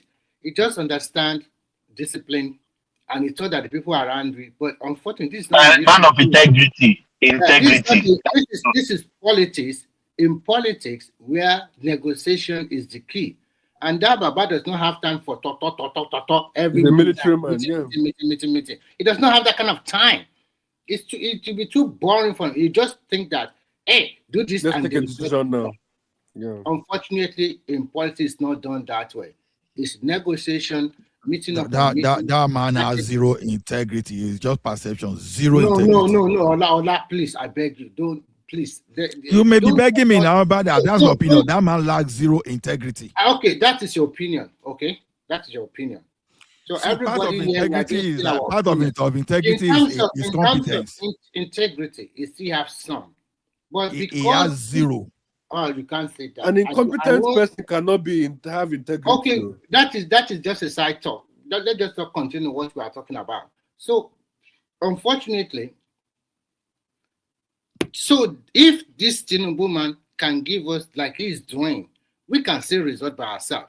Although maybe it has not trickled down to what we really want, but at least we have a kind of yardstick to measure the next person or the people that want to be the president next time. This is a president that continues to make Nigeria generate revenue. It continues to improve on the generation of revenue for that country. And when you have enough revenue, and then you continue to do according to the Constitution of Nigeria, the major bane of Nigerians is now, how can our local people from the state, from the local government, how can we start to hold our leader accountable? All this talk, is Tinubu, is this. Please, everybody live in local government. That's the truth. That's the If ultimate we truth. can hold our local Exactly, government, because our state, I was trying to hold two Nigeria that were just And they are okay. flapping the other time. I see two Nigeria as just like the like of Aisha Yesufu. People that talk like that. I could be wrong, and this is not a direct attack. I see gross incompetence in them through the way they even speak. Because what do I mean by gross incompetence? When you don't even understand the problem to start with. Yeah. You understand? And when someone was telling me that Buhari has integrity the other time, but Buhari did not understand the problem of that country. Never did. And I never did. And you went there and you brought us backward. The best thing for you when you are misleading, if you truly had integrity, was for you to just walk away. Yeah. You understand?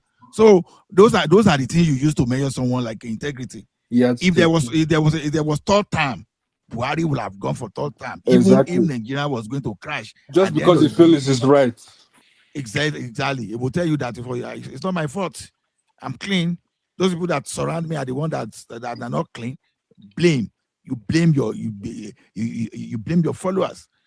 You understand? So the thing is, when the reason I'm supporting like Arugiriba said the other time, or someone said it, that if Tinubu got second term and he thinks he can just work and will not create state police and will not make the regional structure strong, he is going to find people in the second term.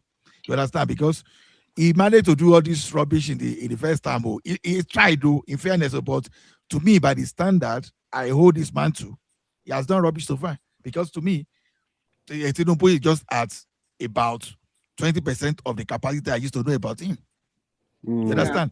Because this is federal level where there's a lot of interest. Like you can see, it clearly shows that Nigeria is quite divisive.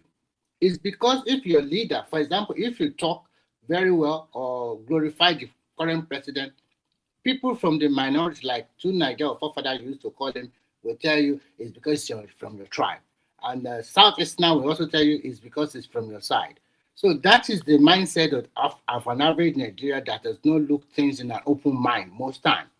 For me, generally, I've already known when I check, I did not vote in Nigeria, but during that 2023 election, I look at all the major three candidates. You're not in Nigeria now. What do you mean? No, I'm in Nigeria. I look at the three major candidates and I discovered that who has the experience? In reality and objectively, I think Tinubu is best out of all of them. Tinubu is quite ahead of all of them.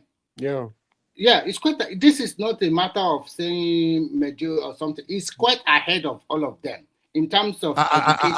I keep hearing this idea of we are tribalistic. That's why I even remember when he was governor, at the time when he invested in let me quickly finish. In terms of education, in terms of exposure to international companies, and in terms of its policies, because when you see somebody that creates many policies to make a state a better place, today, most of the policies is created. That is what helped Lagos State. And Lagos State today, everybody can see that what do you call it? That light rail system in Lagos. Most countries, it is being funded by a country, not by a state. Yeah. But unfortunately, everybody that always criticizes Tinubu, this is my answer to them. May you have one Tinubu in your region and create one state from your region like Lagos State. So at the end of the day, we are going to have 6 super states in Nigeria.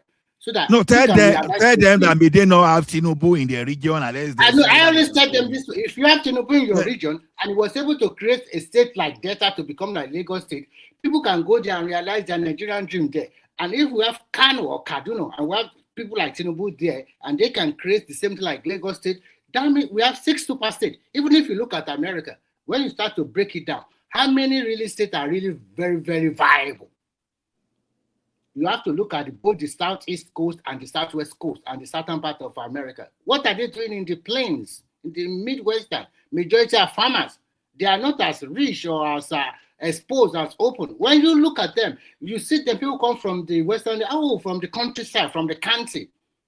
And it's a city boy from California or from New York or something. The way they will talk, the way they think is different. Some of them tell, I've never been to New York. I've not been to California. This is my first time. If we're looking around like, oh my God, this is very spectacular. But you Nigerians, sometimes you are not proud of what God have given you as a country. When you said you are suffering, look at other African countries. Are they better off than you? Even with your Naira now, as continue to appreciate against every other currency of the world. Even the president was talking yesterday that at the end of the day, maybe it can reach 1,000 naira to $1 in a matter of 1,100, weeks. yeah. You know, No, he said they were going to make it 1,000, but they just didn't want to upset the markets. No, That's why. what happened, even if it does not reach 1,000, if it's going to be about 1,100. It has to be 1,000. Don't you It think can't be people that is 1,000. in diaspora too, we are also cooked because we also flex muscle. If they say they are going to make it 1,000 next week, I'll just. It's a matter of weeks. I'm just saying, even if in the matter of weeks they're going to make it 1,000, you see the amount of money that they will put to that are sent to Nigeria. You think safe? I don't want the exchange rate to be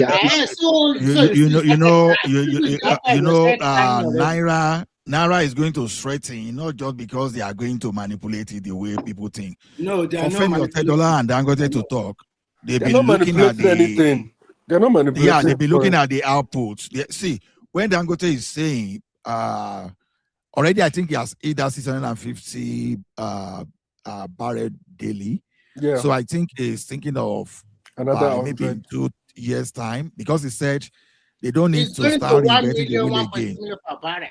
So that they just, because already the foundation is there just to extend the capacity to Ola, they have 1.4. stopped importing fuel. No more importation of fuel. I know. What I'm saying is Dangote will be exporting. I will be earning dollars. Yeah, Then dollars.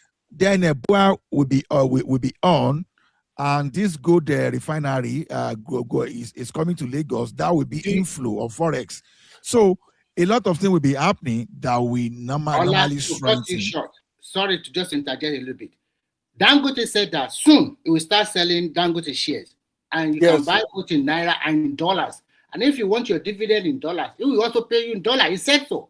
So that means the company is already very he said let Nigeria monopolize the Dangote refinery as they said. So all those story of monopoly. I bet me I did put my hair down. Me, I won't buy too because Nigeria like to complain, but they will never put their money there. They just like to complain, and I think no, not that me I won't buy. I will buy. I've already prepared for it. I will buy.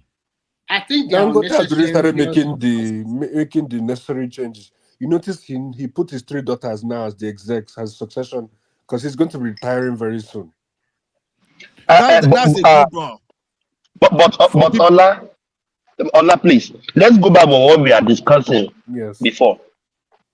But if you remember, we are talking about what other things are we discussing? No. We're going back to politics now, please, Remy. If you remember that historical question I just asked you, it brought me back to 2023 when Tinubu won the election. Mm-hmm. You remember Arogiriba said something that I will speak for Southwest, that the country will be ungovernable. Mm-hmm. Why do I say that? You remember Southeast was even saying if Article 1 could have better. Am I right or wrong? You are right. So, my analysis is quite depth. Yes.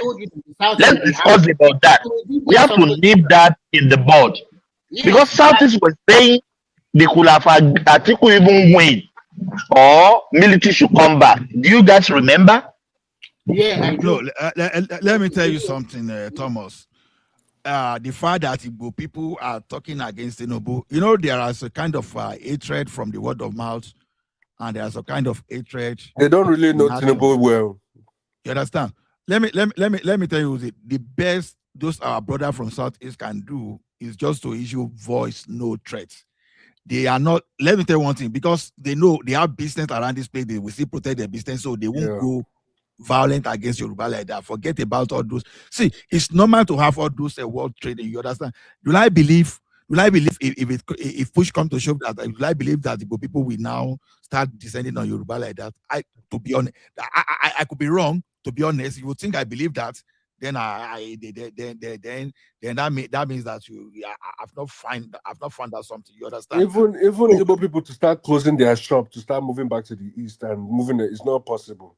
So the people still know what they gain around that place. You understand? Saying that if Article 1 or you, that's political things. You understand? And everybody we campaign for his people.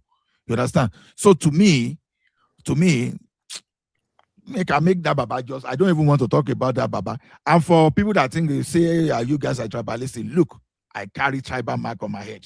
I'm in fact, I'm chronically tribalistic. So because all this subtle blackmail, because you are so tribal. That is blackmail now. That is blackmail. That's what they always do. Who is not tribal? Who is not tribal? I don't think it's about tribalism. Ola, where is Jonathan from? Good luck, Jonathan. Where is he from? Bayelsa. Bayelsa. So why is forefather talking about minority tribe and AY sometimes? I just laugh. You already got the presidency, and if you play your card very well, if you get it again, play your card very well after 8 years of not. It's going to acquire from the way I see it. Going back to them. I don't know why there is not. This is politics. If you want to be president, your region or your people or that person must play politics very well. What helped Tinubu is because he helped a lot of people for more than 23 years. He has a lot of political IOU. And he built on his, it helped him. And they came in handy for him when it matters. That's it's true. as simple as ABC. Because if he did not build any of these people, do you think he will get those votes in another part of the country? Even the Southeast that people say that Igbo people, most of the governors in Southeast, they know Tinubu right from time. Yes, even I'll give you a shocker today. Go and write it down. Alex Oti will also cross pathway to EPC soon. Obaton. Oh, that would be a tough one. Wow. No, that won't be tough now. Let me tell you something you didn't know about like Oti. Okay, remember when Tinubu won the election? Mm-hmm. And then he had been out of Lagos for a long time. So when he won the election before they did the swearing, he came back to Lagos and they did a kind of like a welcome home celebration thing for him. Remember, yeah? Yeah. Did you notice that the only governor there that was not an APC governor was Alex Oti? Alex Oti used to be an APC, you know that? Yeah, before he moved to Labour Party. Yeah. So because Alex Oti was he used to be in Lagos, you know that. He was active banking in Lagos. He knows Tinubu personally very well because Tinubu is very involved with a lot of people in the banking sector. Yeah. Even Peter Umba, the governor of Enugu State, they know each other. But no, that one grew up in Lagos now. That one's different. Alex Oti didn't grow up in Lagos, but Peter Umba grew up in Lagos. That one speaks perfect Yoruba. Do you know the video that still always wonder me? That video that Tinubu went to Elumedo's house and he went to greet his mother and he was saying the last man standing. I didn't even know that they have that relationship at all. Yes. That Tinubu came out of the car. He said the last man standing. The last man standing. Tony and Tinubu are close. Who will not know?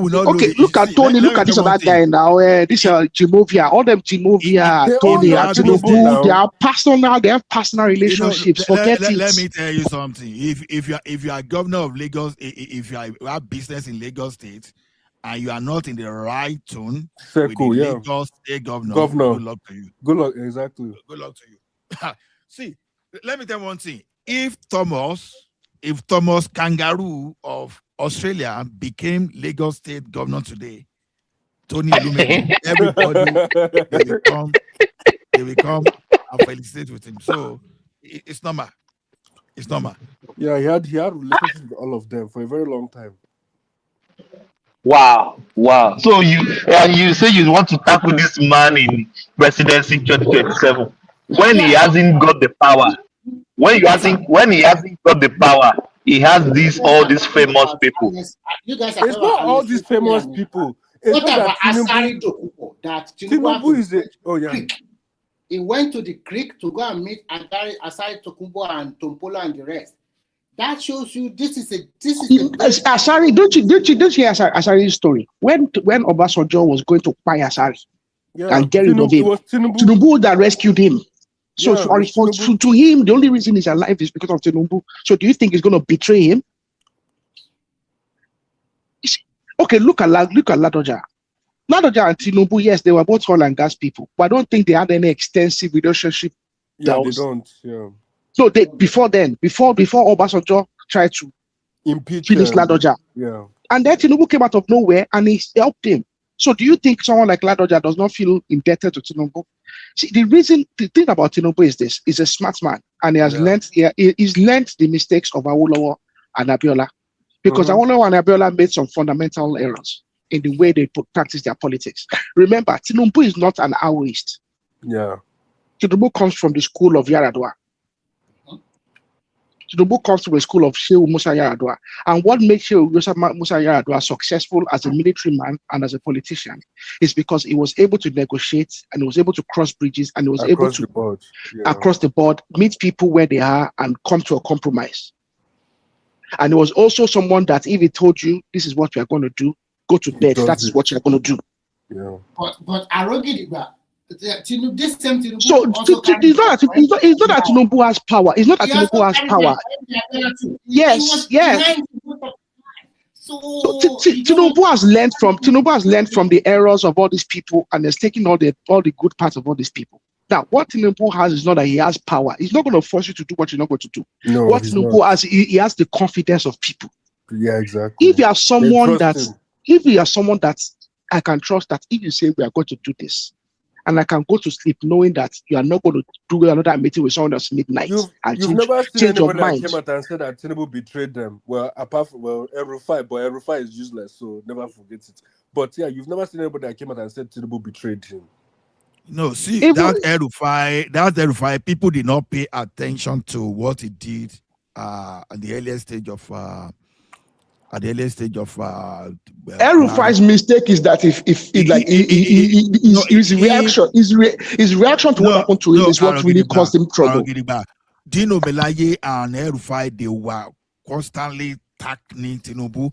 You know, there was a time that he went to Lagos and started talking about godfatherism out or godfatherism and all those stuff. It was directly this man attacked Tinubu very well. Even there was a time when they were even talking about when the power will go back, and this man was even against something like rotational this in the initial stage. So that thing is just done on that guy that the power will return to the south, and he realized what happened to him during the Yaradua period when they chased him and they rebelled out of that country. So he just trying to align himself. Because if he continued dangerously that way, what happened to him under Yaradua may just repeat itself. No, I think what you need to look at is this. Tinubu is someone that can forgive. No, Tinubu doesn't have a problem forgiving people. And Tinubu never forget to. He does. Yes, he won't forget, but he's not, okay. Look at Obanuko. Okay, what has El-Rufai done? Wait. What has El-Rufai done that Obanuko didn't do? Obanuko and Tinubu, they are back, yes, but is Obanuko back in the inner circle? No. But him and Tinubu are they cool? Yes. Now the problem with El-Rufai is El-Rufai, the way he reacted to what happened to him at the Senate is what is the problem. If El-Rufai just calmed his nerves, because the problem is it's not that Tinubu wanted to deal with El-Rufai, but the likes of Ribadu and others. El-Rufai has a lot of enemies in the north. There's a lot of silent enemies that El-Rufai has. Some of these governors, these northern governors, they hate him. You see, and they are fighting him. So even it's not Ribadu that is fighting El-Rufai. They are using Ribadu as a proxy. Some of the people fighting Ribadu are people that are sitting with him and telling him not to agree.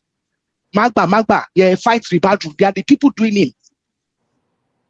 You get the man has a million enemies. Like once there's a guy that went on TV, this northern guy, he said that even his own father, El-Rufai offended his own father. He said El-Rufai is a man that makes a new enemy every day. Every 24 hours he makes a new enemy. So the problem with El-Rufai is he's not someone that can calm down. If he had calmed down, yes, Tinubu would have been able to pacify some of the people that had issues with El-Rufai. When Tinubu pacifies them, But power doesn't work like that. So only you understand. See, let me tell you one thing. If you and myself find ourselves around Tinubu today, and we look at opportunity, and we now look at someone that can come to that place and may overshadow us, it is our duty that we were not only going to perform, but we So play far, dirty they politics not that give that Ola guy. chief of staff to Tinubu. I'm done. I'm okay.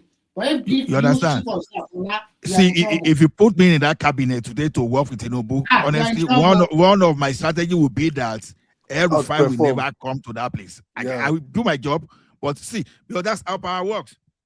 You understand? You make sure that people that you think are stronger than you are likely going to, push you away. You are not going to allow them to that place. So that's why I said the other time that you said Tinubu forgive. I agree, but when they want to deal with the like of El-Rufai, it's not going to be Tinubu. It's going to be those guys around the corridor of power. But those are the people dealing with that at the moment as well now. It's not why do you think they were printing version of Buhari paper? Because someone told me, I was listening to that and said when Buhari was there, the Vanguard you were reading was not the Vanguard that Buhari was reading. They were printing special paper for it. They can write they anything. Were printing his own special so that they will not know what was happening. What's happening? Oh boy! Wow! No, that will be propaganda. That's not true. Because remember that his wife and his kids. Remember that even in that when that thing was going, in that government, his kids and his wife were complaining that. Remember there was a time they said they shot his kids and his wife out, that they didn't have access to him that much. So you can see that man, they conditioned him, they were managing him. So basically, they closed him off. They closed him off. I mean, they were literally they were printing newspapers that is how you will know incompetent person. As a leader, you understand, when you see people praising you in your department, and don't see anybody criticizing you, then you know something is wrong. Yeah. You have to go to that, your critics say, Ogbeni, what can you say to this matter? So if you have 10 people and everybody say about back everybody, that is a dangerous place to be. You need to have someone that will make that your blood hot. You say, what's wrong with this guy? Okay, what can you say to this? Because, see, that's what happened to Buhari. Is what they will be telling the guy that he was supposed to go extra mile if he had that leadership capability to say, okay, you go and seek alternative information. You don't sit down and some people will be feeding you everything's okay, bye, we take care of everything. You were supposed to stay. Now, Tinubu helped you to that place. You didn't even make attempt to reach out to a person like Tinubu for once and say, what do you see to this? And you ask people. You understand? Even today, Pastor Debakari that was a friend used to go to him. You understand? So the thing is, a leader, don't listen to those people that praise you a lot. We are not going to get something like that because the people around power is a duty to make sure that nobody infiltrates because they want to sustain themselves. I told you today for you to know if I step into that corridor of power today, I will mark everybody that looks dangerous that can take over from me. I will fence them out of influence. So let's assume that you are now in that position. We are now in this group. Who are you going to checkmate? Simba, Remy. Don't let me give you Simba, Remy. Let him talk. No. Let me tell you something. Member of this group, none of them is a threat to me because we are all the same now, except. But people like so you already let's assume that there. Oh, no, we are not assuming. I'm just telling you how it is. The people that we checkmate are those people that have tasted power. If you've tasted power, you want to stay in power. I'm not going to checkmate those people that have not tasted power. You understand? They're not hungry for power. Exactly. It's a waste of time to checkmate people that we are here to. It's a waste of time. Mr. Ola, Emma was the Abacha law. You won't go pass Abacha on like Okay. Unfortunately, that's how power works. So if you want to know today, go and ask this my uncle or DJT. Go and ask Uncle DJT. When Elon Musk was even overstepping, you understand, when he was still bragging, that guy was just looking. As the stock of that guy business was going down, he just quickly went back to his apology. Because there's a difference between you being a billionaire and being in power. So I work my way into power, and you think El-Rufai want to come to that place? I will even be one of those people that we expose everything that we put, that will not allow El-Rufai and Tinubu to reconcile. Because I know if we go to that place, I may not be able to sustain myself. Yeah. So that's how power works. Why should I pay for you? It's all about a game of selfishness. You sustain yourself. You sustain your generation in power. You all know that. All this one we are saying now, if Arogidi, and these people, if you get into that power today, now you understand. You see that stubborn or that guy, please don't let him come around. Though. That's all those things you begin to hear.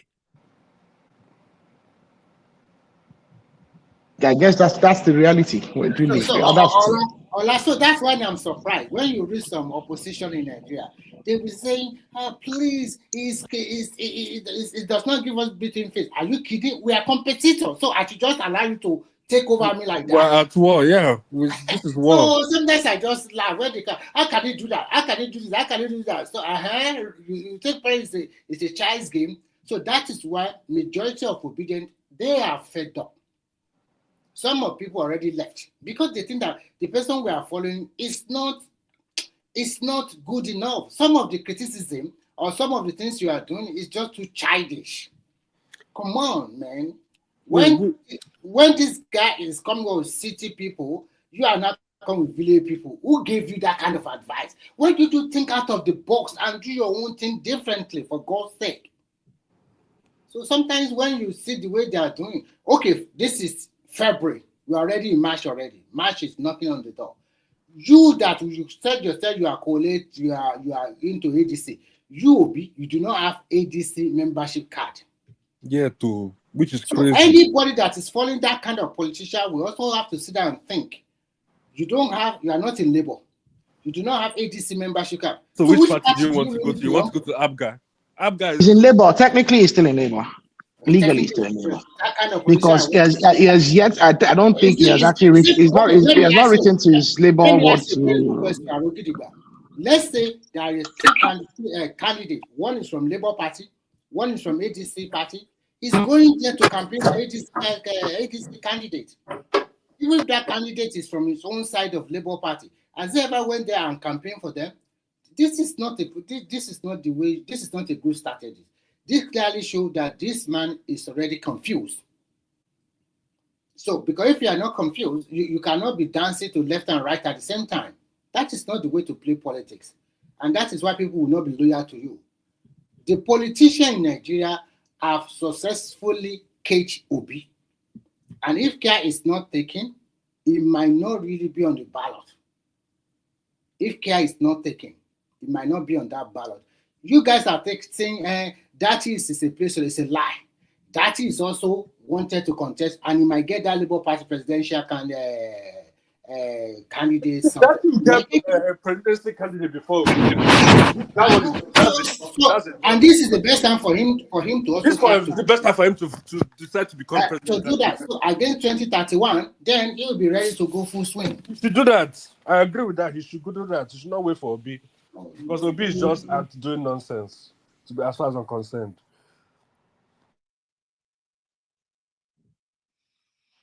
So that's how things will be. May Tinubu just do the. I want Tinubu to win this election. He has to win it. No, he's going to win. He's going to win. Because I see all those people that are shouting irregularity. They are just practicing excuses. They have to realize their excuses for failure. And I keep saying, if people that be so much believe in all this obedience, see, it is normal. You understand? Maybe if a person like me, if I find myself in Nigeria today, although it is more likely that I join APC or PDP than joining any of other party. But once I'm there too, if I join political parties too, I want to sustain myself. I want to be there. All those Aisha, all those people you see, they want power too. You understand? That is why they are not bold enough to say, okay, let me even go and become the chairman of my local government. Yeah. You understand? If you are so good, go and test yourself at the level of your local government. There's something that Baba said that I really agree with. Most of the problem we have in Nigeria today is not even presidency, it's more the local government and the state government, because the money that's been allocated to them, they are not using it properly. Even the state government, the money that is meant for local government, they use it as leverage to to basically staff the local government areas. So that has to change. So I'm happy Tinubu even made that a thing now that you're going to receive your allocation.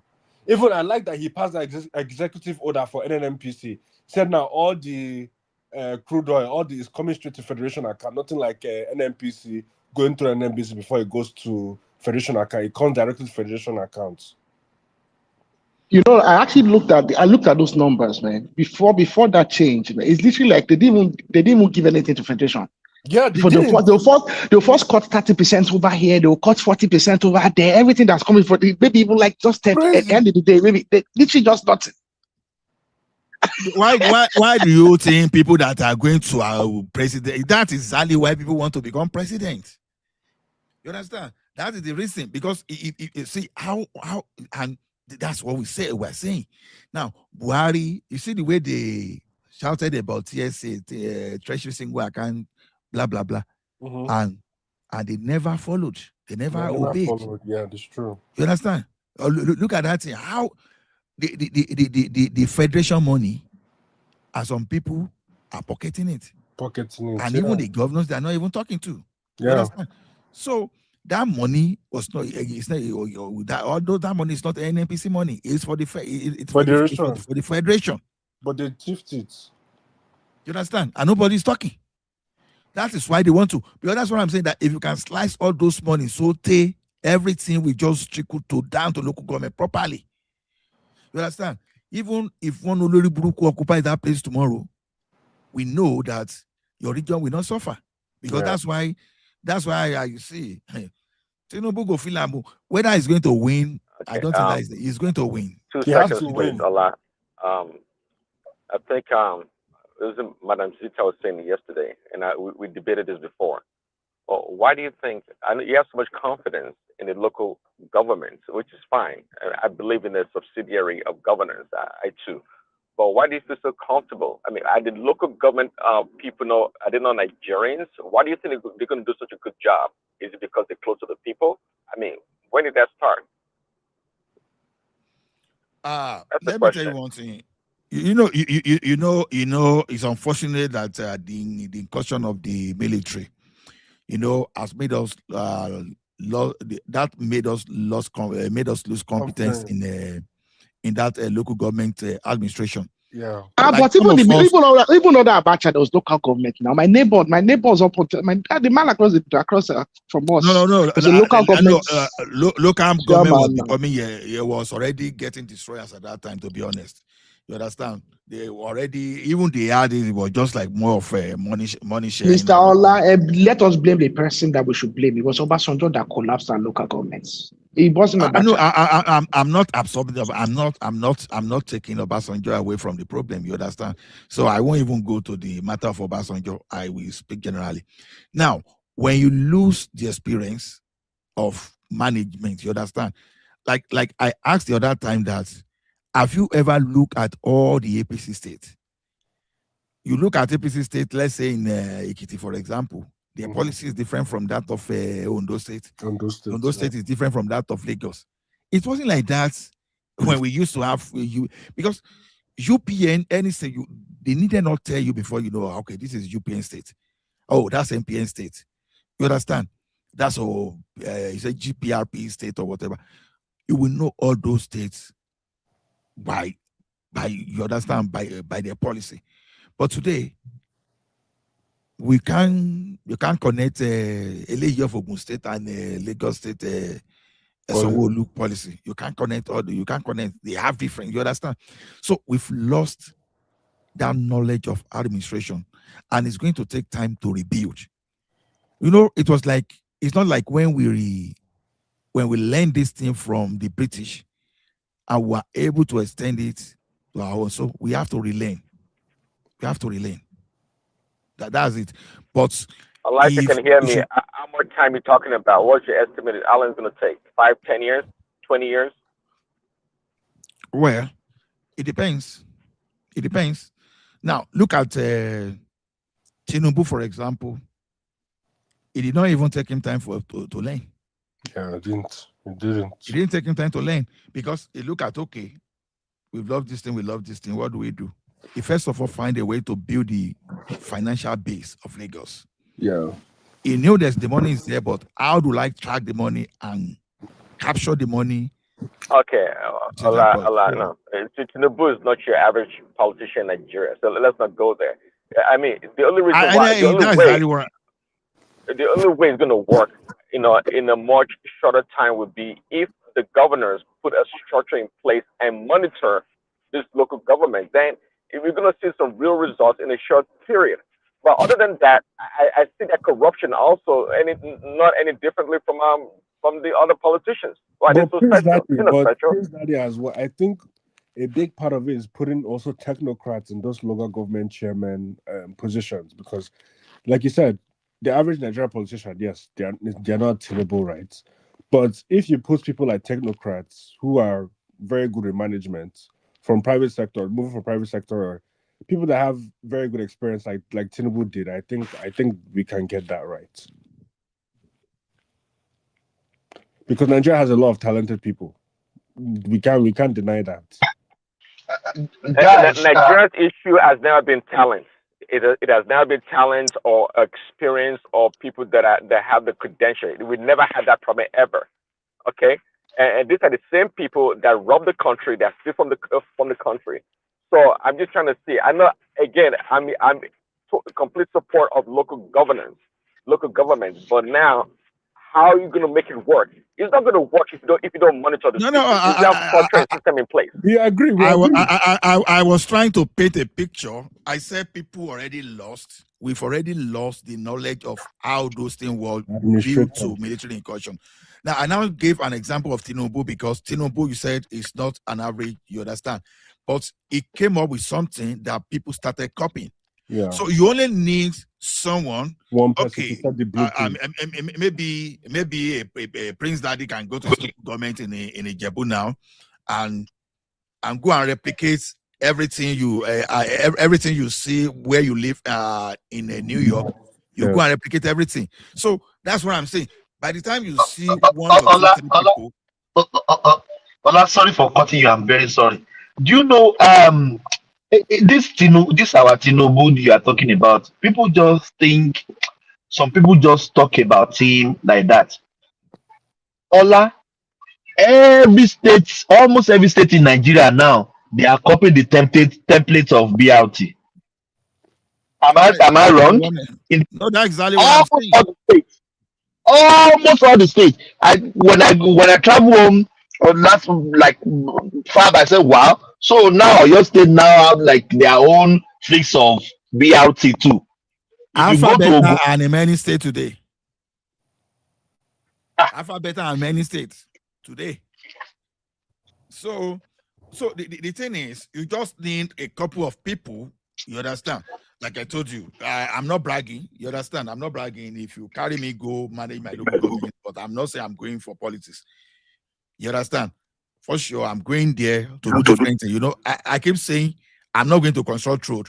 If I'm going for local government, I think I'm going to construct road. You are failing yourself. You know, I'm going to build value chain around the agriculture around that place. You understand? Because that's the major value generating activity. You understand? That is exactly that's where that is my brother. So how I can boost them is when you understand, secure them. That would be my major. Then for artisans, you understand, how can I retrain them? You know, you are a bricklayer, you know, you are a carpenter, you are a welder, you understand? All those little things just to make sure I put something in place for them to be retrained. Because I will not depend on Nigerians just think white collar job. Ola, let me give you an example in this country. We are doing handiwork. We own this country. We are the one making the money for this country. The electricians, the engineers, the plumber you are just looking at, just a plumber in Nigeria. This country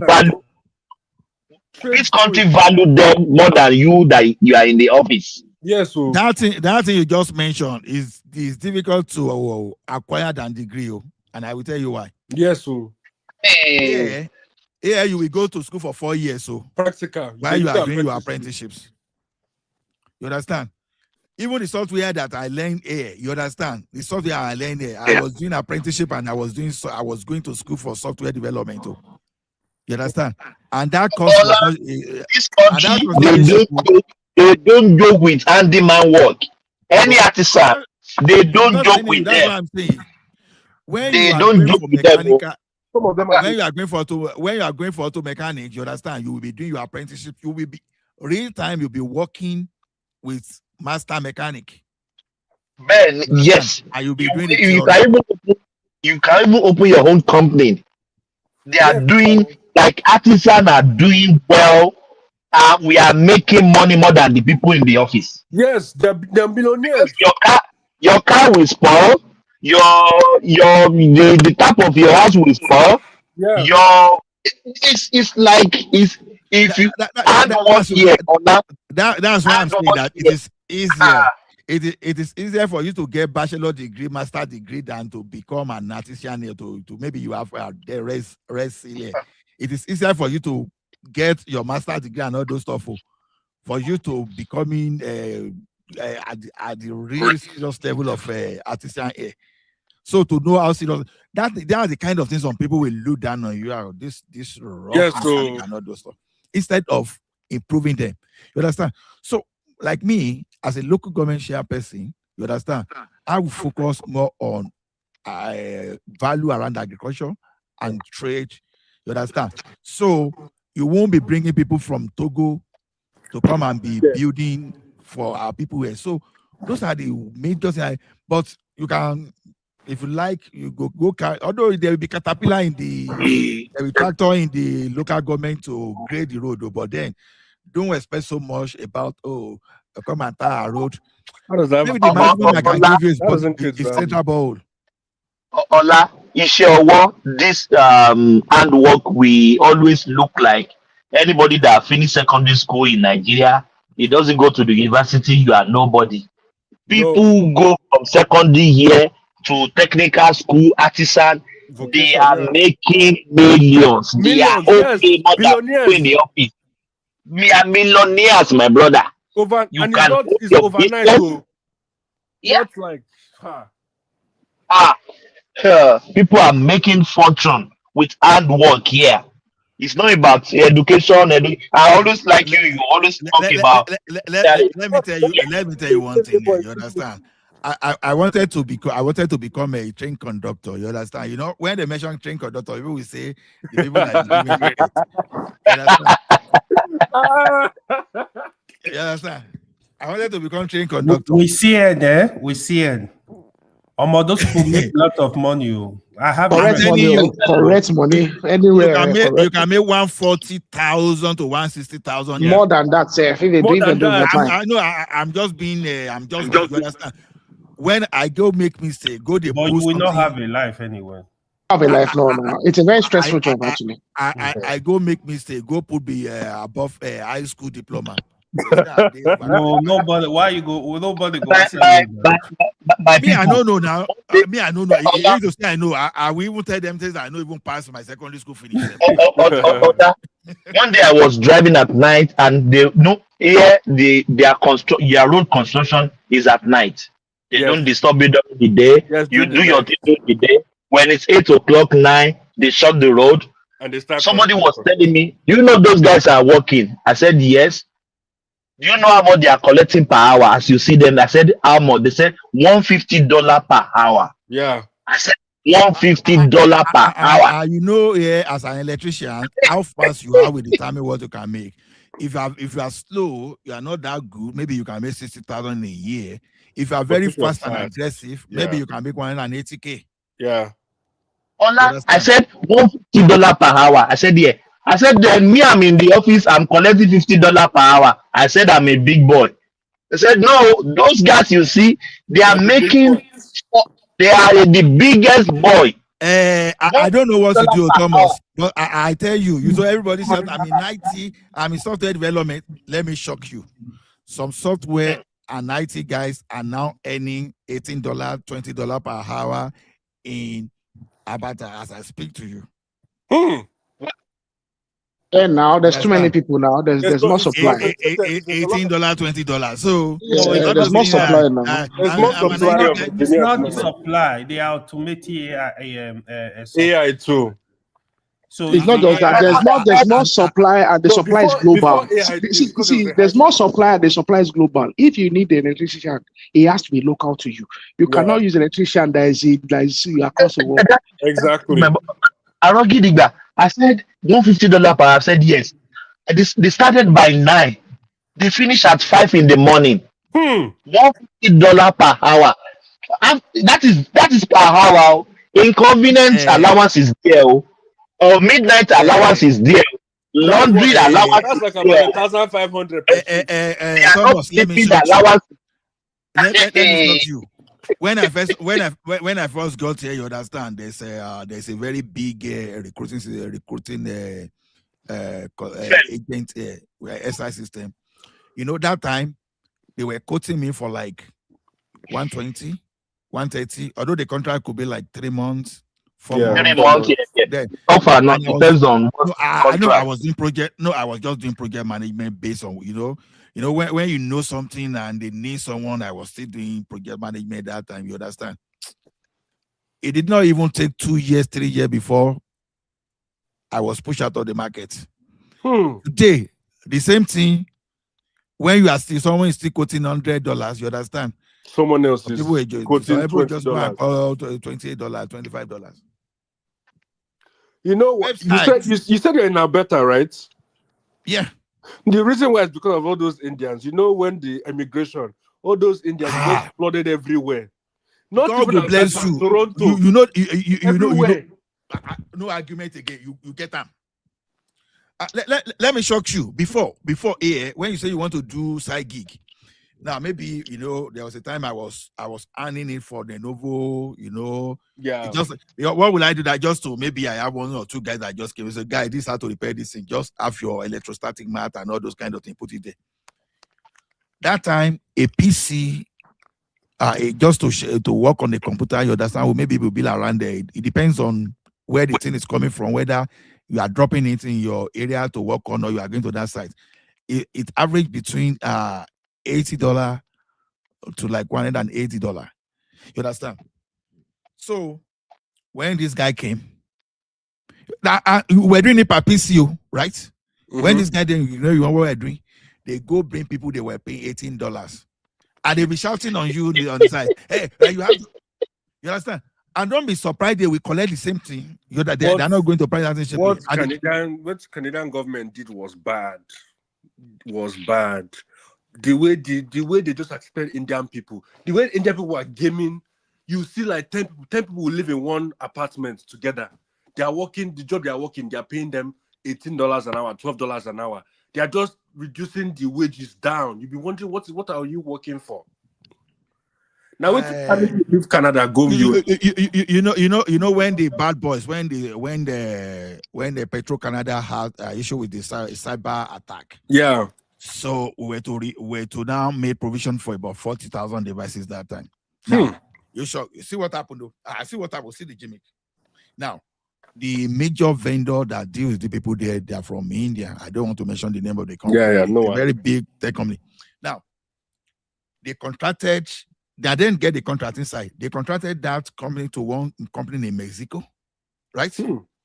That company is a part of the chain, just to make sure that they distribute the money. At the end of the day, the people that will do the major work, they will just get small, and they will game all the system. Accounting, they will use all the powerful accounting to game it. Now, you were the one that got that, you understand? You could easily advertise and pick the best talent on LinkedIn. Yeah. You understand? To come to that place, right? Or you go to Feed Nation to get all those stuff. They were not doing that. They gave it to one person in another company in Mexico. That person gave to another Indian company in United States. That one in the United States now gave to their subsidiary in Canada.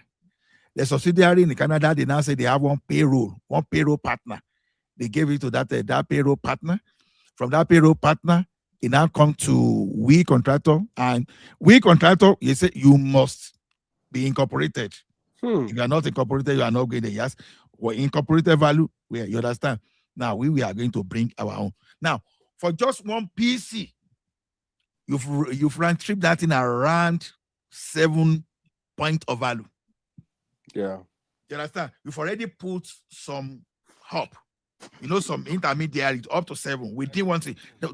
And when you now trace all those other companies that involve, apart from those contractors that the contractor, yeah, you understand, they still belong to the same people. Yeah. You understand? And that's where I'm surprised in this avatar is this. When they say all this LMI that they are doing, you understand, labor market assessment impact they were doing. You understand? Now, you said the people you are bringing in are the people you cannot get the expertise within. You know what I discovered over time?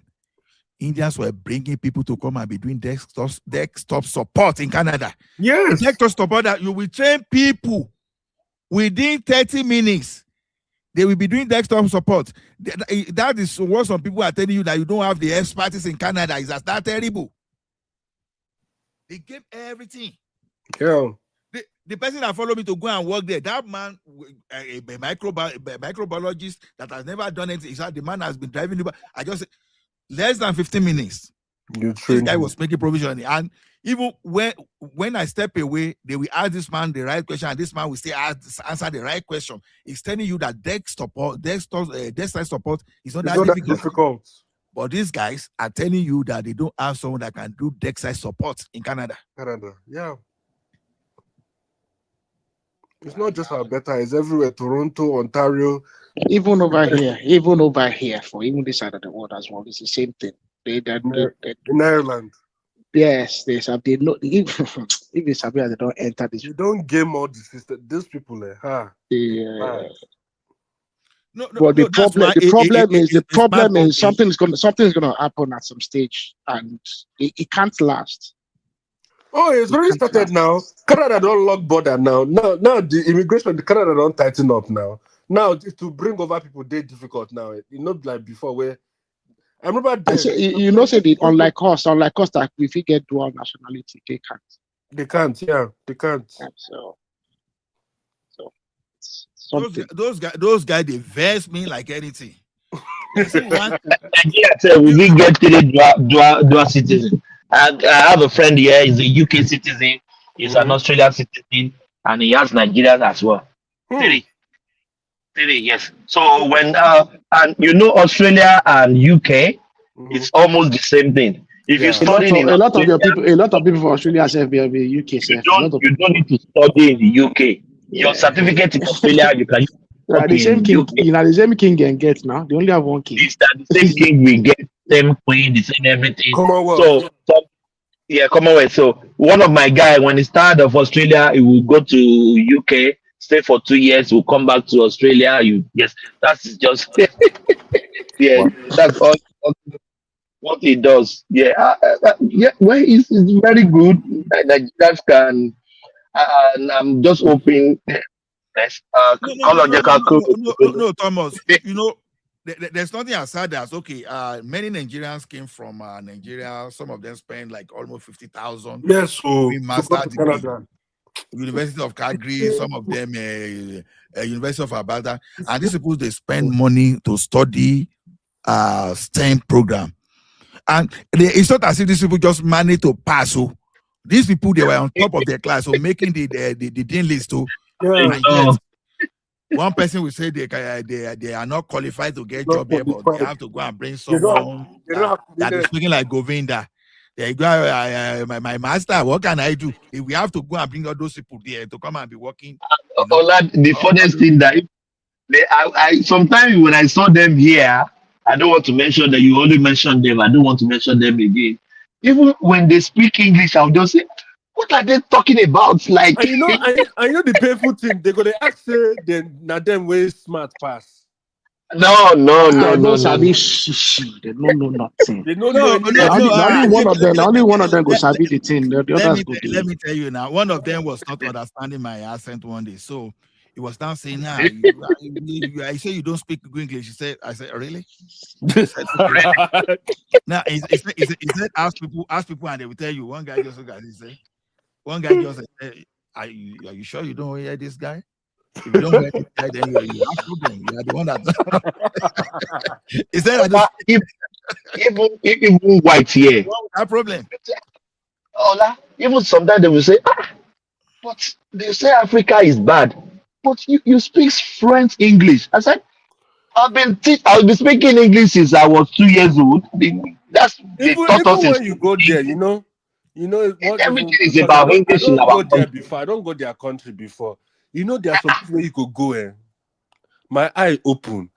There are some places. There are some. My eye was so short. I said, there are places in Nigeria that even the average village in Nigeria is more developed than some places in those areas. Those they are rural areas. I'm not lying. Yes, now. No, people think They have big they have big population too. So there will be more even wretched people more than the rich. You understand what I mean? Yeah, people struggle. Yes, man. Ola, if they enter this country, they pack all their country commodities. They pack them come here. Their father, their mother, their uncle, their sister, everybody. When they see life life is better here than. Now you go they pay their pension now. By the time Yeah. they retire, they go to their country. Now you can't they work, they pay them their pension. That's the problem. That's the problem in the future. That's the problem in the future, yeah. My brother. Although Canada now said you have to be a policy now, you have to be in Canada at you boy within at least 6 months. You have to be 6 months, yeah. So then that means that whatever you want to benefit now, you don't have an option. You have to be around, because if you keep flying and going and coming back, you understand, the time will come that your money will not be enough. So you have to take decision. Ola, their kids that are here, they have citizen. They go back to immigration here. They fight citizen for their mother. Their father, their mother, they are here with citizenship.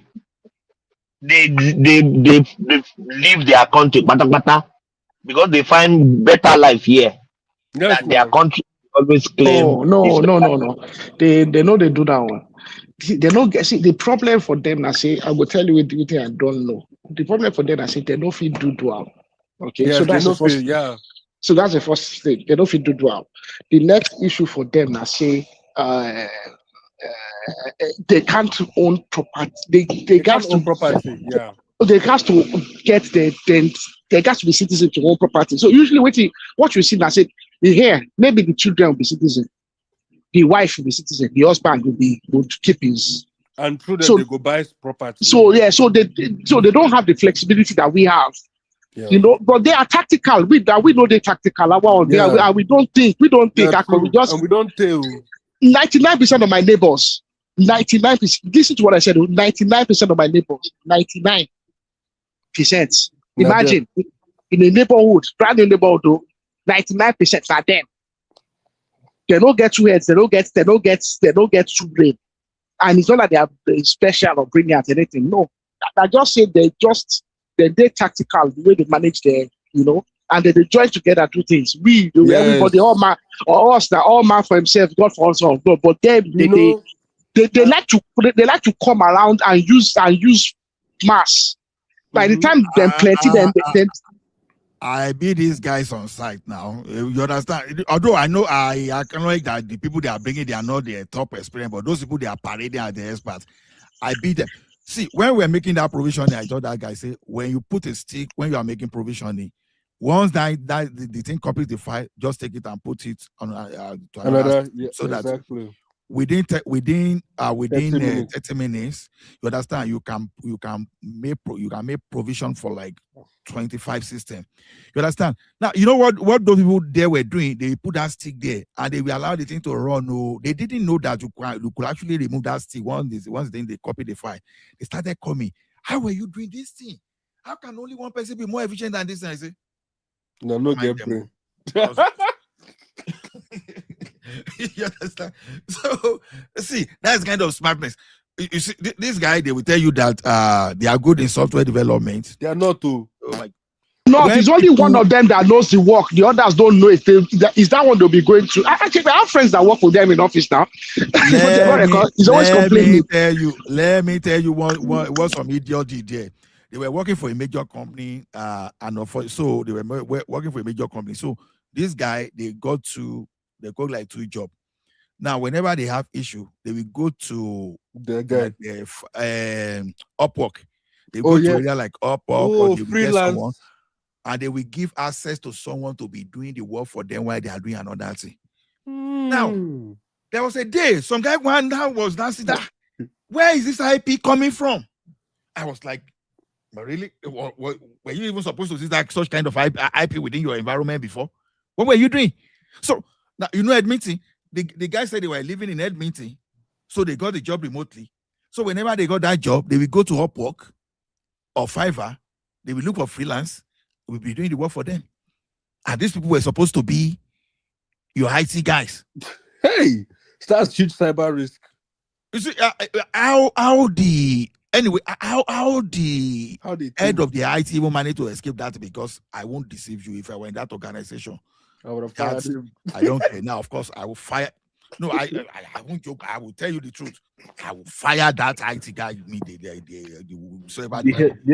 will be fired. It's a standard, because you already had an intruder. I will no longer call this guy a potential intruder. You had intruder in your system already.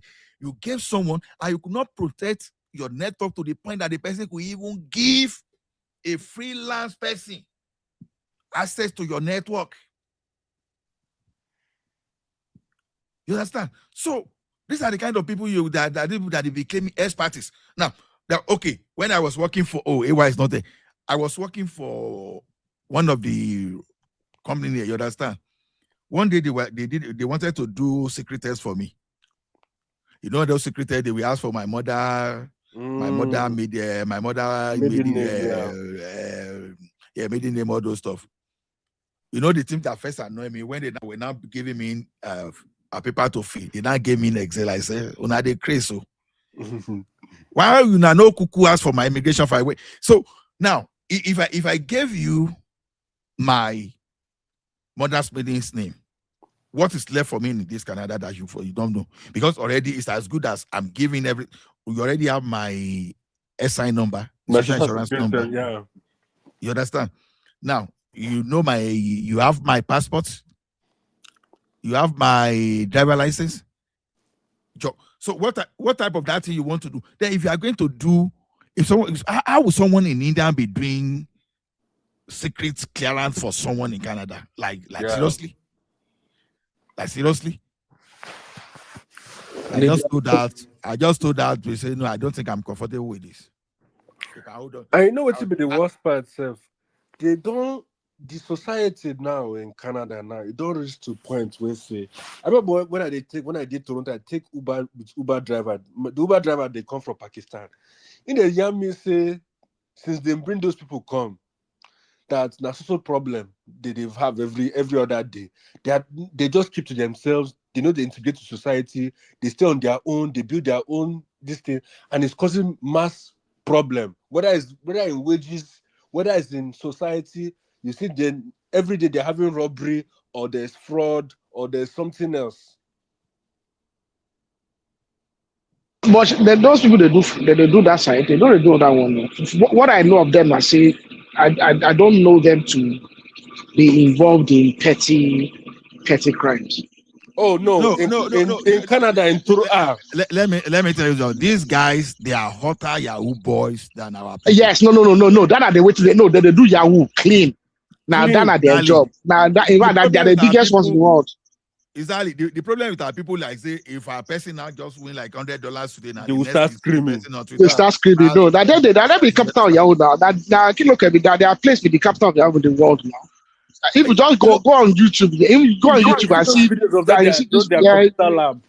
Now go on YouTube. They set up company, like they set up business. That's what they do for them. No other job. You know, but petty crime, like that other petty crime, I don't know them to be involved in petty crime. I've never seen. But some more sophisticated, Actually, they are also to Whitehall. Yeah, oh, they do that one. Where they are very good, my God. You see all those No. You know, I live around a place they call the Panorama Community. So okay. you know what those people they do? You understand? Some of them will use, because when they say, some houses that time, maybe normal house will be going for, let's say, 500,000. I say some houses they want to sell for 200. And I said, why would this house be so cheap here? He said, some guys say whether it's up house. I said, what is the meaning of up? He said, maybe the house they don't use to grow wheat before. Yeah. You know what these people? Some of these guys, they will maybe in their basement, they have a way of they're tapping the lights. Yeah. And they will turn the basement to farm. It's robo, and they will put some kind of electricity and this. You know how it is utility company that used to give them away because utility company used to have a way of doing that. Yeah, you can monitor that. You can see who's using a lot of energy. Exactly. They use a lot of light and a lot of energy, like these halogen lamps. Yeah, exactly. So that's how they used to catch them. And one thing, they don't catch them immediately. Maybe they'll be monitoring some of them for like a year, 2 years before they will strike. Over here, you know how they catch them? Winter. Like in the winter, most of the houses would be covered. But in the winter, a house that like that would be eat. Like if they use thermal sensor to look at the houses, you would notice that it is noticeably warmer. That is one of the ways that the police they just use thermal scans, and they can see which house is noticeably warmer than the rest. That's those people. They are something that, because sometimes once I just go take a new number like this, sometimes the next thing people will start bombarding me. Initially, I was just thinking, how did But the only advantage that these people, that the Canadians and even the people in Europe have, they know they born too many. 1 or 2 kids where they be born. Even I say that the kind of society where say they go come and born plenty picking. Their influence will be a lot more. They are gradually taking over Canada. Yes, they are now. Taking over UK already. They don't take over. Even over here as well, they don't take over. And they don't even start the talks. They want to contest for politics as well. No, then they contest already. They don't contest for politics. One thing I like in election in Edry sometimes ago is that I think I even thought although maybe they are just sitting there because Nigeria people see our Nigerian one, they don't get and small. You understand, Oyibo? One of our mayors in Alberta is it Edmonton, is a Nigerian guy. You mean that former minister? Okay. I understand what you are saying. Yeah. No, I don't know all of them though. But I know Nigeria now. We are now getting there. You understand the game, yeah. And I'm getting there, and I really like that. Even it's so bad to the point where there are some places in Canada they've built, not that they've only built their shrine, but they've built their own statue as well. It's a standard thing for them. Look, I explain to you what happened. This was it last summer or something for Toronto.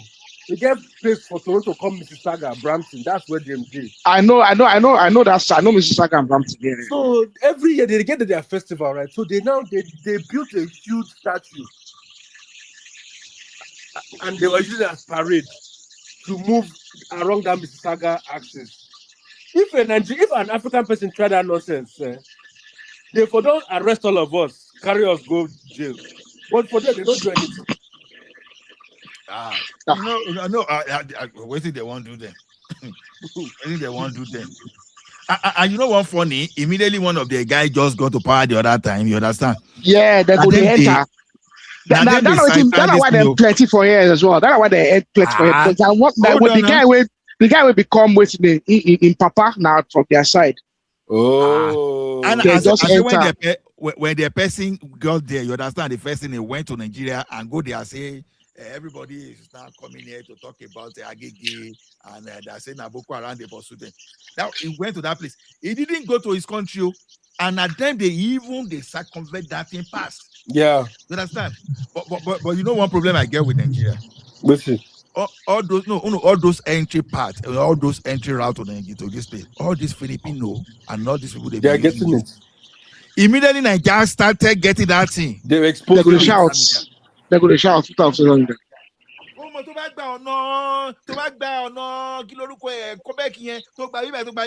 Next thing, everything on social media. My settling journey, my transition journey, my jackpot journey. Nobody wants to know your jackpot journey. Nobody cares.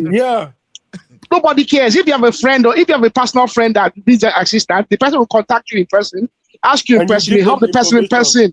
What is jackpot journey? But because you want to trend online, you want to do vlog.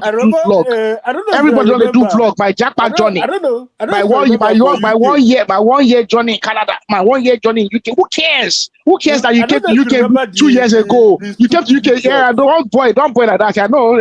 Yeah, he went to be talking to immigration about.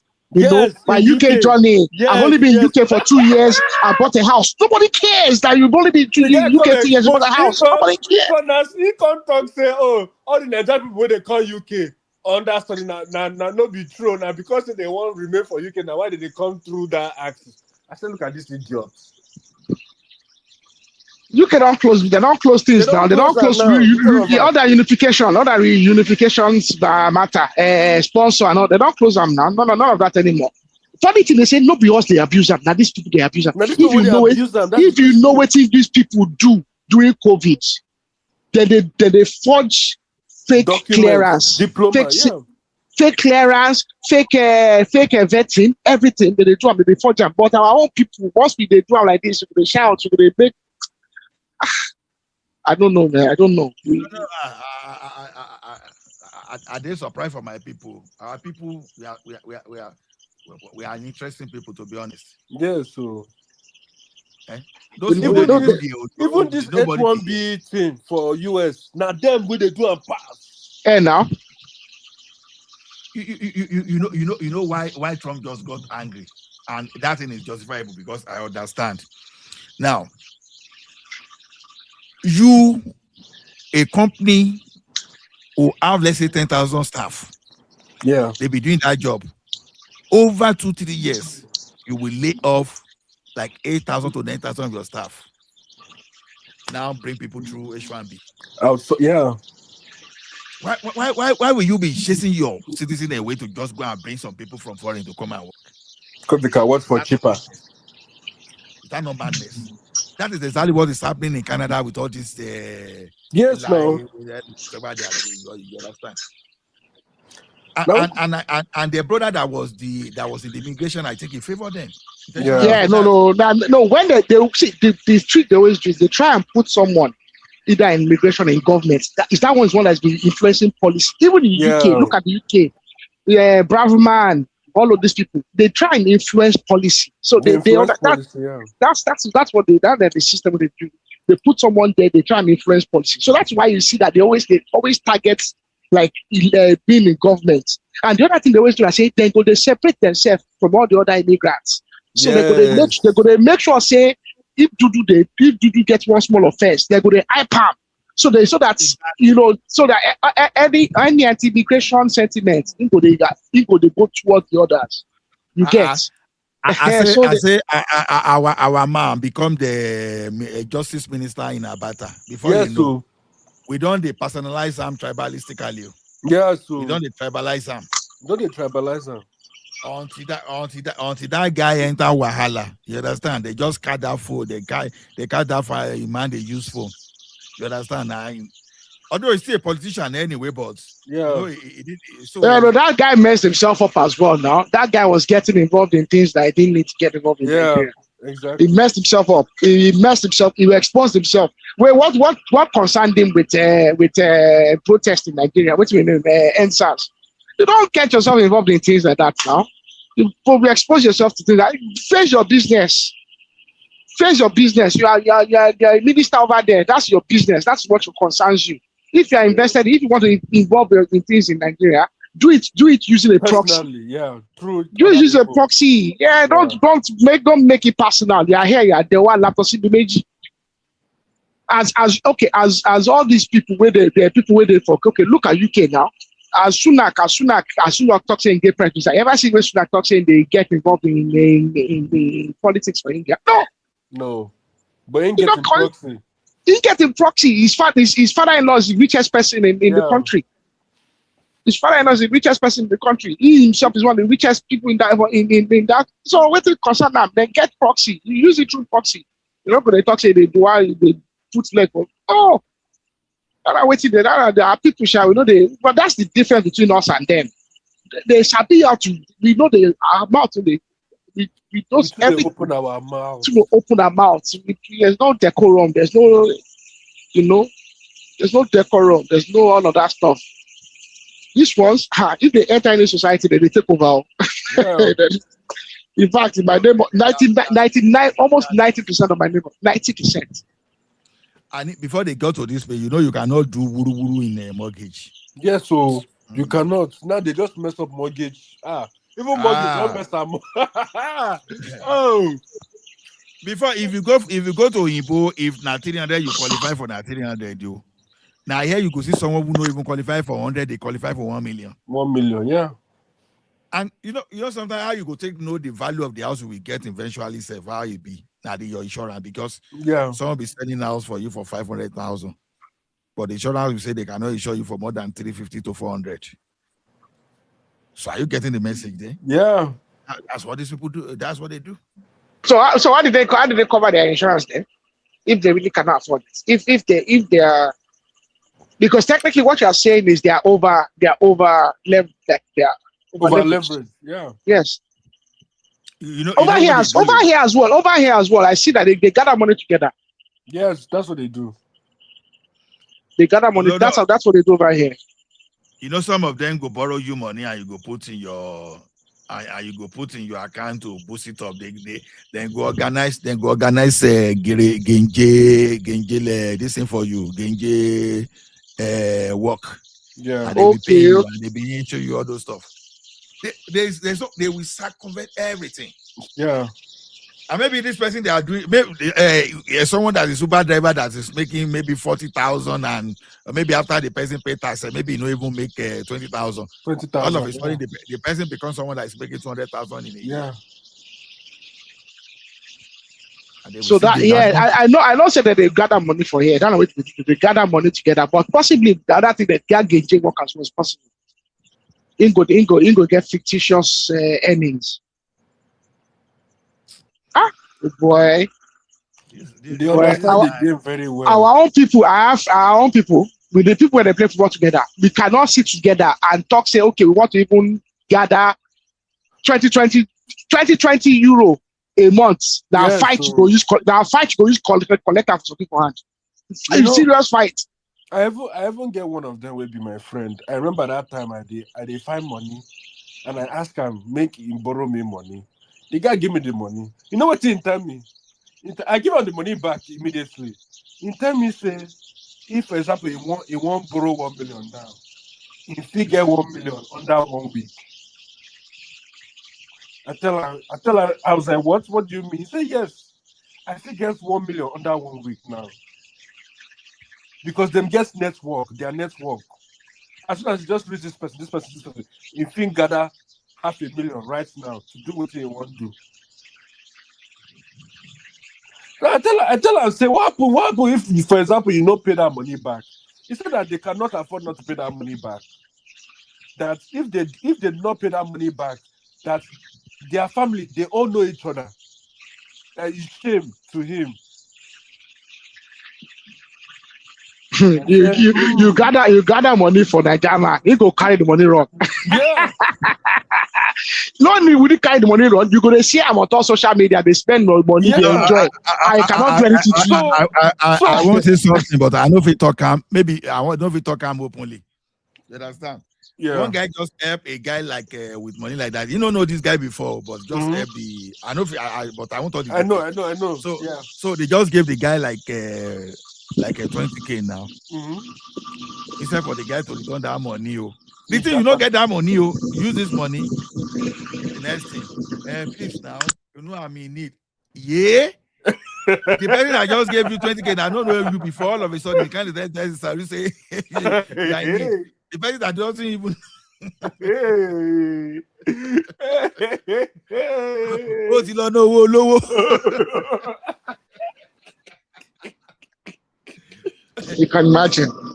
And when I gave him back that money, he was like, "You don't know what you've done now," because he said now that if you ask me for more money, I will give you. You know why? Because you paid back the money immediately. The guy even take me to his own family event where I see all of them. The guy said, "Oh, this person I borrowed the money from." He said, "Oh, it's you?" They were shocked. That is a Niger guy. I don't even know this mentality they have about Nigeria that way. You understand? I don't know. Because I told one guy one day that, okay, look, Americans are more of a thief. Yes, so faster than Nigeria. You understand? I told him, he said, why? I said, look, I said, as at the time we identified a fraud problem in the card industry. Yeah. Implemented Shape and Pain.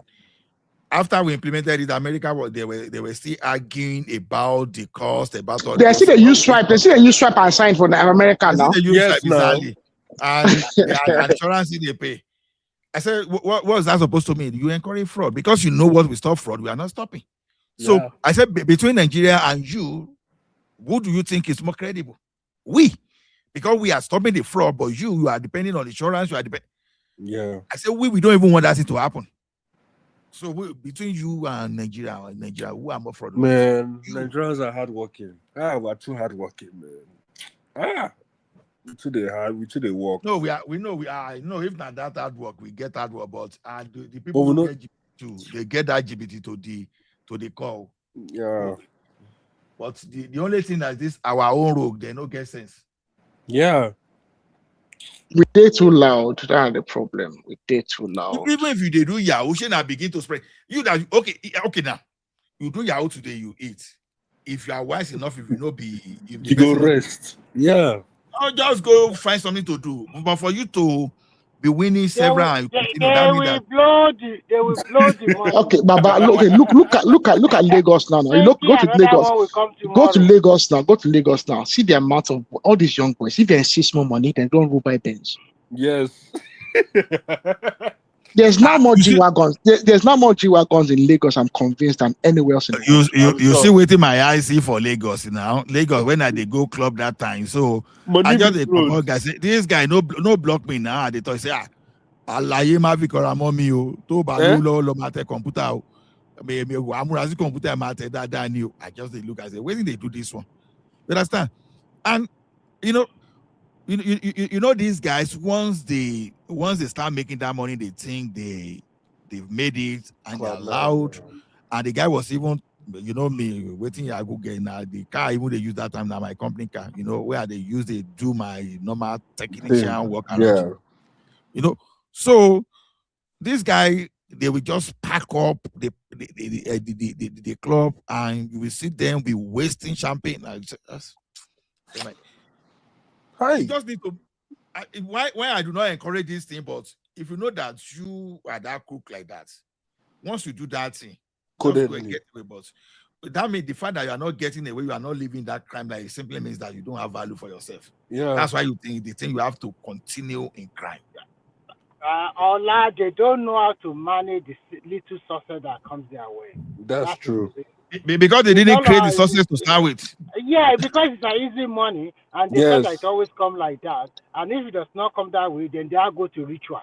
Yeah, I'm telling you, they go to ritual. You know what's funny about ritual? Although I don't know, but to me, it's true. They are doing rituals a lot. They are doing rituals a lot. Which is crazy. Those rituals are they working? That's the thing. They're not working. No, Remy, tí èèyàn kan bá sọ pé kéèyàn kó lọ gbé orí ẹnìkan wá kó lọ fi ṣe nǹkan at the end of the day tí kìíní ò bá jẹ́ ṣáà lè sọ síta. Kò ṣe é sọ síta bó ṣe àti górí ẹni àwọn lọ gbé orí lágbájá kan fún kìíní kan kò ṣe ṣáà lè sọ. So this guy they are just. Bọ̀dọ̀ ti górí ẹni ó ti gé náà nìyẹn náà. That ritual dey work. Ó ti lọ pa girlfriend ó ti lọ pa náà nìyẹn àbí ó ti lọ pa màmú. They lure them into crime and they will never get what they think they will get. Yeah. And but ó ti commit crime yẹn náà. So that's exactly what I'm saying. So àti ṣe gbogbo ẹ̀ náà ló ń jẹ́ àbọ̀ àwọn tó ń jẹ́ ń bẹ̀ ó má sọ pé kò kì í jẹ́ ó àwọn ṣé tó ń jẹ́ ìwọ injected. ìwọ jó oníṣègùn àbọ̀jọ́ ní babaláwo. ṣé wọn náà jẹ́ babaláwo ni èmi àti I've ẹ̀jẹ̀ listened. babaláwo. No. I know. I've listened to the big traditionalists that said to be using Numa for anything. Say it's never part of Yoruba culture. Yeah, it's not part of when people Yoruba started culture. Babalawo is mixing up culture, with some people from Tapa and others say that's when they you understand. Then I listened to Shegun Adisa. He says since he has been working on this surface of this art, that he has never seen anywhere where someone go use say lagbaja and the person start dropping money. He said a lie. Shegun Adisa, Labe Orun. He said with all his experience that they have never. So I tend to believe them because if they even ask you to go and do that kind of thing, if they didn't know what you go come talk, you go come out to you go come talk, yeah. Then you go explain now. You do explain after they don't shop you stick well. So I don't know. These guys they don't reason and they become criminals. Yeah, that's how they Look at Hush Puppy now. Hush Puppy won't compete with Dangote. Hush Puppy did greedy. Hush Puppy was greedy. With all that money, instead they find more money. And when they arrest and even when they catch them, the money where they find for in apartments. For sure. No, one problem is this. Number one, those guys are not educated. Yeah, that's the truth. So Sorry,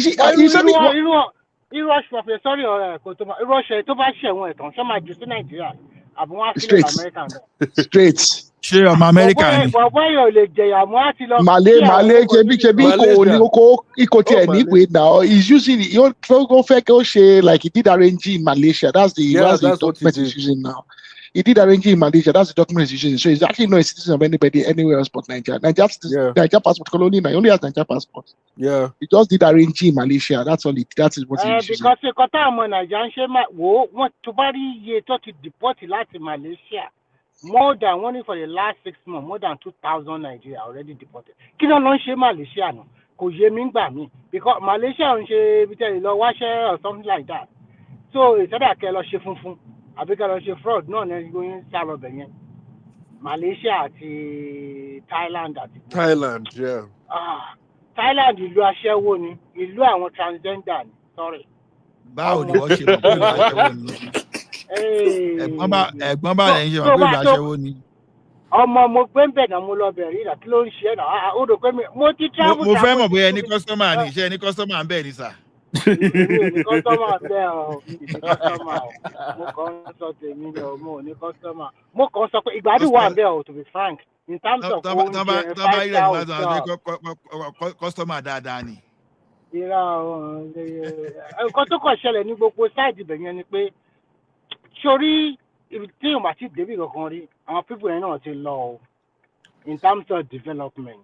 Nǹkan tó kàn pa wọn ni pé torí pé bóyá ṣé ọ̀kẹ́ irú Thailand àti Malaysia ń sìn ní Malaysia gan wọ́n sọ English dáadáa and they have influence of Chinese also there tó jẹ́ pé àwọn náà ti develop. Yeah, they do. Ibẹ̀ náà ti lọ gan náà tó bá dé àwọn Asia yẹn ń try o ẹ̀kọ́ ní ní fojú sí wọn lára but wọ́n try. But tó wá fẹ́ gbádùn owó ẹ̀ lọ sí Thailand, cool beaches, blue sea, island to white beaches. Ọmọ fine. Ó jẹ́ nínú ọkọ̀ púpọ̀ lórí gbogbo kìíní ẹ̀ jàre áìpù náà ni. áìpù kan ìwọ lọ sí òwò lọ bẹ̀ kì í ṣe áìpù ó chìpù sí Canada àti gbogbo pàtó sí master. Wàá kówó ẹ̀ wàá fi travel so that wàá lọ máa fi wo mi. No, omi kan. No, wàá lọ máa wo mi tó ń rú. Ó ní blue sea. Blue sea. Tó bá le tó yẹn kò ṣe bomi sí bucket kò dá jẹ́. No. Me, I like travel. The last time tí mo lọ sí Paris gan, mo pe bọ̀bọ̀ Triumph. Ó ló máa wá, ó ti wá mi bá mi tẹ̀. So it's always good to travel. You know more countries and you know how the people are there. Yes, so because just for relaxation, at least you can. Àwọn obìnrin ló máa ń ṣe kíní yẹn jù inú dẹ̀ máa ń bí mama kàlú bá fẹ́ travel mama kàlú. Ìyá ló pa ìyàwó ò ní gbà. Ìyàwó àtọ̀ kẹ̀ travel ṣáá ni. Káàrí travel akọ̀ wá jókòó sílé náà. Èmi ò ní dáhùn. Tẹ́lẹ̀ initially ni mi ò ń dáhùn mọ́. Mi ò ní dáhùn. Á dẹ̀ lọ fún á dẹ̀ lọ fún. Kì í ṣe gbogbo ìgbà náà lèèyàn náà ń lọ fún vacation ọ̀hún náà. Kì í ṣe gbogbo ìgbà. Mo lè lọ wo Premiership kí n lọ wo àwọn normal game èwo ni kí n kàn déédéé lọ máa páàkì yìí wà òkè kí wọ́n á lọ máa gòkè kí wọ́n á lọ máa bẹ́ẹ̀lẹ̀ kí wọ́n á lọ máa fún mi sára ní kíni. What nonsense is that? No, ọlá kò rí bẹ́ẹ̀. Torí àwọn kọ́ńdò kan wà tó wà lẹ́gbẹ̀ẹ́ island àti tó wà lẹ́gbẹ̀ẹ́ beach yẹn tó lè gbé ó dẹ̀ máa wà cheaper. You understand? Kò ń ṣe pé òde ná púpọ̀ náà lọ títí tí. Ọjọ́ tí tsunami bá ṣẹlẹ̀ ibẹ̀ ló máa kọ́kọ́ dé. Àwọn Patoski ẹ̀rù tí ń bẹ̀ jíjà rí akílódé. No, Patoski nǹkan tí mo kàn fẹ́ mọ̀ tírú àwọn bíi àwọn ọkùnrin mi yìí máa ń ṣe tí mi ò mọ̀ ni pé àwọn tó máa ń enjoy holiday jù báyẹn àwọn oníṣìnà ló sábà máa ń enjoy like pé bóyá èèyàn fẹ́ lọ block ọmọ mọ́lẹ̀ ní Dubai. Mo ò dé à ń ṣe ìṣìnà tó tán. It's not like that.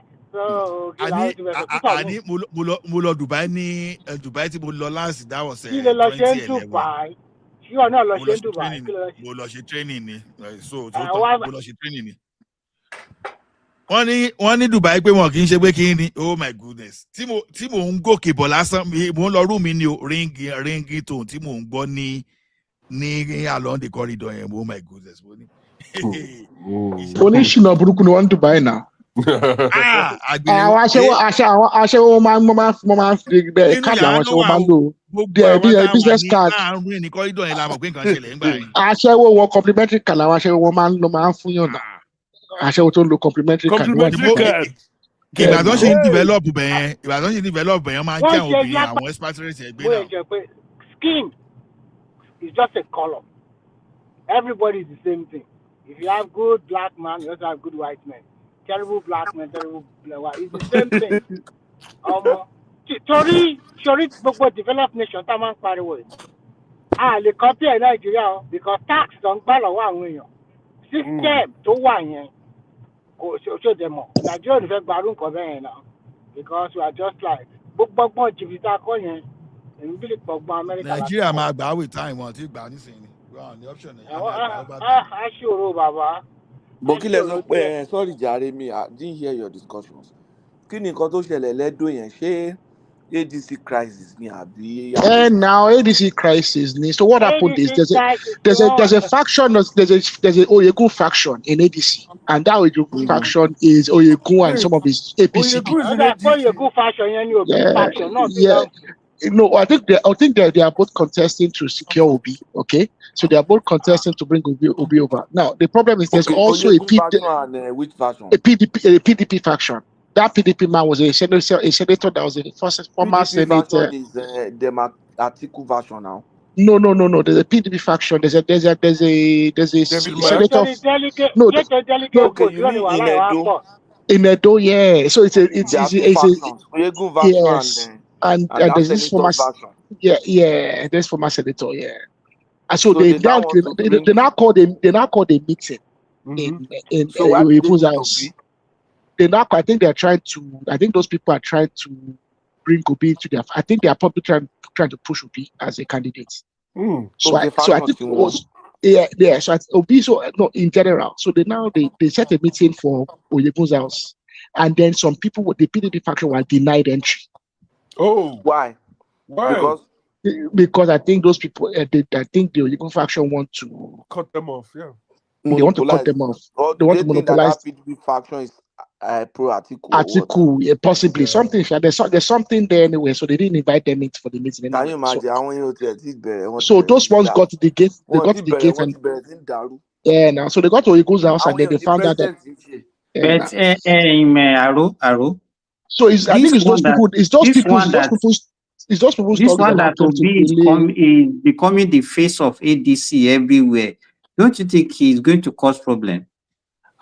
Yes. Because when they get to primaries, it's going to cause problems. Obi has taken over that party. Obi is the only one that you are hearing from ADC now. Obi. So what is going to happen is before the primaries, some of these, I think you can see the likes of Oyegun and Co are going to betray Atiku. And I think Atiku can probably see it on the wall. Or maybe Oyigo is trying to convince Obi to run as a deputy. I don't know. You But either. didn't see there's a video I watched, I think it was Aisha Yusuf, and she was talking about this. And she was saying something that, that I don't know. She So said why was something Kenneth about Okonkwo? obedience. Why She was said that Kenneth Okonkwo saying that? if Obi doesn't become ADC candidate, that it's going to be a massive problem for ADC party, because all those obedience they will leave, they will not vote in that ADC, and they apparently they're a huge chunk of, I don't know the numbers, but the way she was saying, she says that they have a significant chunk of voters. You are just hyping disobedience. How many of them go? I don't How know. many? That's what she was saying. It's just a social media noise. Because at the end of the day, the delegate that will vote, majority of them is Atiku Kako. No, there's no more delegates now. There's no more Mr. delegates. Remy. There's no more delegates. Okay. And they will use consensus. You go and write it down. Because they know that direct primaries will create a lot of wahala. Then they will now use direct consensus. Laja wants to come in. Oh, Laja. No, he said okay. So why was Kenneth Okonkwo going to arise without even verifying or anything, already accusing the government? No. Let me tell you, if they want to kill him, is that the way to kill him? Is that the way somebody that was already inside the house and they are now shooting outside? Then is he the only one there that they are not saying that they are targeting? If they want to kill a P2B, they would have killed him a long time ago. Thank you, AKO. Thank you, my. They would have killed him a long time ago. Let me I'll tell you the truth. If they want to kill P2B, they would have killed. They don't even need to run. That guy. They don't even need to send government. He just went to news station and started talking rubbish. They don't even need to send government to kill P2B. It's to poison him. They will poison him. He will die. So AKO, thank you for bringing me on, my only true friend on the platform. And you left me back there for an hour. I didn't even.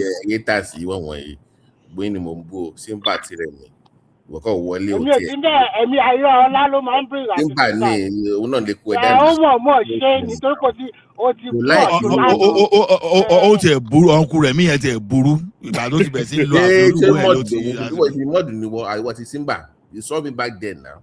I know. You know me for sure. That I forgive you, but that's Simba. I know. I just enter now. Just now. You back.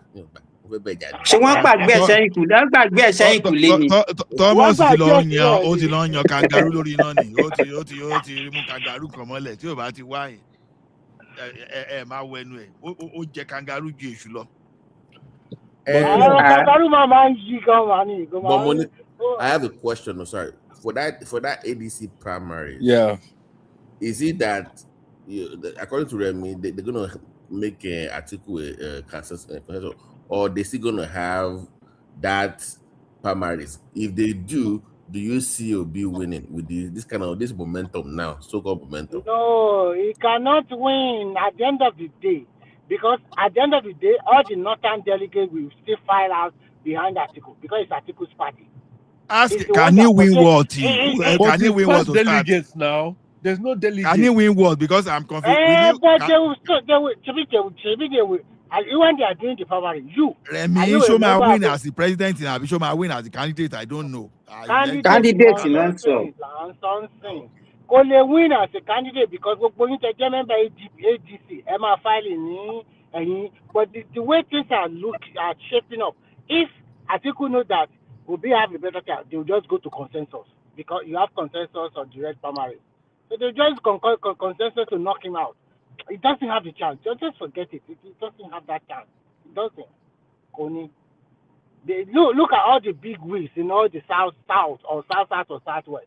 It just belongs to Atiku camp now. So he was penciled down as a VP. If you want that in respect to him, to be honest, I know no talking for. If you want this in respect, it's not going to happen. That will be the last thing that will happen. Although it's about if you want that in respect to him. When we are talking about politics in Nigeria, don't be mentioning Obasanjo again. Obasanjo that cannot even win his polling booth. They don't deliver in polling units. Even Kwakwa so that they are luring to come to ADC, the guy refused. Because unless you want to make him the presidential candidate. And some people say he's going to deposit to be. That is a lie. Kwankwaso will never do that. Kwankwaso can never allow that to. He can never be second. He has to be presidential candidate. He will now be VP to what? To who? To Obi? No, he can never allow that. If to say no Tinubu now, he can accept. But that, or maybe to, if to say to Tinubu, because it cannot be to Atiku, because they are both from the north. The only two people that are there up there in Nigeria politics is only Tinubu and Atiku, and anybody can deputize them. But the likes of Obi, all these Rufai, they are just they are too small for that position. Somebody that cannot win his state in presidential election. How can he now win the whole of the me content so when we move the president in 2031.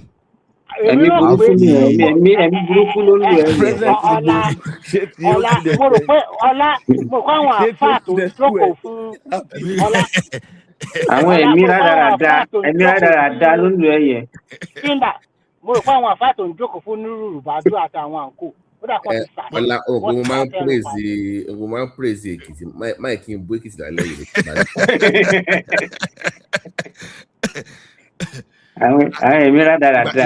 Ìgbà tó bí náà fẹ́ di president ṣé mi ò lè di president ni. Ṣé wọ́n lè parọ́ bóbi ṣe ń parọ́ ni? Ṣé lè máa parọ́ bóbi ṣe ń parọ́ ni? Ó dẹ̀ rí yẹn sọ. Màá dẹ̀ lọ school rọ ìjọ mélòó yẹn fi gba diploma irọ́. Ó dẹ̀ rí sọ.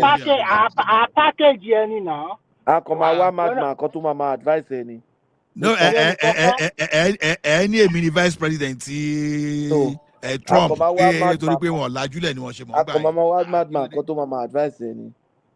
A kò máa kájú ẹni pé a kò máa sọ pé àkọ́mọ́ sẹ́ẹ̀lì sórí tá ìwọ náà kọ́ bẹ̀rẹ̀ sí ṣe bí aláàánú wà kọ́ lọ sí chọ́ọ̀chì wà lọ máa ṣe bí ọmọ ọ̀tá wà máa ṣe trade. Ìyá sọ pé ṣé one wristwatch ni Obi lò wà sọ pé wọ́n you have been eating only 1 cup of rice since you were born. No, gbogbo mi 4 cup of rice. Gbogbo bí Mr. Aláṣẹ kọ ebè bó ṣe kọ ebè lẹ́kìtì ní gbogbo sórí ẹ̀ Mr. Aláṣẹ dálẹ̀. Lálọ́ rìṣẹ́fù padà lálọ́ owó padà. Let me give you a slogan ọlá wà ní gàrí kóńgò kan péré. Ló jẹ láti bá o ti jẹ o jẹ jù bẹ́ẹ̀ lọ. Àbí báàgì gàrí kan á di 1 kobo. In short ibi tó pọ̀ dé in short kọ́ọ̀pù omi kan lẹ́mú in a week lẹ́yìn. Níbi tó pọ̀ dé máa gbọ́ níbi tó pọ̀ dé school uniform ẹ àwọn ọ̀rẹ́ tí school uniform ti ya tó ti dàrú ta olùmọ̀ máa ń wọ̀ o lè sọ pé school uniform ẹyọ kan lè rotate níbi tẹ pọ̀ dé school uniform ẹyọ kan lẹ́yìn mẹ́rin. Omi pé èèyàn sì ní pé kì í na àwọn tó ń lé ewé pọ̀ mọ́. Wàá ló lóúnjì tó bá ti dànù ló máa ń kó. Tó bá ti dànù ló máa ń kó. Wàá ní pé school uniform ẹyọ kan ni wà tó gbọ́n brother ẹ̀ rotate. Téèyàn bá ti mú oje rọ́bà tó lẹ̀ ewé lèèyàn fi wàá máa lọ sọ́jà wàá lọ máa ra kúlíkúlí àti gàrí wàá máa mú. Àbí kó máa jàgbàdo. Àbí kó máa jàgbàdo. Àbí amẹ́sí náà máa ń jàgbàdo lóòótọ́ máa ní amẹ́sí náà jàgbàdo. Wàá lọ pé báyìí ẹyọ kan ló ti ń lò látọjọ́ yìí. Irú lẹ́bù òṣìwò ni wà ní ilé ìgbà yìí. Jẹ́ ká bá wá mi ìyẹn ò tí pọ̀ tó lẹ́bù ò tí pọ̀ tó. O lè sọ pé báyìí ẹyọ kan ló lò láti gbà tó ti lọ school. Olówó ló máa ń ra báírò náà. Olówó ló máa ń ra báírò. Wà ní yóò bá rẹ̀ pé ẹ má kiri fíìmù. Ọlá jẹ́ fún ẹ ní ìtò dáa wàá sọ pé throughout your secondary school inú ceiling classroom ló máa ń sùn torí ònílé tó máa gbà bẹ́ẹ̀ àtìmọ́ mẹ́rin tó kú láti ó máa jẹ wọ́n bàjẹ́ ọlọ́wọ́ máa ń gbọ́ ó máa jẹ wọ́n fèsì. Eku ní ẹni. Ṣé bàtà ni? Olówó ló máa ń sunu ceiling olówó ló máa ń sunu ceiling school. Ìrọ̀ inú ceiling classroom yìí ló máa ń sọ márùn-ún ní. Kò lọ́rẹ̀ẹ́. Ṣé bàtà ni problem òbí ti àbí? Ẹnu Jonathan ló ní problem bàtà. o lè sọ pé wọ́n pé ìṣọ̀gbà tó wà primary school pé o tiẹ̀ lẹ́sẹ̀ pé ẹsẹ̀ lómi ló dùn. Ẹsẹ̀ lómi ló dùn. Ó ń jẹ́ṣẹ́ lò ní ẹsẹ̀ ẹlẹ́sẹ̀ ló ń lò. Ẹsẹ̀ grow. You can't open the pen. Yeah, you have to use it. You have to use I don't mute your mic, bro. I off mic. You have to put it in the truck. Àwọn politician yìí wọ́n ní pààyàn. Pastor, guess what? Guess what, Pastor? Guess what? I found the madman to my advice. The madman to my advice, right?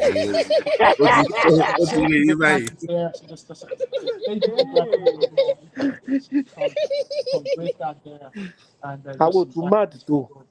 Tá a máa bá wá correct wọn. Sorry, Pato.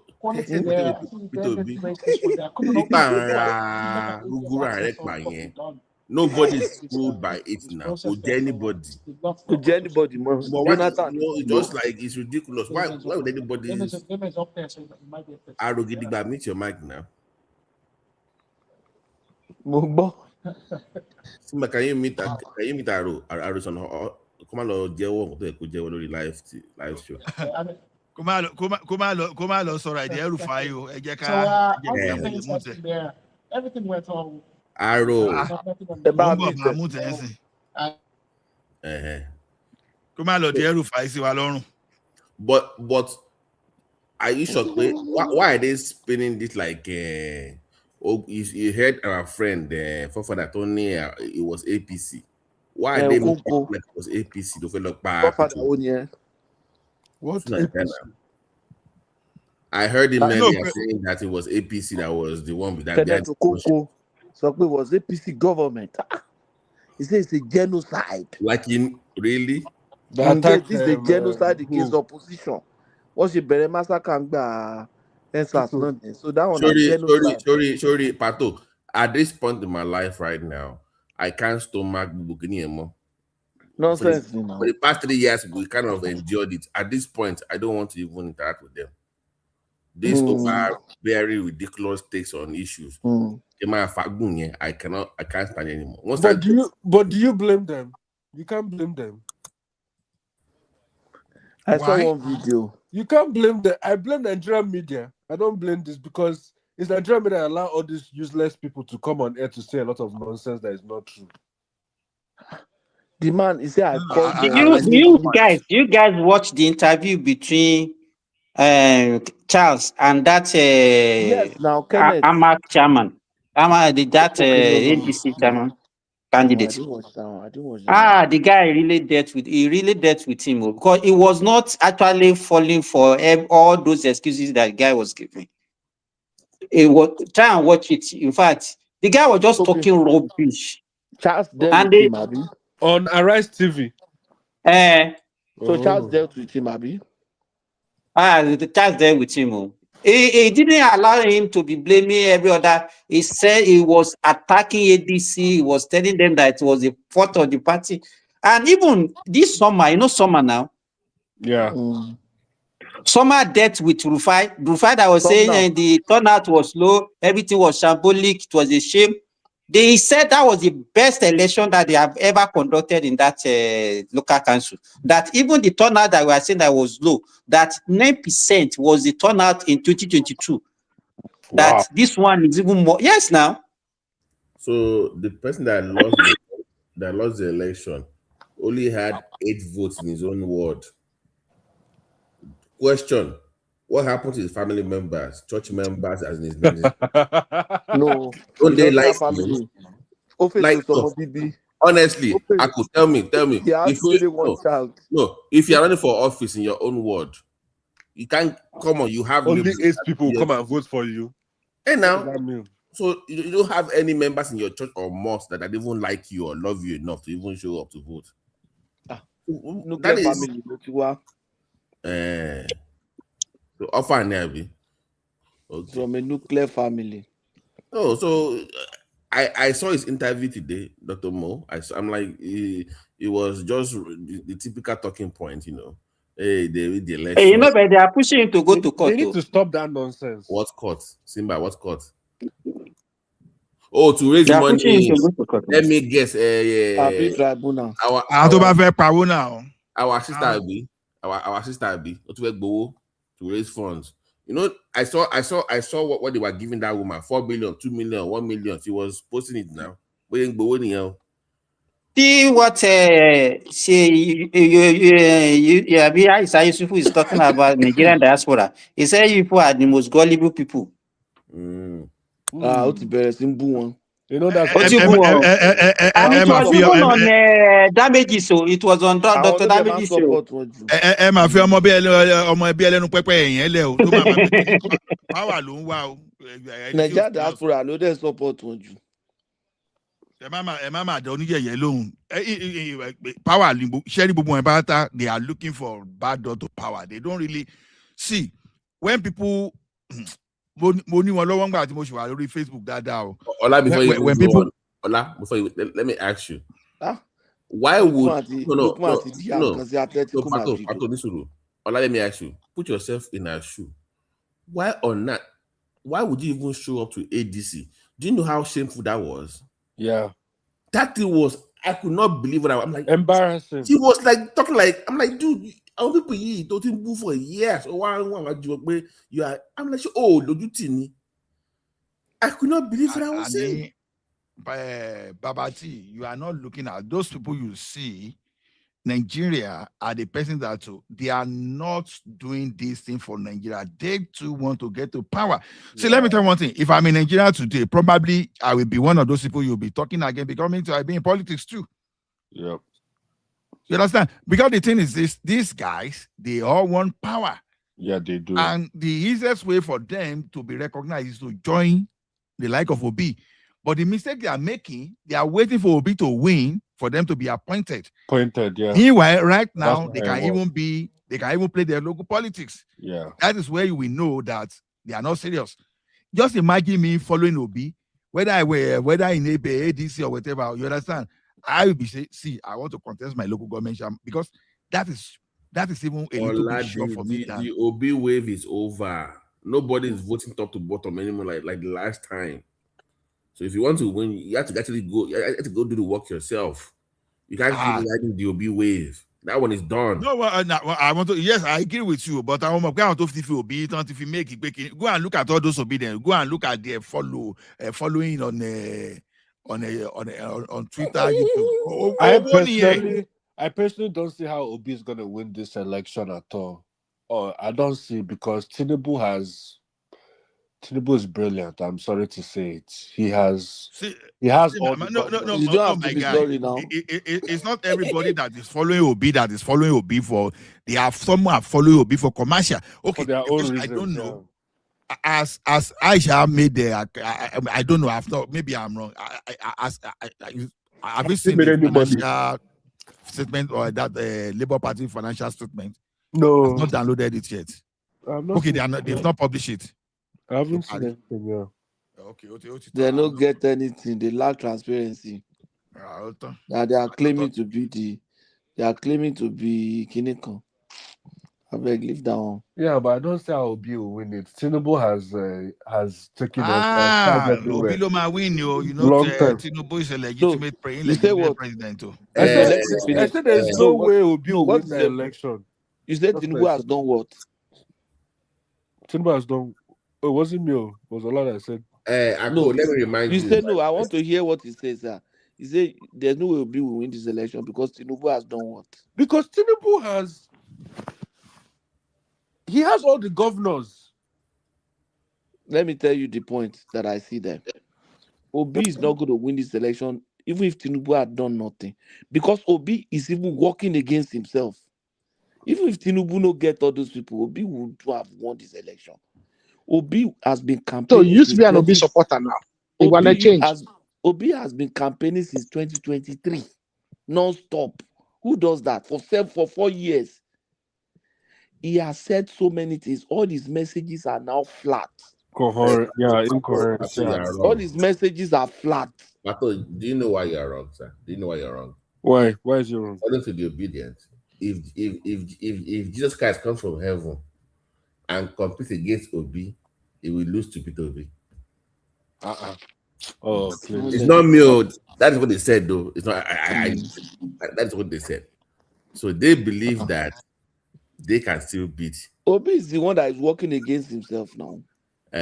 You know, was it you or who said this on this platform that this Obi that is going to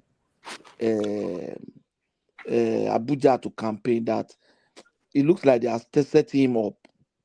Yes, that was a while back. It was it was off. No, because didn't know what happened for me. I think it was Mr. Woman that said that. After they lost that election, I was on Space, and the ADC members were going after they had a war on Space a couple of days ago, and they were exposing themselves that we never really wanted to support Obi because that will make Obi stronger, not ADC. So why should we support you with our apparatus in Abuja?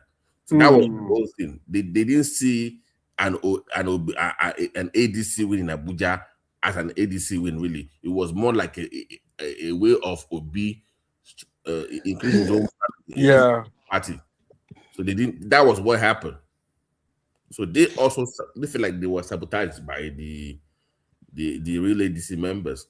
And they said it on the platform. They said, listen, we are done with Obi. We want somebody from the north. If I can get that link for you to listen to IBB.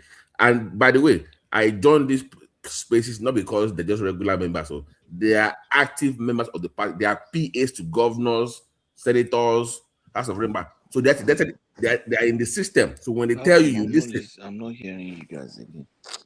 Who's not hearing who? Pato can't hear. So that is why I join all these political operatives to listen to what they are saying, so you know what's going on. They are like, for ADCO, they are going to vote somebody from the north because the OB experiment has failed, that they have given him enough chances to prove himself to them, and he has failed so far. And they were citing Edo, Kano, Anambra, and now Abuja. And they said it's not that he lost those elections. He lost woefully. It's how he lost. Yeah. That everybody that he has backed has failed woefully.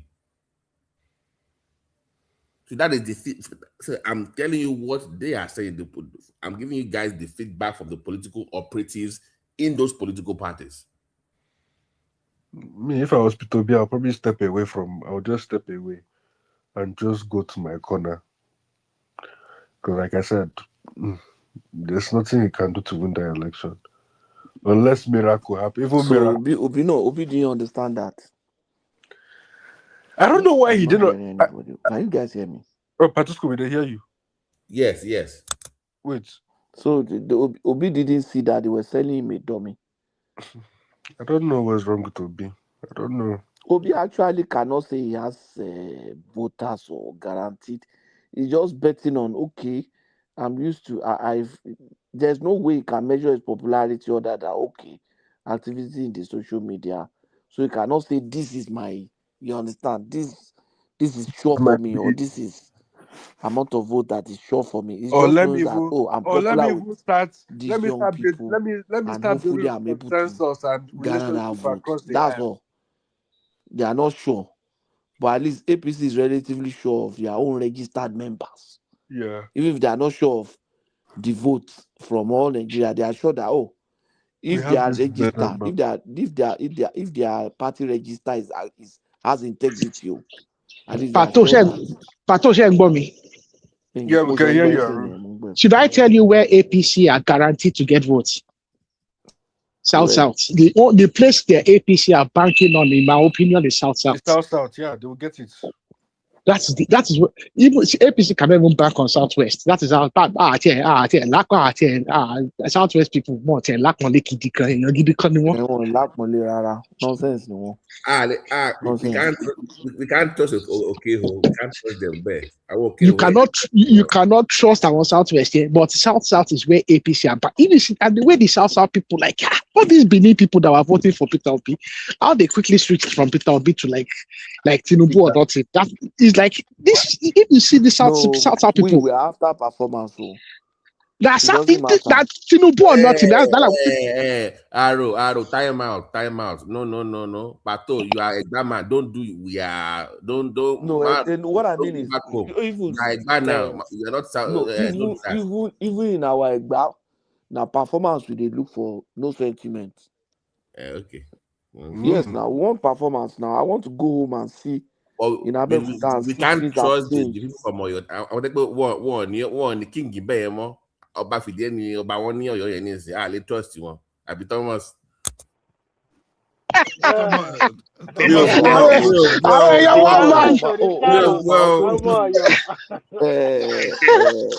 Babati, àwọn tó ń disturb mi làwọn Ọ̀yọ́, àwọn youth Ọ̀yọ́ state, àwọn youth Ogun state. Kí ló ṣe wọ́n?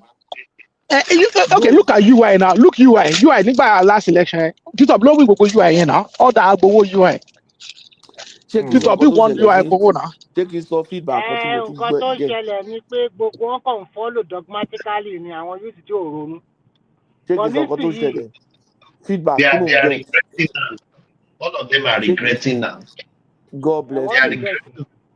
You see, I belong to a group of some.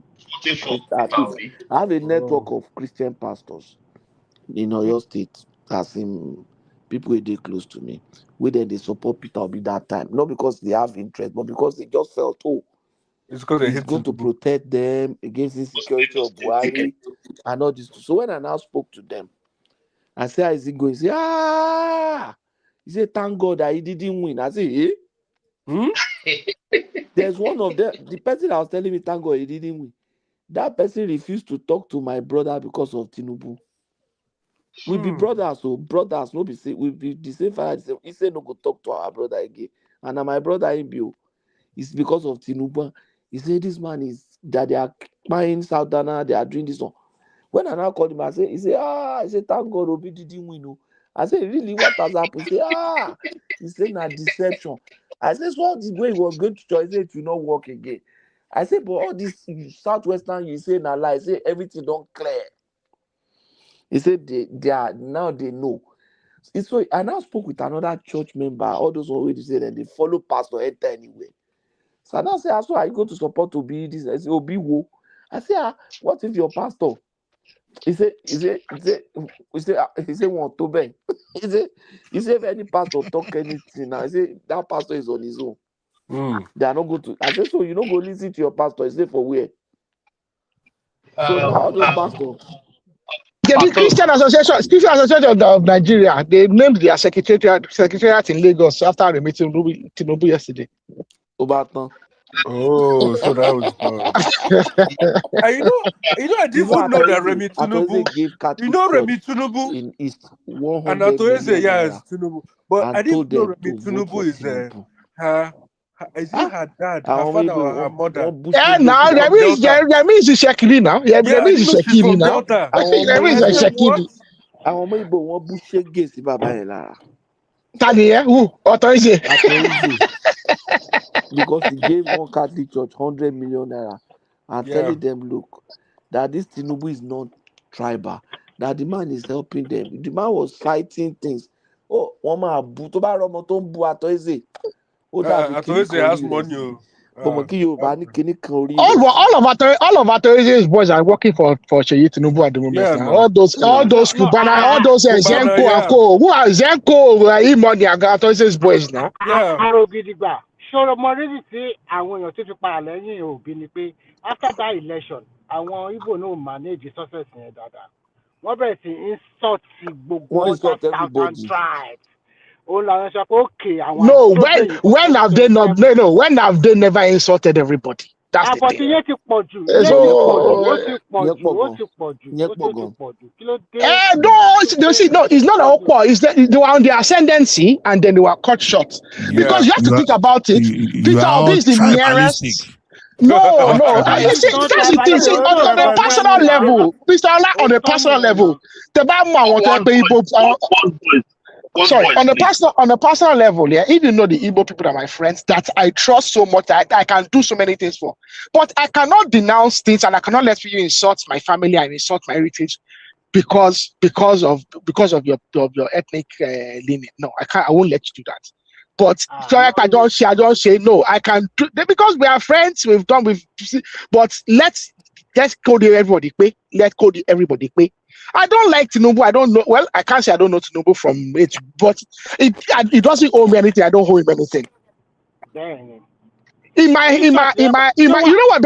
You know what my parents would call Tinubu? Because I call Tinubu Oju Yobo. That is what my parents call you him. know what? That infighting crisis was even more between Edo people and Southeast. It was back both for online every time. Because the Oba of Edo, they felt that the Oba didn't support them. They mock their Oba, they mock every mockable. One come mock everybody. Lord. Yeah, because the Oba did not support. Guys, hey, Yomi, please listen to me, please. Is it not ridiculous for me as a grown man in my early 40s that you can force me to support somebody? It's a matter of choice. It's a matter of choice, yeah. All these Cubana chiefs, they are grown men. They can decide what they want. Yeah. Those boys are doing it for their pockets. No, I don't trust them. They are doing it for their pockets. You said it 100%. That's what it is. They don't have integrity. Those boys I don't care. If they don't have integrity, they don't have integrity. I don't care. No, I don't want us to use those people as a yardstick. They are doing it for their pockets, and I don't want us to, because politics is important, and I want people to vote their choice. But when you see like a Cubana chief priest, Obi Cubana, these are individuals that are doing it for their pocket. These are individuals that, for me, they are morally corrupt. No, I'm not trying to be. I'm not trying to be more. Let me even land. Please, let me land. Even Cubana chief priest, if they are doing it for their pocket, it's still matter of choice. It's still matter of choice. I can do this for my pocket. It's still choice. I choose to support. I choose to support. Why Igbos are batching Obi Cubanas, the Zenkos, the chief priests today? Have they forgotten the last election? But Obasanjo was backing Obi now. Yoruba didn't insult Obasanjo because he... They did now. We did though. Abu. What are you saying, Oga? We insulted Obasanjo where? No. Let me tell you something.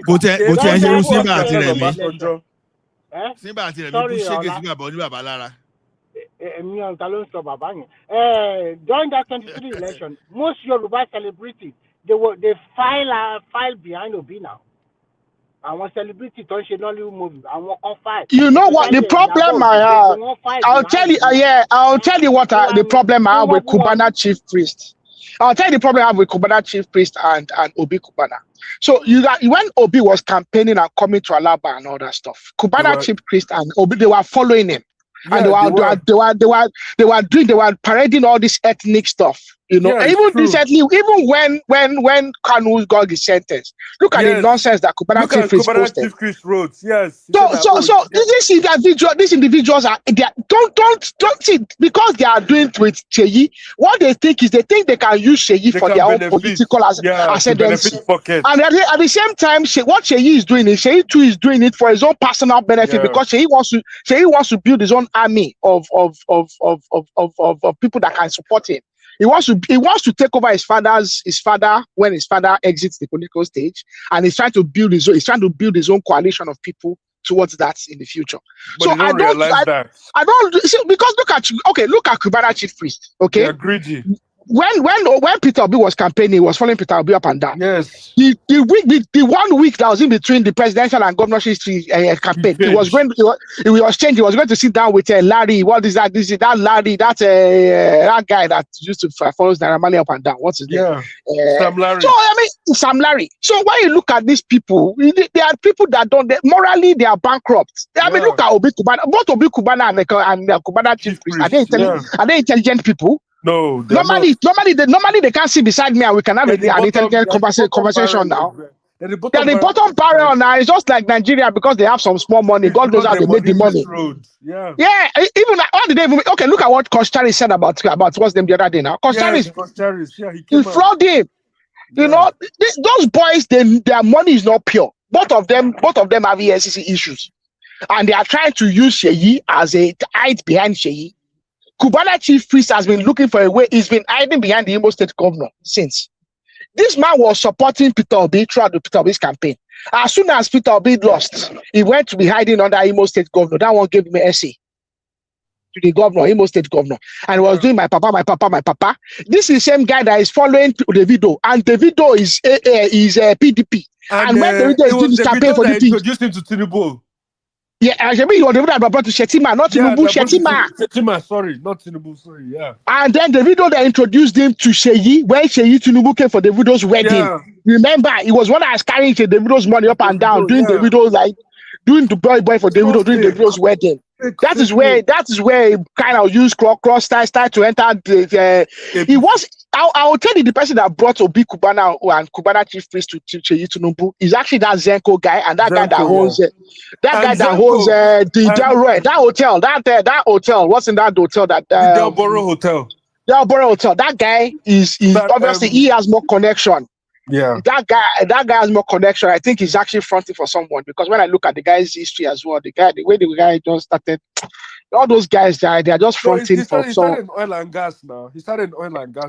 But then, even oil and gas, I think they're just fronting for someone. The whole thing is just a bit messy. The truth is that they are morally bankrupt. I'm an Igbo, and I'll tell you, they are morally bankrupt. So that's what it is. They are just doing for their benefit. So I mean, I can't blame anybody for wanting to come for. If you want to campaign for Obi, I actually don't have a problem with you because, like you said, it's choice. It's no problem. You want to campaign for Obi, you want to campaign for. I have people that campaign for Obi, I have people that follow Showore.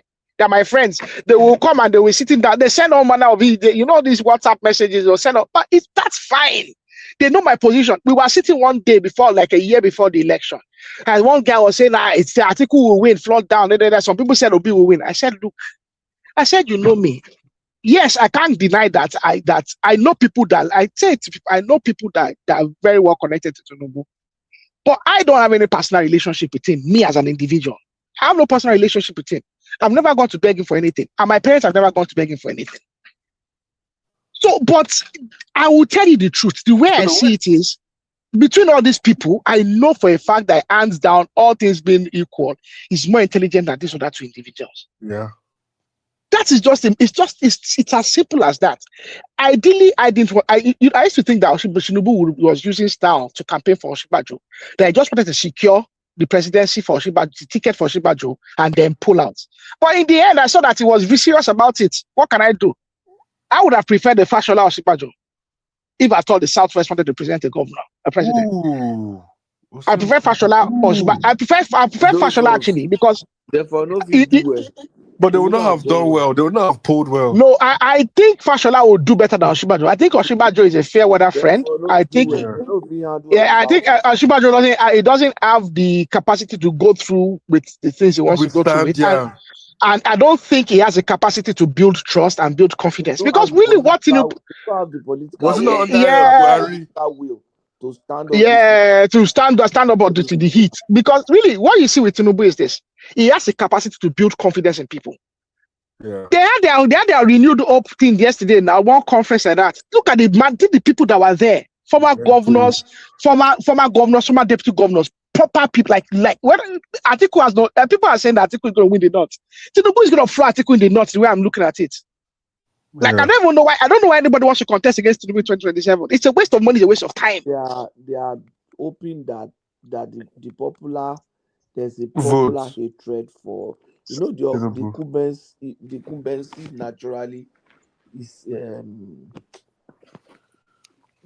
But Pato, that I don't see that natural hatred for the incumbency in this Tinubu government anymore. Yeah, exactly. In the north central, in the south, and in the southwest, it is winning. It is melting away. So they believe that in the north, the people have tendency to believe that It's only the northwest that is. no. So people have tendency to believe that their house, the whole world is their house.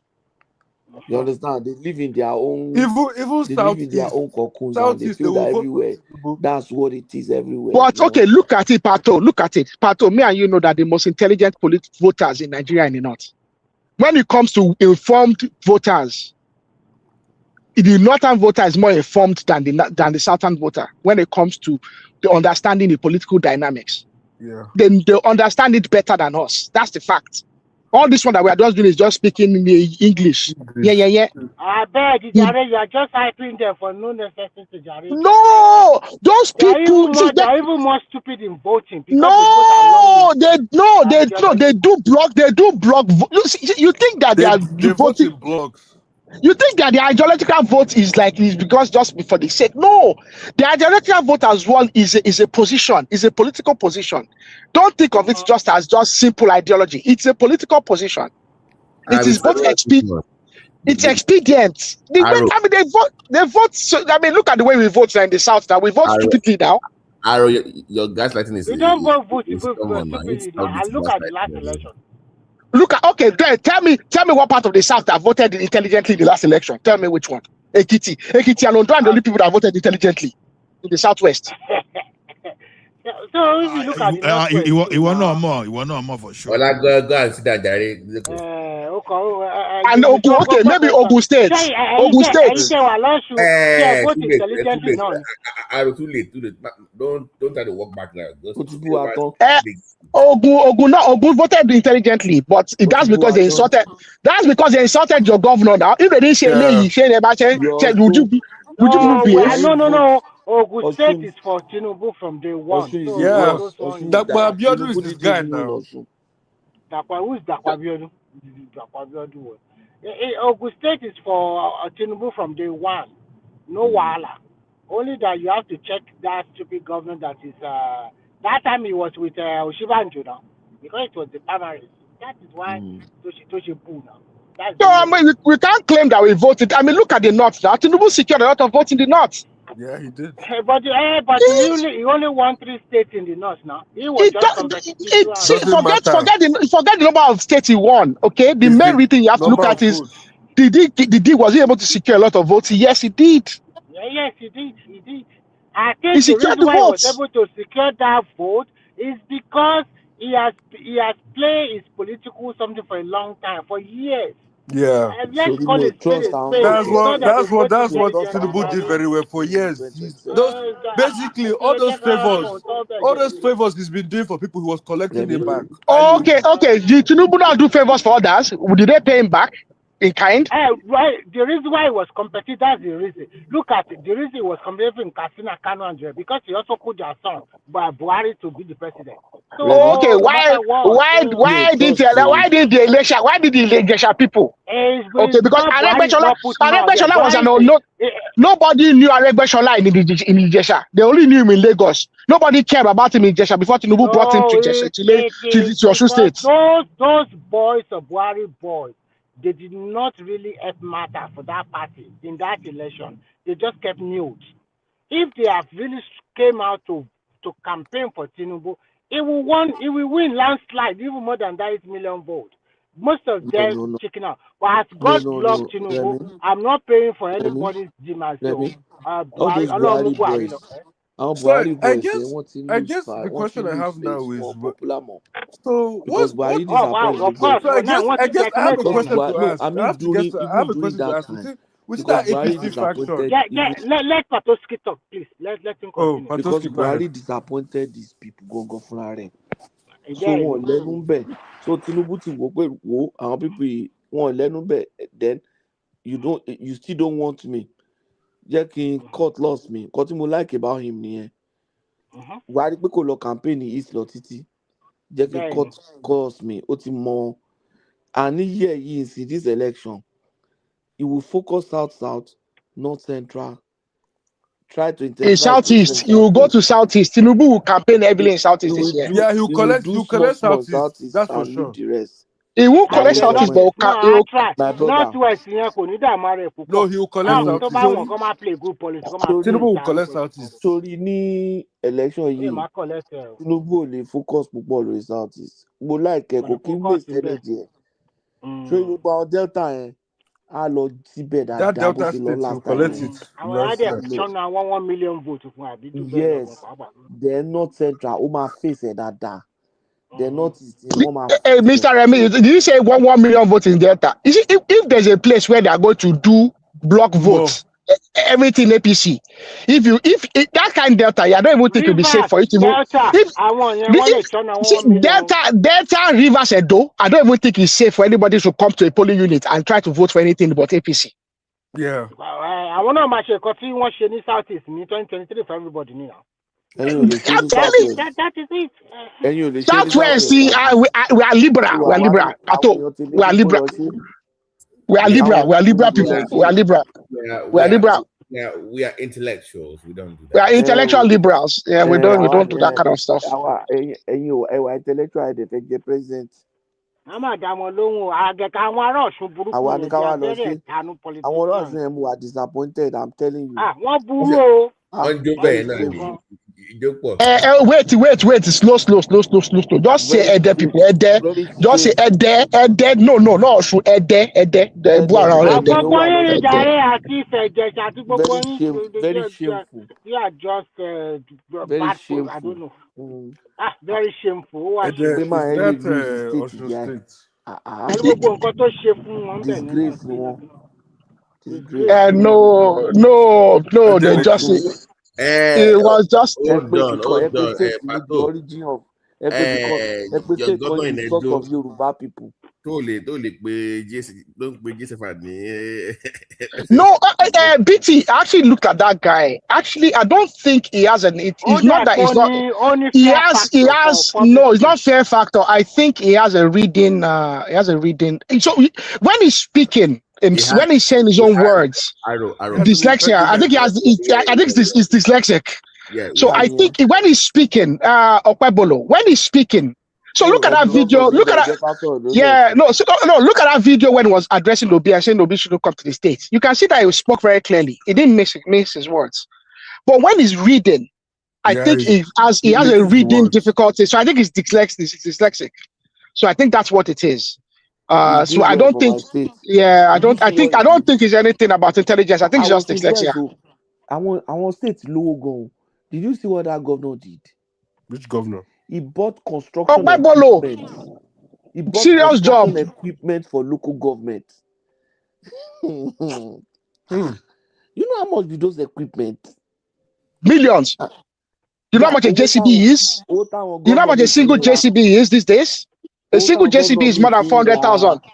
What our governor means finra, Lexus, Land Cruiser, increase entourage on him. The guy bought equipment, construction equipment for the local government. But she has passed through them, grade the road, can connect Bobo State. One ni pe ko gbóyìnbó. Yẹn lásán. Gbóyìnbó action wà action bẹ.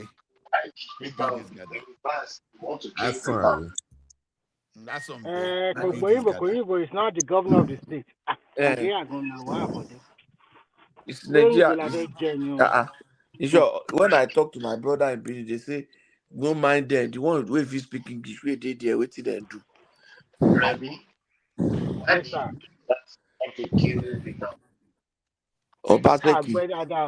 Obaseki is a crew. Obaseki to Boyibo to Abela to Joy Kiloshi. That one just did the memorandum of understanding. And if this man comes, this Nigerian, what did that guy? Olumide Akpata. Yeah. The bar president. He don't cross the ADC now. Olumide doesn't know. Olumide doesn't know what he's doing. That one is just deranged. No, leave that one now. By 2027, when he lose again. I work in Loton, Boboye, I want Rice TV. No, Olumide has always been like that. Olumide is one of those kind of. Olumide is one of those CSO kind of people. You know those kind of people. He's a CSO type. Oh, they will go campaign on Polo for many people in the next government. Olumide had no right to campaign. He knew that himself. He has no right to campaign, to be in that campaign. Governor, state, your senatorial district. No, but you know the reason why, because people were pushing him to be candidates. That's why. Because even when you look at Olumide, how did Olumide become a CAN president? There's a lot of, when it comes to a lot of things that happens in Nigeria, I don't follow politics in this part of the world anymore. I used to be a member of the party. Which Olumide? Akpata. Okay. When Olumide was campaigning to be NBA president, NBA president. It was at the period where they were doing all this, not too young to run. Yeah. And he rode on the wave on the back of it that there was a lot of young people who had young lawyers, and there was also the issue at the time of this stamp that the lawyers get. I think there's a stamp that they have to get, and there's a feeling among the young lawyers, like they were being cheated, and like the older lawyers didn't take their interests at heart. And those were the people that, and I think they did kind of an online voting or something that time for the NBA president. So if that was where there was this guy that was contesting against him now. This Lagos lawyer. What's this guy? This Lagos lawyer. What's a son? Yeah, it's a son. It took him a long time to become a son as well. What's this guy? I'll remember his name. That guy was contesting against him, and because Olumide is not a son till today. Yeah, he's not a son. And the normal tendency is that the president of the Nigerian Bar Association will be a son. Because it was out of place when what progress was made while Olumide was president? What progress? No, the name of the guy is it Babatunde Ajibade or Ajibade or something? Yeah, was contesting against him. It was when Mikiao came that the NBA actually came back, and then the guy that is there now is even useless. Yeah. The current NBA president is useless, absolutely useless. Do you know that Shehu Okinbaloyi also play politics? Of course, now. He went to one of their conferences and he was asking them a question. Please, if you are satisfied with this present government, say yes or no. What kind of question to some? Shehu is not intelligent. Shehu is not intelligent. It was quite irritating. What kind of question are you asking? Yes, sir. Yes, sir. Since you have been talking now, you have been able to identify unintelligent people. Don't mind him now. I want to borrow Kunle Afolayan anyone now. Almost reach 20. I want to borrow Kunle Afolayan. But some of the questions that Shehu ask are not intelligent now. No. I'm saying Akimbo is not a journalist. Guys, hold on. Overemphasizing intelligence. Compared to Rufai is a genius. No. See, Rufai is mischievous. Yes. The problem with Shehu is this. Shehu asks questions that need not be asked because the answers are glaring. And then what Shehu tries to do is he tries to play above his. He tries to punch above his weight. And he see Shehu. And then what I see is then Shehu is trying to do what Rufai is doing. Because at the end of the day, Shehu, I don't think is a political analyst. He was not trained as a political analyst. Yeah. But what Shehu is doing is he's doing political analysis and he's doing current affairs analysis where he's not trained as a journalist to do that. Yeah. There's no train now. So people that can do political analysis successfully. Yeah. See, and then the problem with Rufai is arrogant. Yeah. I know she went in there for show GTV about GBC. Yeah, he's a journalist. He's just a regular newscaster type journalist. Yeah. Whereas Rufai is just mischievous. Rufai is actually not bad. It's just mischievous. Yeah. You have to see him for what he is. He's just mischievous. Whereas Sheol, and then the other person that's disappointing me these days is that lady in channels. The one where they wear glasses. No, not Makwe in Channels TV. The one where they wear glasses. In channels now. Is it Makwe Ogun? I think so. Yeah. She's been there a long time. You know she's a lawyer. She's a trained lawyer. She's a lawyer. Is she a lawyer Are you now? serious? She's a lawyer. Yeah, she's a lawyer. Makwe Ogun is a lawyer. No, it's better she law. No, I'm talking about this time when she's there. When I hear that she's a lawyer, I'm talking about pre-2014. She's a trained lawyer. She's a lawyer. Arrow. Is she a lawyer or yes? a liar? Are you sure? No, because I remember back in the days, though. She used to be much better, but she's poor now. Oh no, I don't listen to that. Back in the days, I remember. I won't say how I know, but I know she went for art and something in the UK. She did communication art and English. No. One of my friend was a classmate. Yeah, I know about communication arts. Yeah. Okay, maybe I'm but I think I heard that one say that she did law. She had BA in English at University of Lagos. So she stayed in the UK or something. Later in Edo for Papita or Bifunwa. That is our Messiah for 2027. Messiah ain't in our Messiah for 2027. You know what kill him. One Peter Kusi do love it. What did I do? And Edo is the one of the strong supporter for Peter Obi now. The obedience, they shot themselves on the foot. The foot, big time. By insulting that Oba. Mistake on Shane. Yeah, the Oba. I don't know the. How do you insult an Oba? And we're doing okay for Bawon Shire. I don't know what they see for him. But and the Oba holds weight.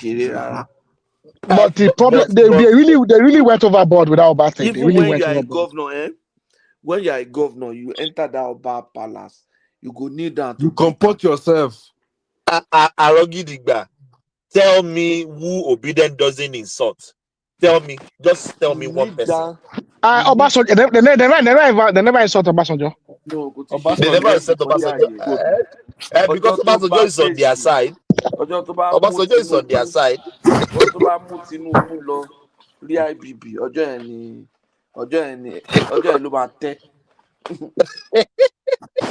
Obasanjo has made himself a persona non grata. Edo, I won't be near one for Bawon Shire. You remember this guy from Germany now? Tony. What is that guy that always come on our platform? Tony. Isaac na correct man now. That one that can die for Edo Palace. One Piece. One Piece. One Piece.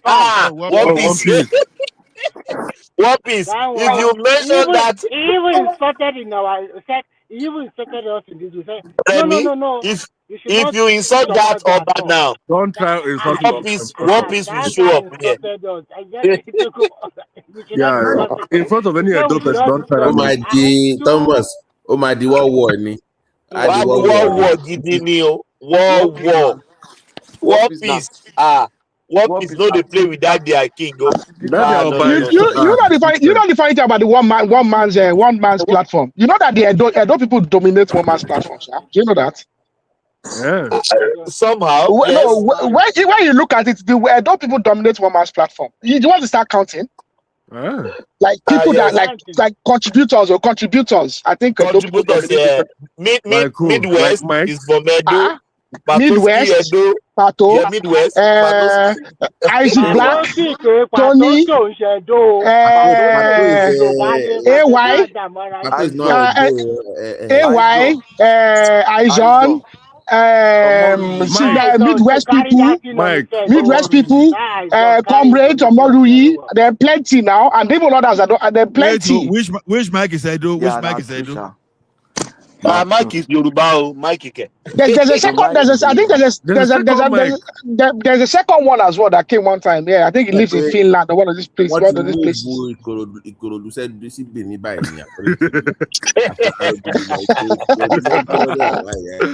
Oh my God! BT. I don't know.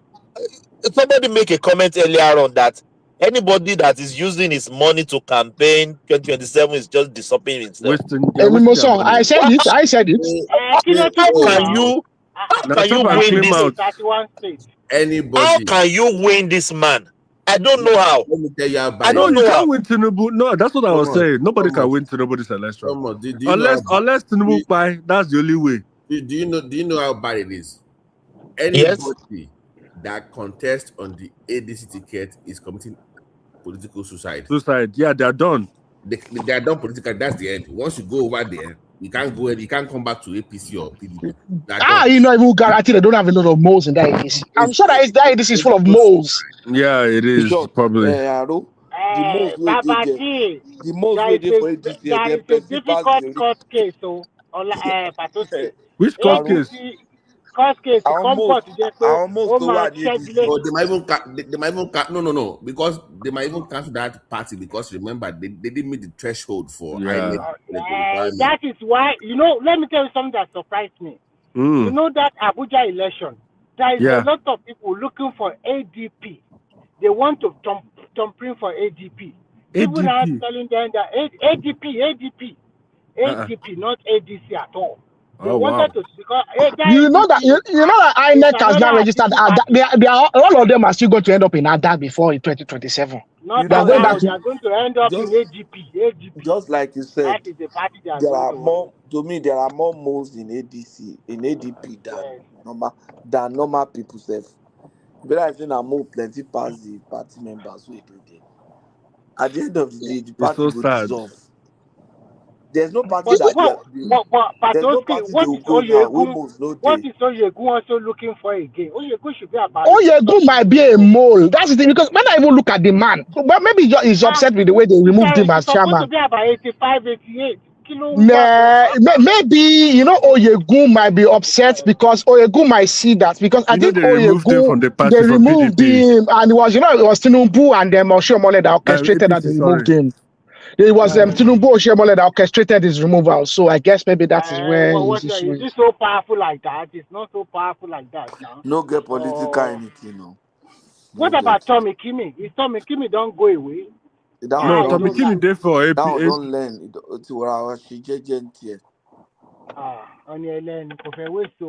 Because if you look at Oyegun, is Amechi still in ADC? Political now. Amechi did ADC. Where you want to go? Where else you want to go? For 1999. Amechi is already campaigning Lucky no, Oyegun 1999. I haven't seen Amechi even becoming a candidate more than Obi. Because Lucky no, Oyegun 1999. Okay, look at someone like Lucky. Lucky, where is Lucky? Lucky too is one leg in PDP, one leg in APC. Nobody even knows what Lucky is doing. Lucky is Tinubu guy. All those class of 99 governors. Apart from Aldona. Look at Ibori is doing one leg in PDP. Yeah. His daughter is in APC. He himself is. Ibori is Tinubu. I want to win. You want to win Delta. You want to do Delta. Ibori is APC. And the former deputy Senate president APC. The governor APC. Nyadun Woko APC. Okowa APC. How do you want to win in Delta State? In fact, it'd be dangerous to even come and vote for anything but APC. The calculus, it doesn't make sense. If you know the vote will come out from Akwa Ibom this time, man. It will be flooding APC. Talk. Another Edo man don't come. Then go shock. Progressive don't come. Progressive. Yeah, progressive now another Edo guy. Another Edo guy. They're plenty now. They're plenty for this. They own this. Now they own this platform. In fact, Yeah, one man says now I don't man. One man is a do. One man is a do because the way he always butchers Yoruba names, I'm sure he's an Edo man. There's no name that one man How are you, my brother? How you I'm doing, good. How brother? are you? How's everybody? We are good. We are good. Make There's no una name put that mouth one for man this doesn't thing. butcher. Assalamu Progressive. alaikum. Progressive. Aro. Why una Why want you kill want Peter kill Obi? now? Why you want kill him for your state now? Why una want kill Peter Obi? Progressive. And nobody won't keep it up. Now insecurity now. Security. Are you sure? I don't even think that. I think that thing was just a failed. Like I don't see. I can't even take it seriously. Because Was like he I really said, attacked directly? yeah, I don't even say as a real attack. It's an Oh, he wasn't even there when they attacked the place. He was inside now. He was inside the house. It's just a bunch of miscreants that came and just broke the glass, and I think they just shot gun into the air. He wasn't there now. That siege. I said they were shooting them. Yeah, now I think it was. Guys, I It was now a, saw Peter Obi standing off the bullet, addressing people. I said, this guy is too dumb. Very dumb. The bullet was in his front on the floor. Now he's all this. If they want, like I said, if they wanted to kill Peter Obi, they would have killed him a long time ago. And it's not by gun. Now poison they go use kill him. No. Who wants to kill him? I even want him on the ballot so that Tinubu can win the election. That's what I said. If Peter Obi is on that ballot, you know, politics are bad thing anyway, because when you have political enemy, see them go buy some Those people, people want to kill him. Oh, people like a progressive. Then go say they stay jam. Just like a to be honest with you, I don't think. You know the I don't person think that they wanted disappointed me to. most is let's hear from progressive. Yeah, Let's hear from To progressive. be honest, I don't think I don't think it was a target or they wanted to buy him or something. You know, I'm not saying it didn't happen, but you know, these things. If you know Edo State very well, these things can happen in Edo State. Like it can be a situation whereby it could be armed robbery gone wrong, it could be kidnapping gone wrong, it could be anything, it could be courtesan, it could be that some people that was part of the gathering were a member of some court and ADC faction, progressive was two ADC factions that were having issues, and they came. That's what I'm saying. Like it could be anything. It could be anything. Could be anything. Yeah, if you can't really trace it to something, it could be anything. It could be like these things. If you know these things are like normal. They're normal. Like that normal thing. Yeah. Oh my God! No. They don't play that time thing. But progressive Obi don't they use that one now as a sympathy again to win Nigeria's heart. Which again. sympathy? I beg. First of all, before you win Nigeria heart, you have to be a candidate in the election. If you're not a candidate, what's the point of winning anybody's heart? Like people don't understand. Look, let me explain something to you, right? Because I've not been able to properly contribute in this platform for a while. Yeah. Let's hear from you. You have to understand. You have to understand one thing, that in APC, right, everything is heading in the direction. They know that Tinubu is going to be their candidate, so they can afford to spend money from now. Put everything in place. Like there's no till tomorrow. Exactly. So there's no is it this one? No, they know for sure that we have a candidate already. But you see, Nigerian presidential election, no matter how rich you are, you cannot fund it. It's too expensive. It's too much money. Too expensive. This is what people don't understand. They don't have any money from River State. They don't have any money from Kano State. They don't have any money from Lagos State. They don't have any money from Delta State. They don't have. And they don't have structures. Don't forget structure. You don't understand that when governors come on your side, it's less money for you to spend in that state. Wow. It's less. It means that you don't have to finance the election in that state. The governors will finance the elections in those states. So, as we speak today, even Atiku Abubakar, as rich as he is, he cannot self-fund a presidential election. This is why you see this alliance. They're trying to bring Makinde in. You need governors. You need governors on your side. The people are saying, "Oh, what about 2023?" You have to understand that you always have a one-off in everything in life. There's always a one-off. You'll never get 2023 again, maybe for another 50 years. Yeah. Well, progressive, it may not even happen again. It may not happen again. Yeah. Atiku right now would not be stupid enough to say, "Oh, we have a local government election option. Let me go and put 300 or 500 million or 1 billion." No way. We'll never risk it. Nobody will invest their money somewhere where they know that nothing is coming out of it or there's no chance of anything coming out of it. Obi will not invest his money right now until they become a candidate, and that is too late. Yeah. Extremely too late. You know that APC are already building structure. They had another thing yesterday where like VP was there. Yeah. All the governors were there. All the ex-governors were there. There's nothing even Shagoni was there. Where was the last time Shagoni was in national politics? Let me explain something to you. What affected Jonathan? What do you think affected Jonathan? Right? He had no River State. He had no Lagos State. He had no which other state again? He had some of these big states. He didn't have financially. He didn't have them. I remember them. Part of the EFCC charges that Yamu had then was that they sent over 700 million naira from Abuja to come and run a presidential campaign in Edo State because Oshomole was the governor then. So if Oshomole was a member of the PDP, the presidency would not have to send that money to Edo State for presidential campaign. The governor will fund the election. Everything the election, yeah. The governor will fund the election. Let alone somebody that is not a president who is just sitting around. You want him to fund a president? Like, where's the money? Where's even the money? Where's it's extremely expensive. You see the one that happened in Kogi. They give the Nomelai money. Just put the money for pocket. Go sit that for us. He did not even go and vote. He did not even go and vote in his own governorship election.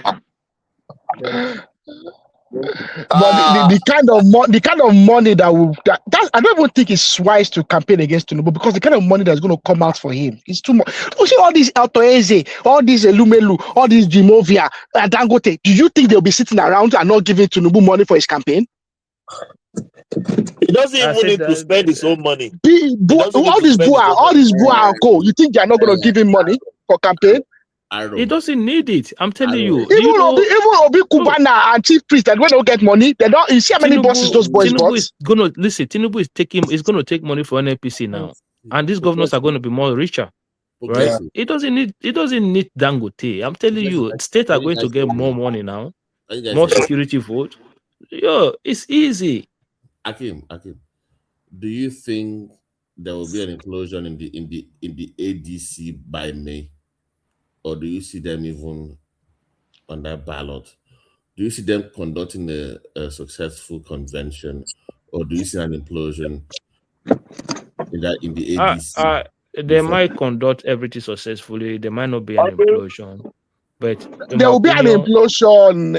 Progressive. There might not be an implosion, but in my opinion, it's two ways. If Obi don't get the ticket, the whole thing is dead on arrival, and if Obi get it. Progressive. Yeah. How can you do it? Okay, so at the moment there's no more indirect primaries. There's only direct and consensus. Yeah. So forget in ADC they can't have direct primaries because I don't think they have a party register and they have not organized the party properly for them to be able to do direct primaries. If they try and do direct primaries, it will falter at the courts because it'll be very easy for one or the other factions. Okay, they are not aligned because they still have the faction that is against them. Oibe Kachuku and this guy from Kogi, that Leke guy. So, so that Leke, those guys will not let them do direct primaries because there's a faction already.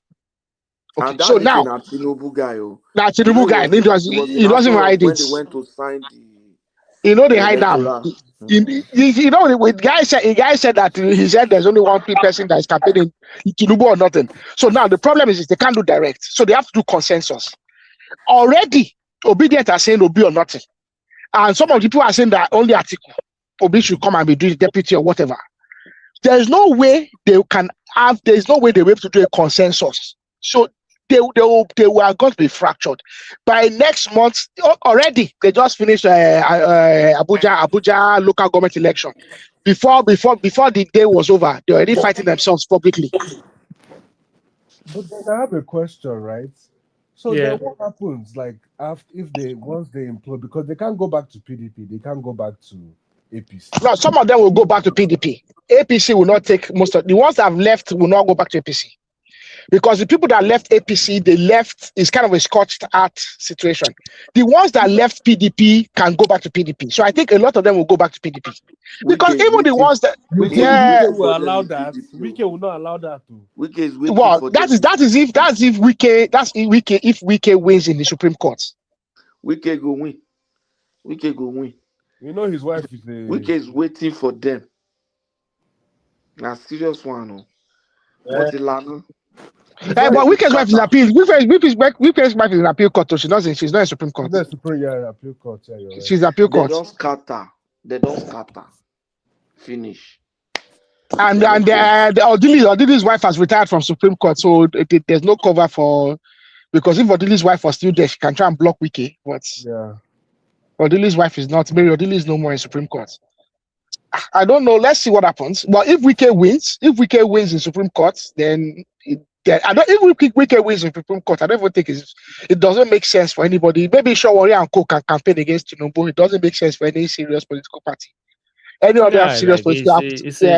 You can see the whole situation. You can look. The man when people try to underestimate Tinubu, you have to whether you like it, whether you like him or not, whether you like Tinubu or not, forget it. Right? The man is written his name. Is written his name in Nigerian political history. But it's not Tinubu now. Tinubu politics will be studied. It will be studied for years to come. Look, right from you cannot. It is right from when he was a governor. He had this patient. I don't know. It's hard for you to see it from any Nigerian politician. He had this patient, he never been to the Senate. After he became governor, did not have this urge to go to the Senate. Did not have the urge to say, "Let me rush to contest for presidency. Let me fight for." I even heard a story from one man, one of his inner caucus guys, when Yar'Adua was elected, that Yar'Adua wanted to make Tinubu finance minister. And when Tinubu was told that they want to give him finance minister, Tinubu came to them and said, "I look at the news, this is a good news." They advised him not to take that position. I think I've heard that story before. The BCA he actually toned down that position because of the advice from his group. How many Nigerian politicians today will listen to you? They go, these people, they are jealous. Look at them. Do you know how there are stories upon stories upon stories of how this guy was sacrificed positions to other people?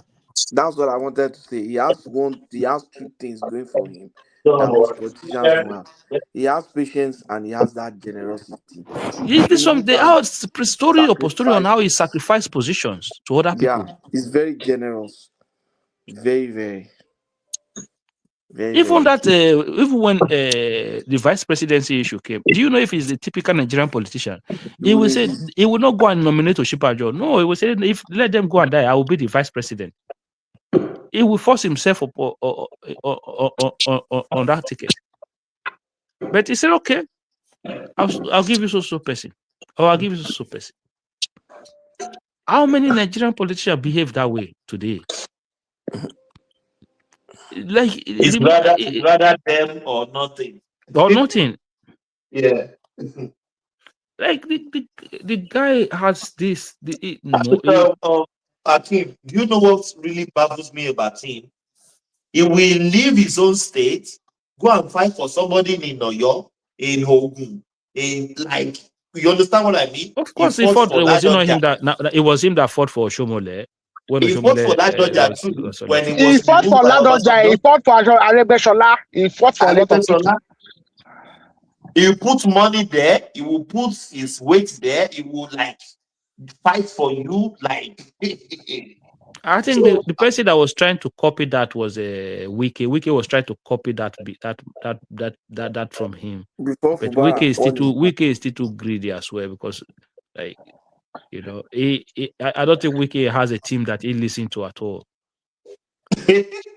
No, he doesn't.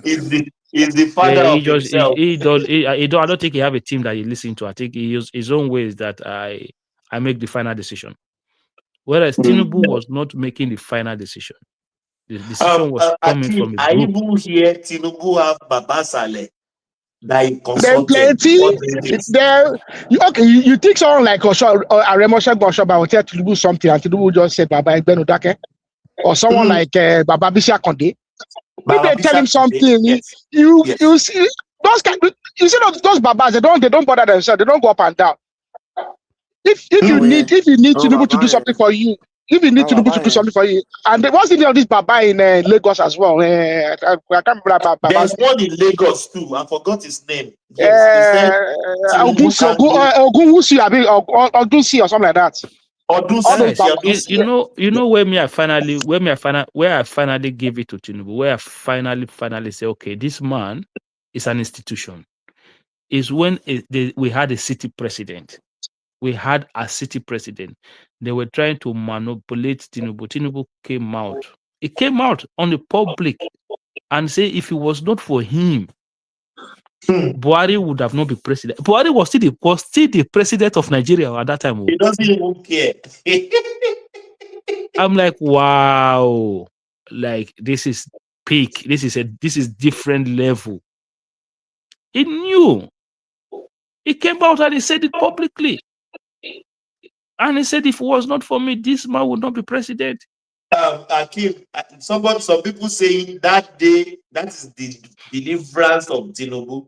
He sent the message out, and people tell Buhari, this guy is not playing, just let him be. Because he had loyalists, he had loyalist governors, he had loyalist governors, he had loyalist senators, he had If he loyalist had House of Rep supported members. Jonathan that time, Buhari would have lost now. In that 2015, if Tinubu had supported Jonathan, Buhari would have lost that election. Of course, he would have But lost. why did Jonathan even win 2011? Because the Tinubu and co supported him now. No, people like that, it needs to be studied. To be frank, they need to study Tinubu. The guy is even in life. You have to study that because he makes so much sacrifice. He makes so much sacrifice for others. For his own detriment. Yeah. He does. Yeah. But listen to me. Listen to me. What if he never became president? He still made the sacrifice. People say, no. He still made, like, he needed to have that institution around him. And he paid to have those institutions. He created loyalty. This thing you said, that what if he had never been president? That's actually a very big question. But the point is that he had already made a name. He has already made his name in the hand of exactly. As someone who raised other people, never. someone who influenced him. There are so many people who can never forget him. Even Obasanjo can never forget him. Obasanjo can never even forget him. As a guy that stood up to him. There are not many people like that in Nigeria. Not even Atiku Abubakar. Abubakar. Look at this. Look at the governor. The governor of Atiku State is coming to is going to APC. Let me ask you, if Atiku is going to APC, or is already in APC? It's already in APC. He's already in APC. Let me tell you what the governor.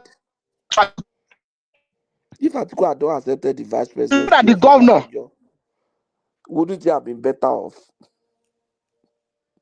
If Atiku did not Possibly, accept his fortunes might have been If better. Atiku had not accepted to be Vice presidency of do you Obasanjo. think he would have been, don't you think he no, would have been no, better? listen, brother. It, It's not it, about might, whether it, you might, it, might have accept. been, it might have been president even. It's not whether you accept or you don't accept. It's Because that your man, okay. that Look man at damaged jam. even if Obasanjo did not damage him, right? But did he use his opportunity to build structures around him? Did he use it to create? This is what I'm trying to explain. Like, okay, imagine Atiku now. It was a vice president. Or forget what Obasanjo said. We don't Nigeria. Imagine then how many influence did he have in Kano, in Katsina, in Yobe, in even in Adamawa his own state? How many people? Like, this is what I'm saying. You could come to Edo State, and Tinubu has so much structure within the APC, even before it became APC, when it was the ACN. It was his structure. The Oshobole was Tinubu's structure. You could go to state by state like that in different part of the country. Where even though the man was not it was not a president, it was not a house of it was just outside governors. And it was super active in making people, in helping people, in uplifting people politically. Progressive. Should I tell you what the governor of Adamawa has done to Atiku? If you call Atiku the what's that name they call him? What's that his title? Waziri. That is former title. Waziri. If you call him Waziri, it is not illegal. It's not illegal for him to call himself the Waziri. You know that? How? Why? The governor has removed the title from him. He's no more the Waziri of Adamawa. You see, no, this is what I'm saying. Traditional time. No, go and Baba Pato, go and find out. They don't come out. He's no more the Waziri of Adamawa. Tinubu did not play politics of a typical Nigerian politician, you know. They don't come out. They don't come out the title now. They don't come out the title for a body now. He's no more the Waziri of Adamawa. The governor is not traditional ruler. How is it going to come? No, I think that that Waziri is like the way Oyo State governor, what he did, where traditional titles he then brought them into Oyo State now, all these ones that are doing turning Baales to king. That essentially what he's doing is he's actually using the states, using the local government laws to actually essentially bring those into control of the state governor. So I think that's what the governor did. He brought that Waziri title into the control of the state governor as an official title. And so then he can take control of it. Yes. They say then he took control of it and then removed it. Yeah. Yeah, go and find out. Atiku is no more the Waziri of Adamawa. Now. I don't think there's any Waziri, but Atiku shall no more the Waziri. That's what I know. Guaranteed. No, Confirmed. I think he removed the title. He completely removed the title. It's not like he just removed the title. The title no again. No. What did the man do for him? The offender. No, is this not what we are talking about? Is this not what we are talking about? Like, even look at Kano State with Kwankwaso, right? This is what I'm saying. Like, how was Tinubu able? Not only people forget Lagos State now, right? He had the Osun State, he had the Ogun State, he had the They are not flexible and open-minded like Tinubu. They just want to be in control, telling them, do this, do that, and it's final. Tinubu will sit you down, you look at it together, and telling you, okay, let's do it this way, go and exercise patience. So those Atiku and Kwakwanso, they don't have it. They just want to control like Lord, like semi-God. That's why they are losing it with their followers. Obi does not even have nothing. He does not even have people to even follow him at all. That one, that empty head, David. They'll be talking about Nigeria. They'll be talking about Nigerian politics. You'll be talking about Obi. I don't know why you people do this. If your state governor, Adamawa cannot support you, they are tired of you. They've been fighting. They've been fighting from they've had issues from jump. Atiku didn't support him to become governor. Because Atiku put his son, one of his sons in Adamawa, and one of his sons is also at your House of Rep. Now you and they still want to control. The same thing with Kwakwanso. They still want to control the governor, like sit and no. Progressive. No. Kind of you say progressive. You said you'll be mentioning Peter Obi. Peter Obi got 6.5 million votes last election. Nobody's saying no. Look, we're not talking about votes now. We're talking about building people, building structures. Creating political dynasty. That's what we're talking about. Like Obi cannot even talk. Obi cannot even present. Obi cannot present anybody in Anambra and that person win. No, you cannot. It's true now. Progressive is right. You cannot present a candidate in Anambra for that person will win. Now. He's very stingy. Only look after himself alone. This kind of man is the most difficult person to put as a person. You know one person I pity in ADC, Emeka Edeora. Waiting go find it. Waiting go find it. Emeka normally Emeka can align himself in APC and come back as a governor. You know Aro Gidigba. When they don't remove for governor, at least go sit down, look, get contract, let your life continue. No, because Emeka could easily be in APC, and when you look at his tendency, his own personal tendencies, you have been a speaker, some of the people you can align with, and the way you can navigate and use your influence, you be in APC, you sit tight there, you do party stuff. The next time from Imo. Imo State now, yeah. It's no more relevant. He's in ADC now, but he's not. But the thing about it is this: if he's in APC and he plays the long game in APC, when Hope comes, yes, they can then in APC there's still a way they still do kind of like balance everything. Look at Osun State now. Oyetola. They knew that if Oyetola want to run again. Yes, you have friction. There's not that I will lose, but there will friction. There's a lot of people that will say, okay, need to out. So Oyetola, he stepped down and then he influenced the person that came there. Yes, it's his own person that came there at the end, but at the same time, at least he stepped down. He sacrificed. Yes. Same thing. They'll make it. And it doesn't stop him that he can't come back again. He can still come back again. Yeah, that is what led to the downfall of Rocha. See, but at least it show what is the failure to sacrifice. Someone said something earlier on. Progressive was talking about Tinubu ability to sacrifice. Yes. Okay. See, the downfall of Owele Rochas was because he couldn't sacrifice. Yes, it's true. Owele tried to force his son-in-law, and that is where he lost out. Owele was probably one of the most powerful Southeastern people. That charity program is all over Nigeria. I know. Not even that. That guy is good. Mr. Remy, go and watch the APC primaries 2014. Buhari won, yes. All of us know Buhari won. Atiku, Owele, and Kwankwaso, they were struggling for.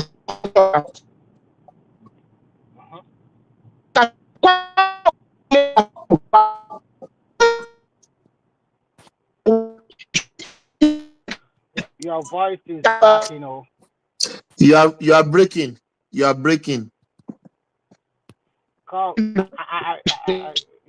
Obedient don't tap your line. Don't play piano. Obedient don't tap his line. Arogidigba, we can't hear you. That Rochas Okorocha, I'm betting you God, that guy did a lot of charity in Nigeria. I know one of his schools in Ibadan. It's a secondary school. You don't pay. Ibadan, in the north, everywhere. Lot of things. So in fact, it's a good material. I don't know why they won't like that person to be. Oh God, they are not projecting their good hand to be president of that country. What? I don't know why they follow. You'll be just propaganda machine. What? No, I still prefer Okorocha to Obi. Because they have a lot of good ones. Good will. That's who has Obi help? Tell me. What? There is a school in Ibadan. There's a school in Ibadan. It's free. Yes, I'm telling you. Remy, it's school in Ibadan. It's free. It's free. Uniform free, school free. Everything is free.